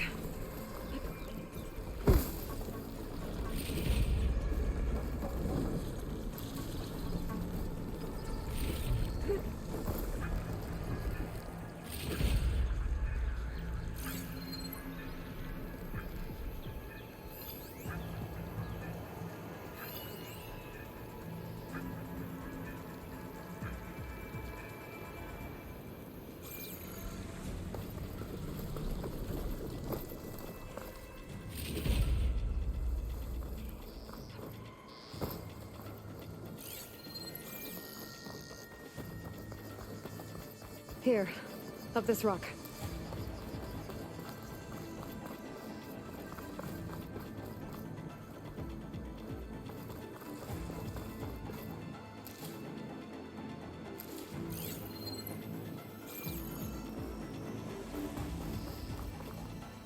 Well, let's not wait around, okay?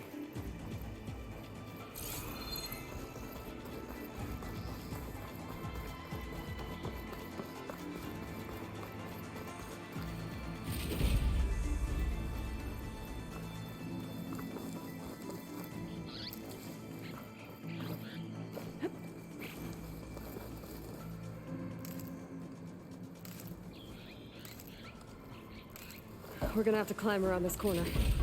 I'll try not to complain. I can see the way forward. Keep moving. As fast as we can. You alright? Sort of.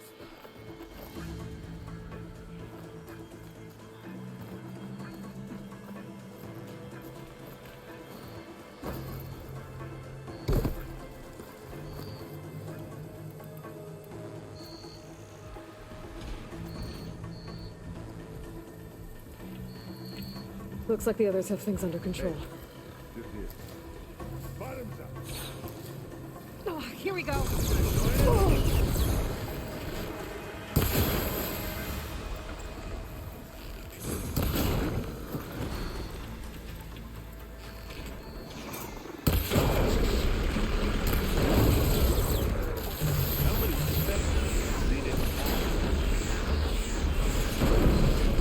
More than we want to fight at once, that's for sure. Pick that weapon up and give it a taste of its own medicine.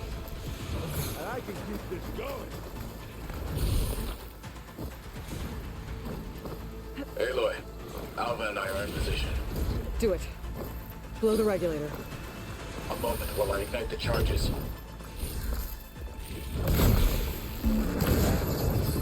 Got it.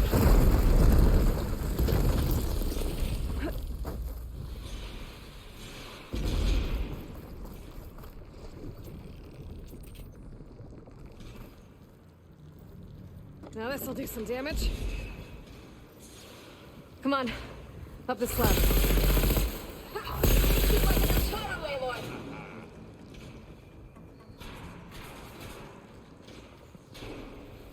Let's smash these machines.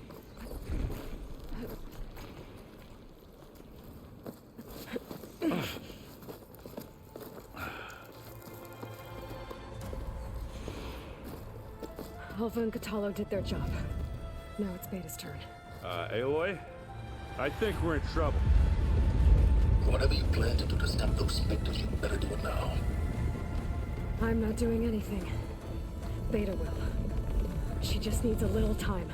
Time that we don't have. Come on, Beta, come on.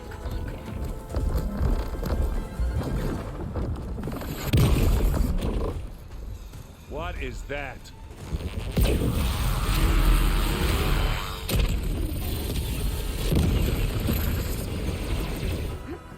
Our army.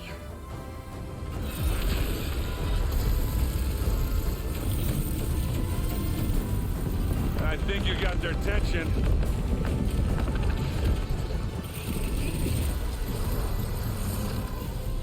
Very clever. You had Beta inject Hephaestus into the base's printer matrix. Which is faster and more powerful than any cauldron. Now it can crank out machines to its heart's content.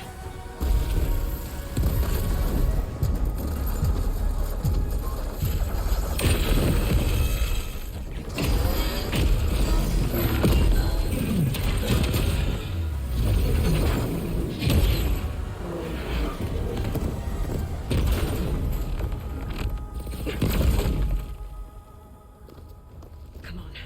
Let's get to the launch tower before this whole place becomes a war zone.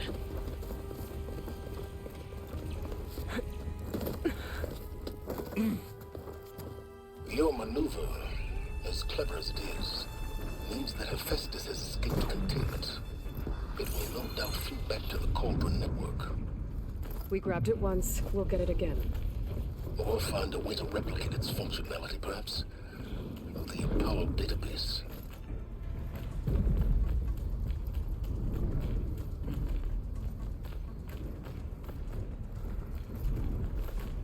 Aloy, in case we don't make it, I just have one regret. What is it? We had to do all this climbing.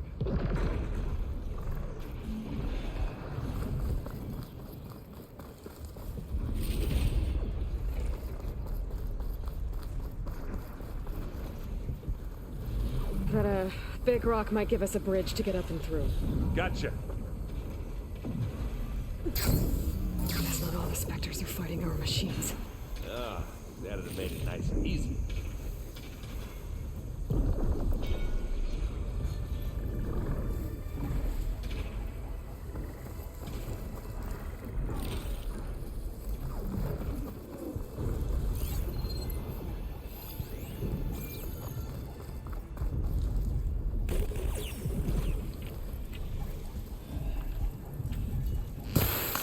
Zoe and Baldy are fighting another Spectre up there. I think they can handle it. Pick it up. Need it. Gotcha. Now This'll burn. help.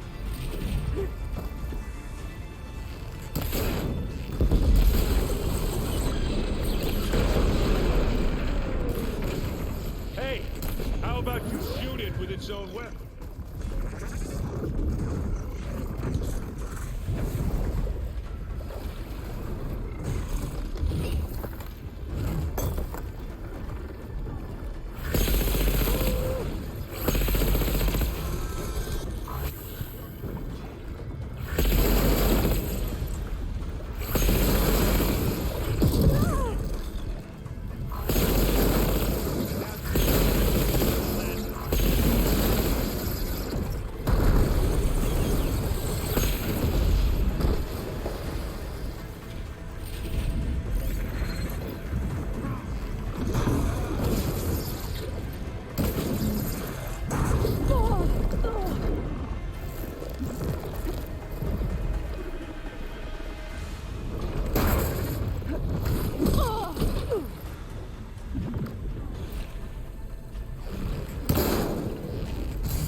This way.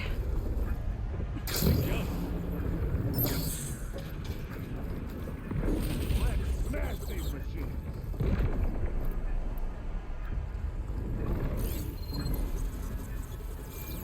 To the right, I think.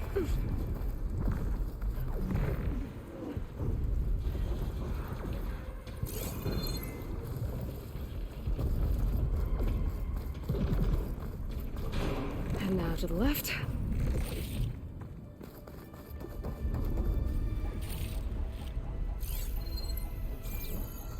You can get to the launch tower through the hangar up ahead. I'm heading over to join you now. The hangar's in bad shape, but I can see the way in. Hurry, Aloy!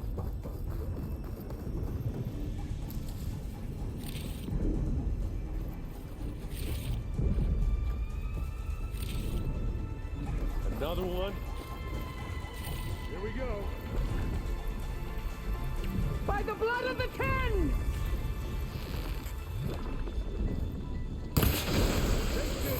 Take him down.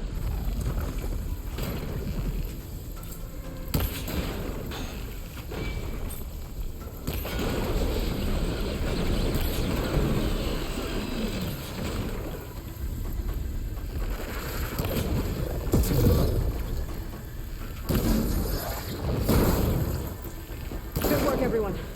Let's go.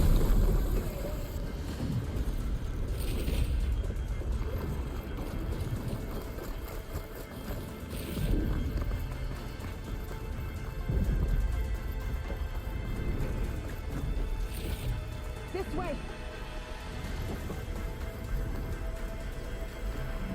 This is coming with me.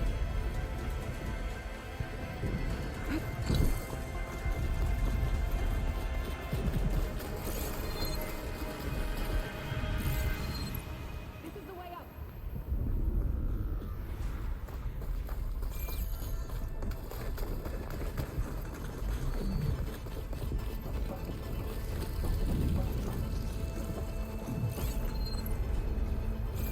Whoa.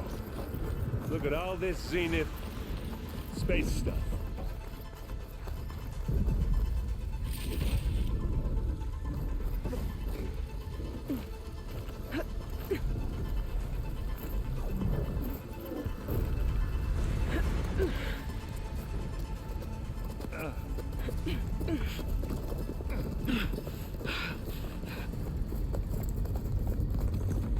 Come on, let's go!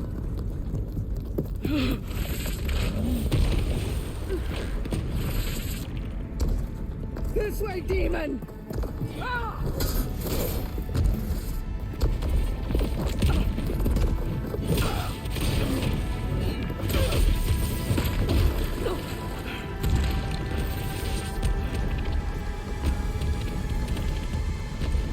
This is the death I was promised. Go!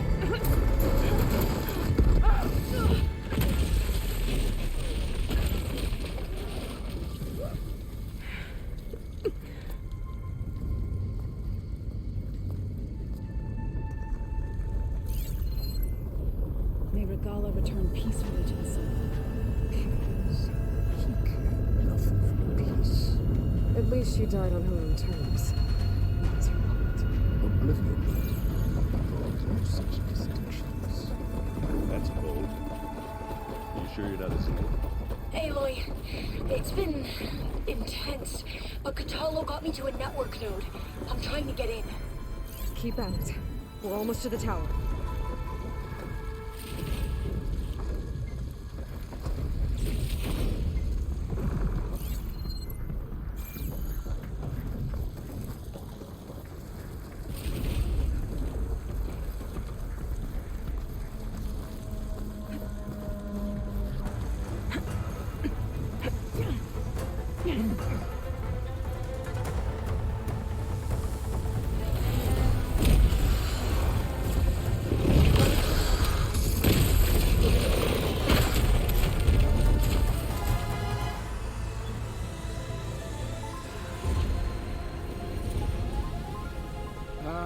Now we know who's been causing all the fuss.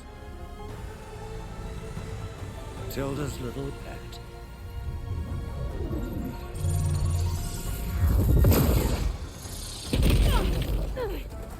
Silence! Zenith inbound. Can we drop their shields, please? I'm powering it up. Stay still.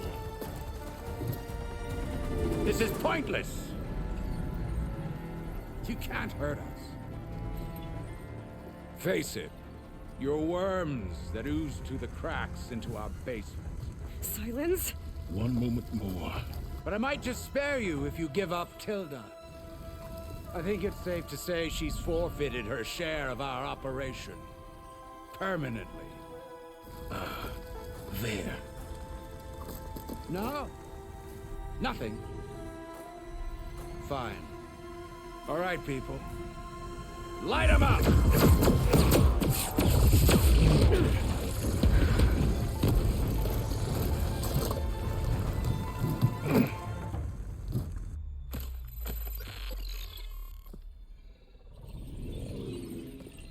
Are we supposed to be scared?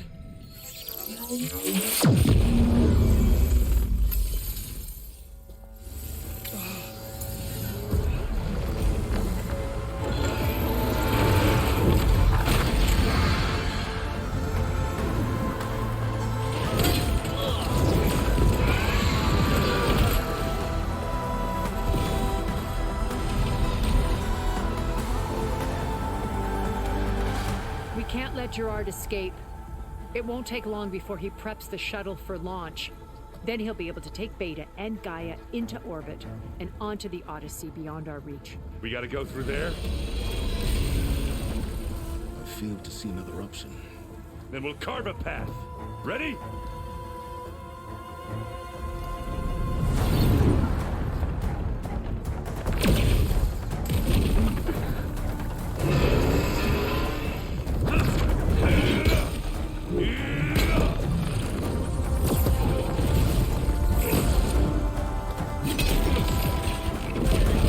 Get to the top and secure Gaia. I'll stop Gerard.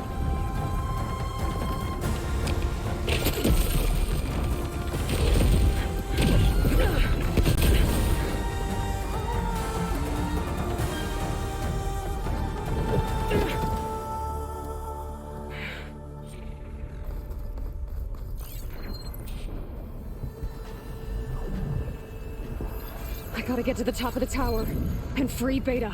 Aloy, what? Time machine filth! Apologies for that. We're okay. As long as Alva hurries. I'm almost into the network! Just do the best you can.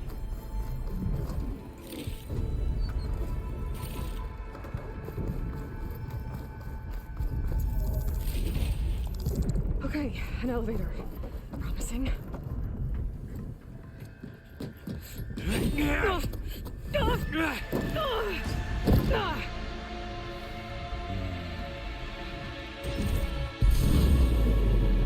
We got some unfinished business, little girl.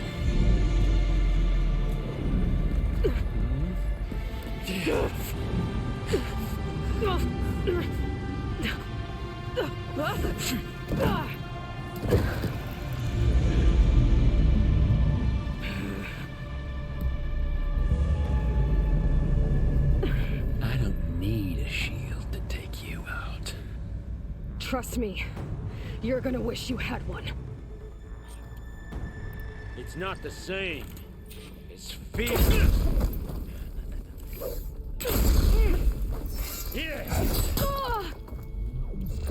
There!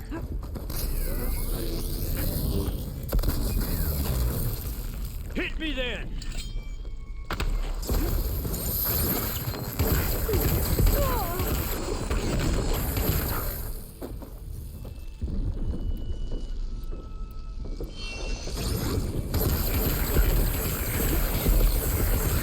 I'm taking you down! Felt that, didn't ya?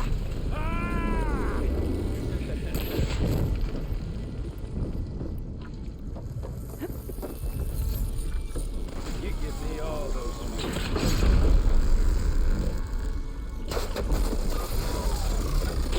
Aloy, are you there? I'm on my way to help. Just need to find my way in there. Whoa! I can't let him catch me. Much better. He's almost down. Come here, so I can watch you suffer.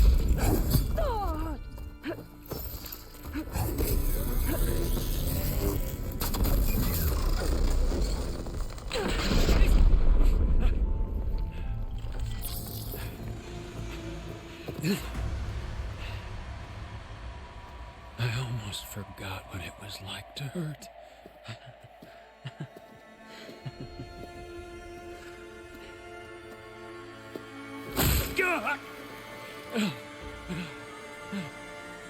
Now we're having fun, right?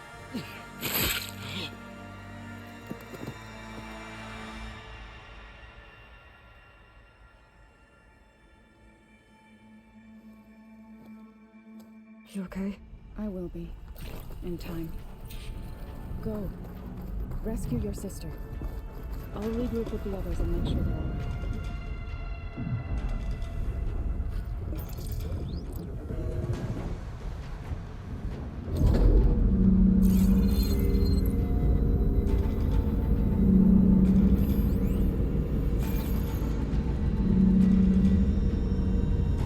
Looks like the machine's inspectors have almost wiped each other out. What was that? Aloy, Gerard just activated the self-destruct failsafe on the printing matrix. He's taking control of a number of systems. Including the lift? I'm afraid so. He's restricted its access to the top. You'll have to climb from there. I have to go. I almost have him.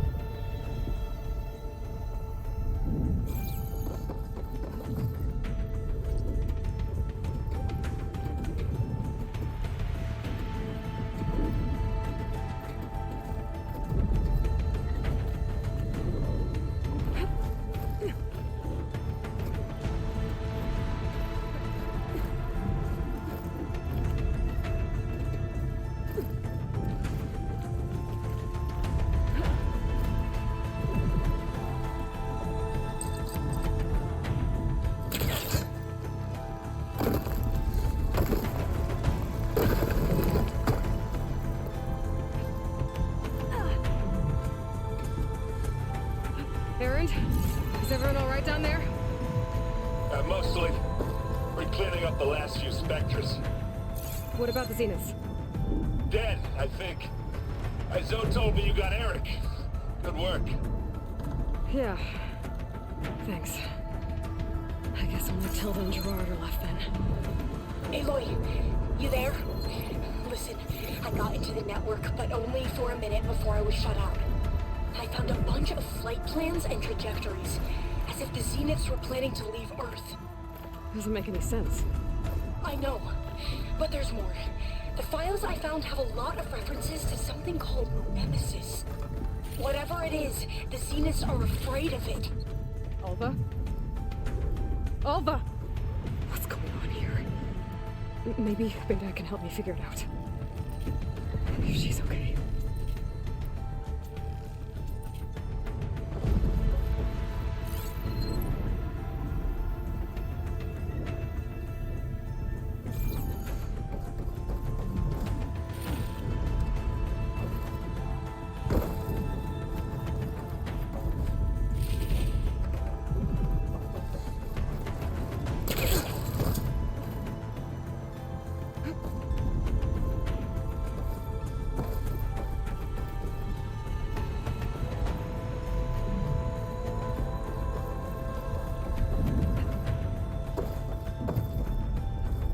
Almost there.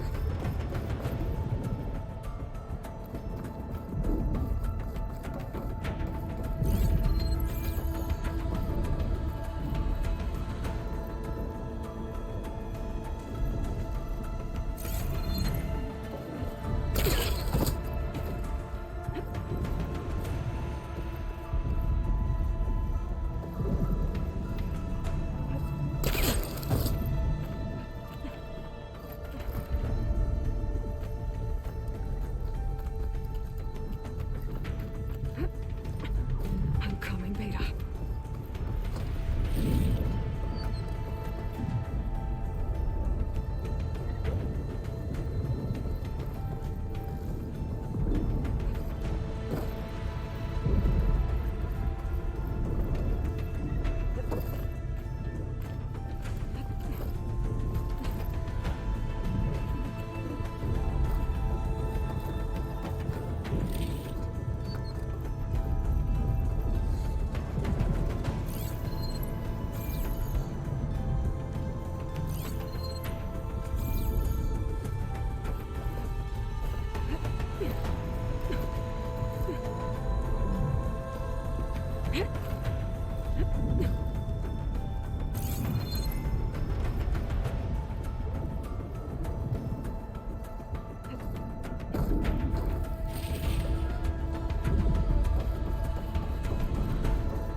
This is it. This is the line.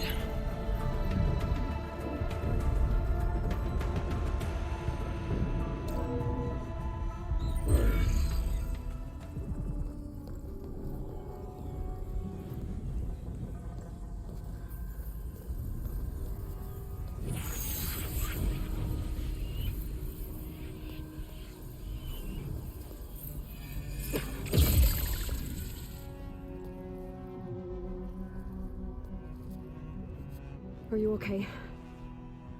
Look, I know you've been through a lot, but you have to help me access the Zenith network. I need to see their files, anything referring to the word Nemesis. Okay. Over there.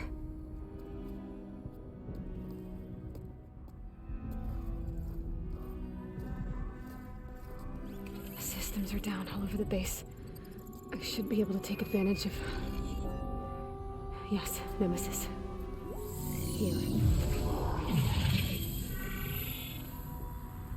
There's something in deep space. It's following the Zeniths to Earth.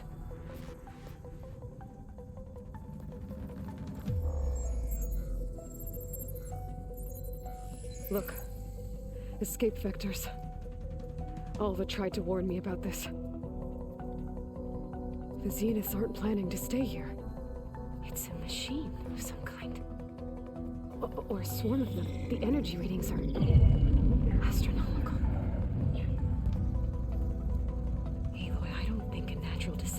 destroyed the Zenith colony on Sirius. This thing did. Earth isn't a new home for them. It's a way station.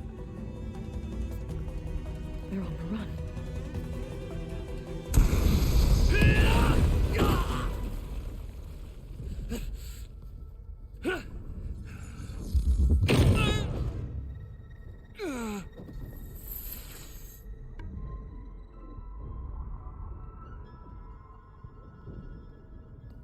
I see you've been busy. And you've been lying. Nemesis, what is it? It is us. The minds of Far Zenith. Or failed copies of them, anyway. Back on Sirius, some of my peers weren't satisfied with physical immortality. They wanted digital transcendence. A way to upload their minds into any form, organic or mechanical. Nemesis was a failed experiment to that effect. Abandoned, but never erased. An immense database of our memories, emotions, and prejudices left to fester. And it destroyed your colony? We didn't realize it had gained sentience until it broke containment. It had everything it needed from our memories. Security protocols, system specs, override codes. It hacked everything before we knew what hit us. Then it took over our printing facilities, allowing it to gain any machine form it needed to wipe us out. But why? Imagine being trapped alone for decades with only the twisted echoes of megalomaniacs for company. It hates us for abandoning it to that prison. And now that it's free, it will do anything to destroy us, including denying us a safe harbor on Earth. The extinction signal that woke Hades. You didn't send it. Nemesis did. Finally, you understand. And when that failed, it launched from Sirius to finish the job itself. Which is why we must flee to a random planet circling a random star, somewhere it can never find us. With Gaia, so you can build yourself a new world. That's the plan. Even now. Earth is finished, Aloy. Nemesis will scour it of life to deny its creators a viable home. But Elizabeth's dream won't die. You'll come with me to the stars. And with Gaia, we'll create a new world. Together, where that monstrosity could never find us. What? No. I loved Elizabeth. More than you could ever know. And I let her stay behind to die with the rest of humanity. A mistake I have regretted for 1,000 years. Now she stands before me again. Not some inferior copy, but her best possible self. So I'm not asking. You're coming with me. It may seem harsh now, but you'll forgive me in a few centuries. You can't force me, Tilda. Your shield is gone. I have something better. Spectre Prime, to me. Take cover! Get to the door! Submit, Aloy. You can't win. No! I've heard that before. This Spectre was designed.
Survive against more than that. I better scan that thing first.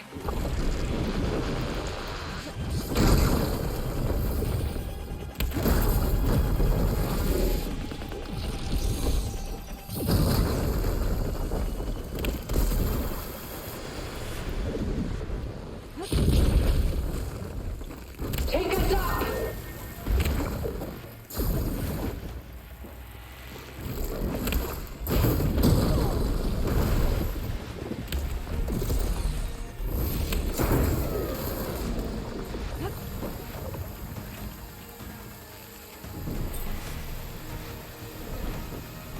I knew you didn't truly want to hurt me.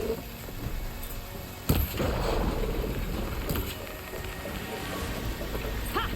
Those gold plates are vulnerable.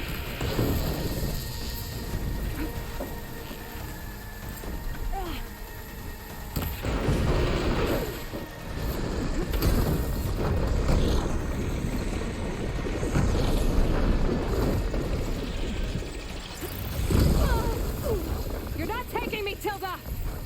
Just stop! Armor's up! No! Oh, that thing's fast.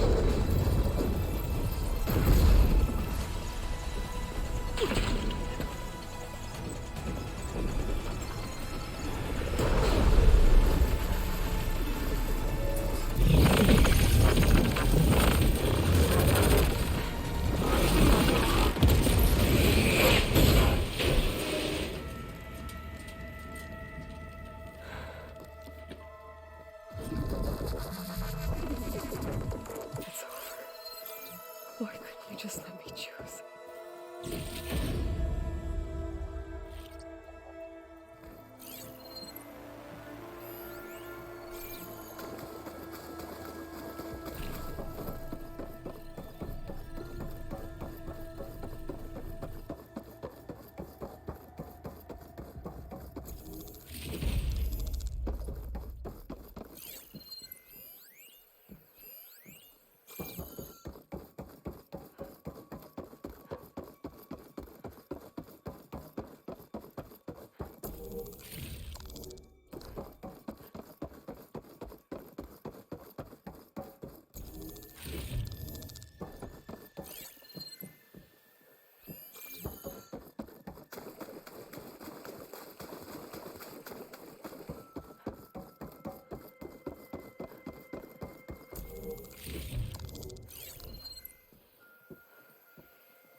She tried to take you. And she told you about Nemesis. So you've known all along. From Hades, yes. Along with data on how to circumvent the Zenith shields. Everything I did to create the Rebel Army was based on that knowledge. To reach this place, this moment. And you couldn't just tell me? Come now, Aloy. You're the last person to act sensibly in the face of impossible odds. When I learned of Nemesis from Hades, I saw the pieces on the board and how to play them. And in that same moment, I knew it was a game you would never play. That you would interfere and attempt to save the Tenakth. I was correct, to a point. You ruined my plans, but brought your own to fruition. The end result is the same. We're here. And now it's time for me to leave this doomed planet behind. To seize the Odyssey and the Apollo database, and begin a new chapter in my pursuit of knowledge, one with infinite possibilities. You can join me if you so desire. You've more than earned your place. Unlike Tilda, I'm extending a polite invitation. You're going to just take off? And abandon everything? Stay. Help me fight that thing. Perhaps Tilda didn't adequately define the threat. Nemesis can't be stopped. It destroyed a highly advanced Zenith colony in a matter of hours. What hope does this primitive tribal Earth have? If you brought Gaia, you wouldn't be abandoning life, you'd be saving a seed for a new world. Just as Elizabeth did. It's the choice she made. The sacrifice of all that is for the hope of what might be. If she were here in your place, she would board that shuttle, Aloy. Found her. Is she hurt? Still on her feet. Thank the Ten. Goodbye, Silence.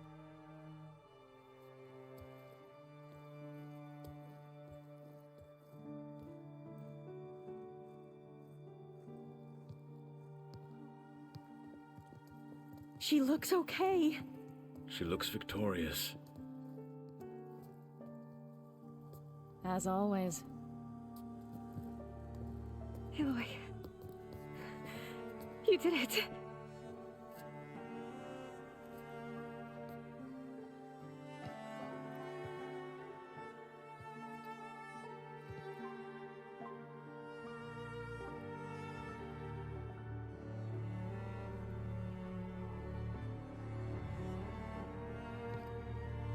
Hey, where's he going?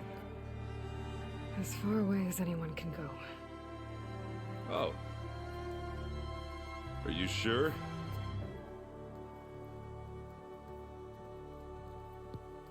You're staying. For a time. You people are going to need all of the help you can get.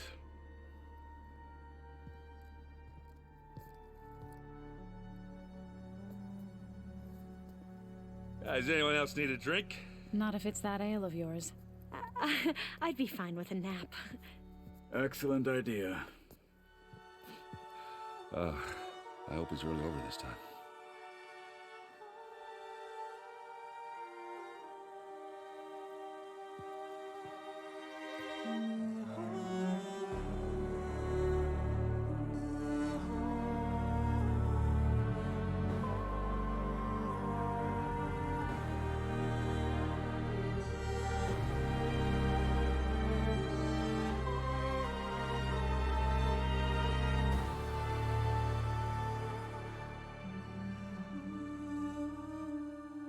There's another battle ahead, Elizabeth.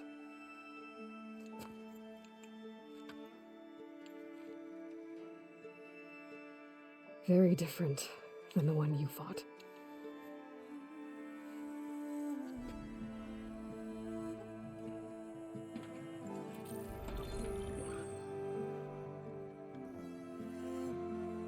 It's not about the distant hope of creating a new world. It's about preserving the one we have. My friends have a new mission. To spread the word and ask for help. They've taken it in stride. I think it's because they've always known what I've only just started to understand. That the people of this world have the strength to fight any battle.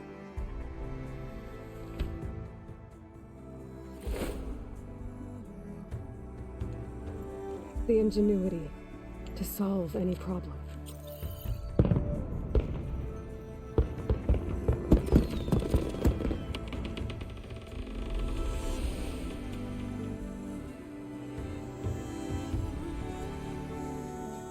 The courage to overcome any obstacle.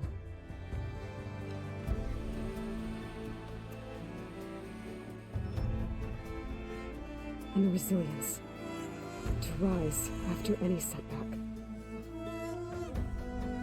As for me,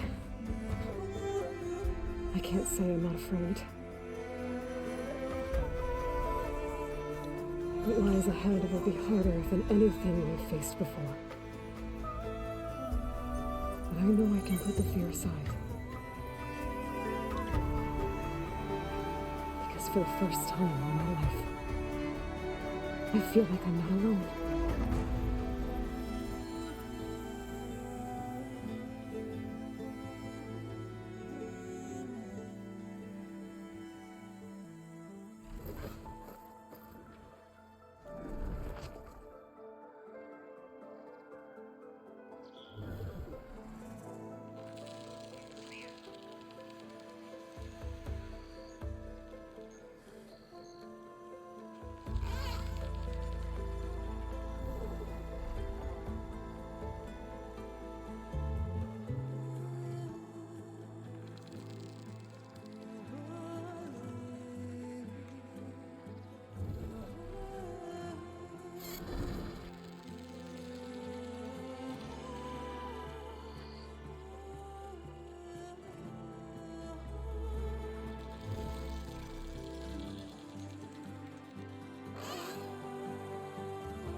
Their kindness calls to me. I have to block it out. My voice has grown so somber.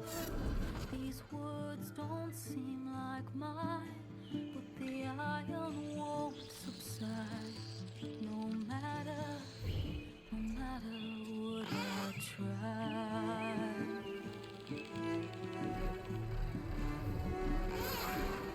My raindrops in the flood, in this emptiness, in storms. If I falter, if I fall,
hands are full of flowers, my ears are full of songs, my heart is sad and numb. I'd rather just be wrong. I listen when you talk, your words all make sense, but underneath it all, I hear where we are going with this.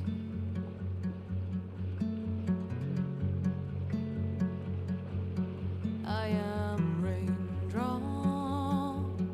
in the flood. I am emptiness.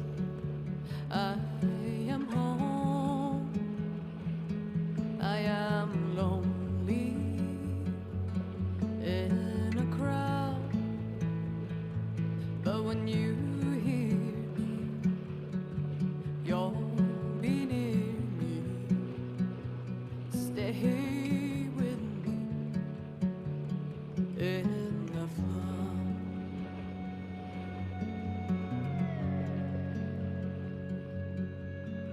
In dreams I never left, I had courage like the beast. My eyes, they never fled. My arms would always reach. You harden with your words. Maybe fear is armor too. My voice is not that strong. When hurricanes come running from you, I am raindrops in the flood. I am emptiness. I am home. I am lonely in a crowd. But when you hear me, you'll be near me. Stay with me in the flood.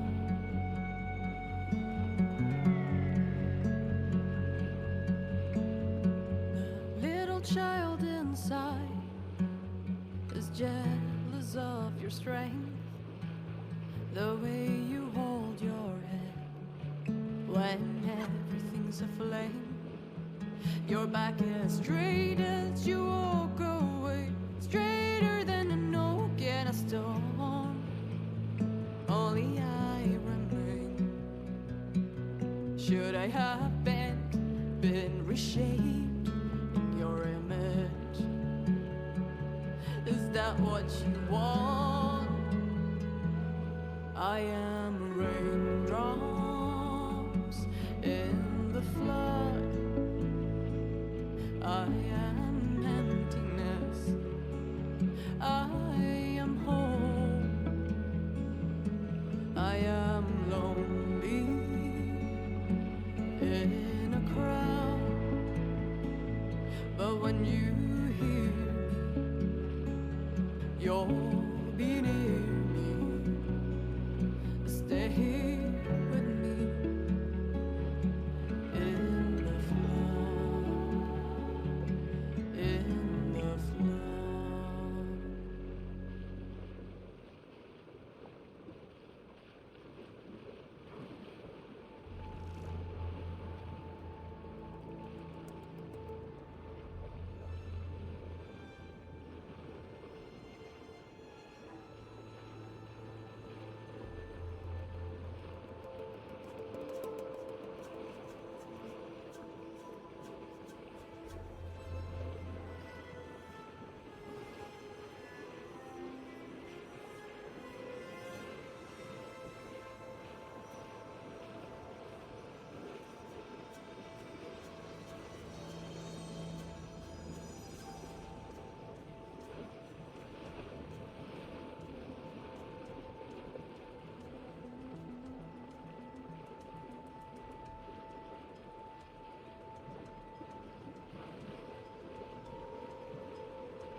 What are you up to? I'm getting a head start on looking for ways to temporarily stabilize the biosphere. We may not have Hephaestus, but I'm sure we can come up with something.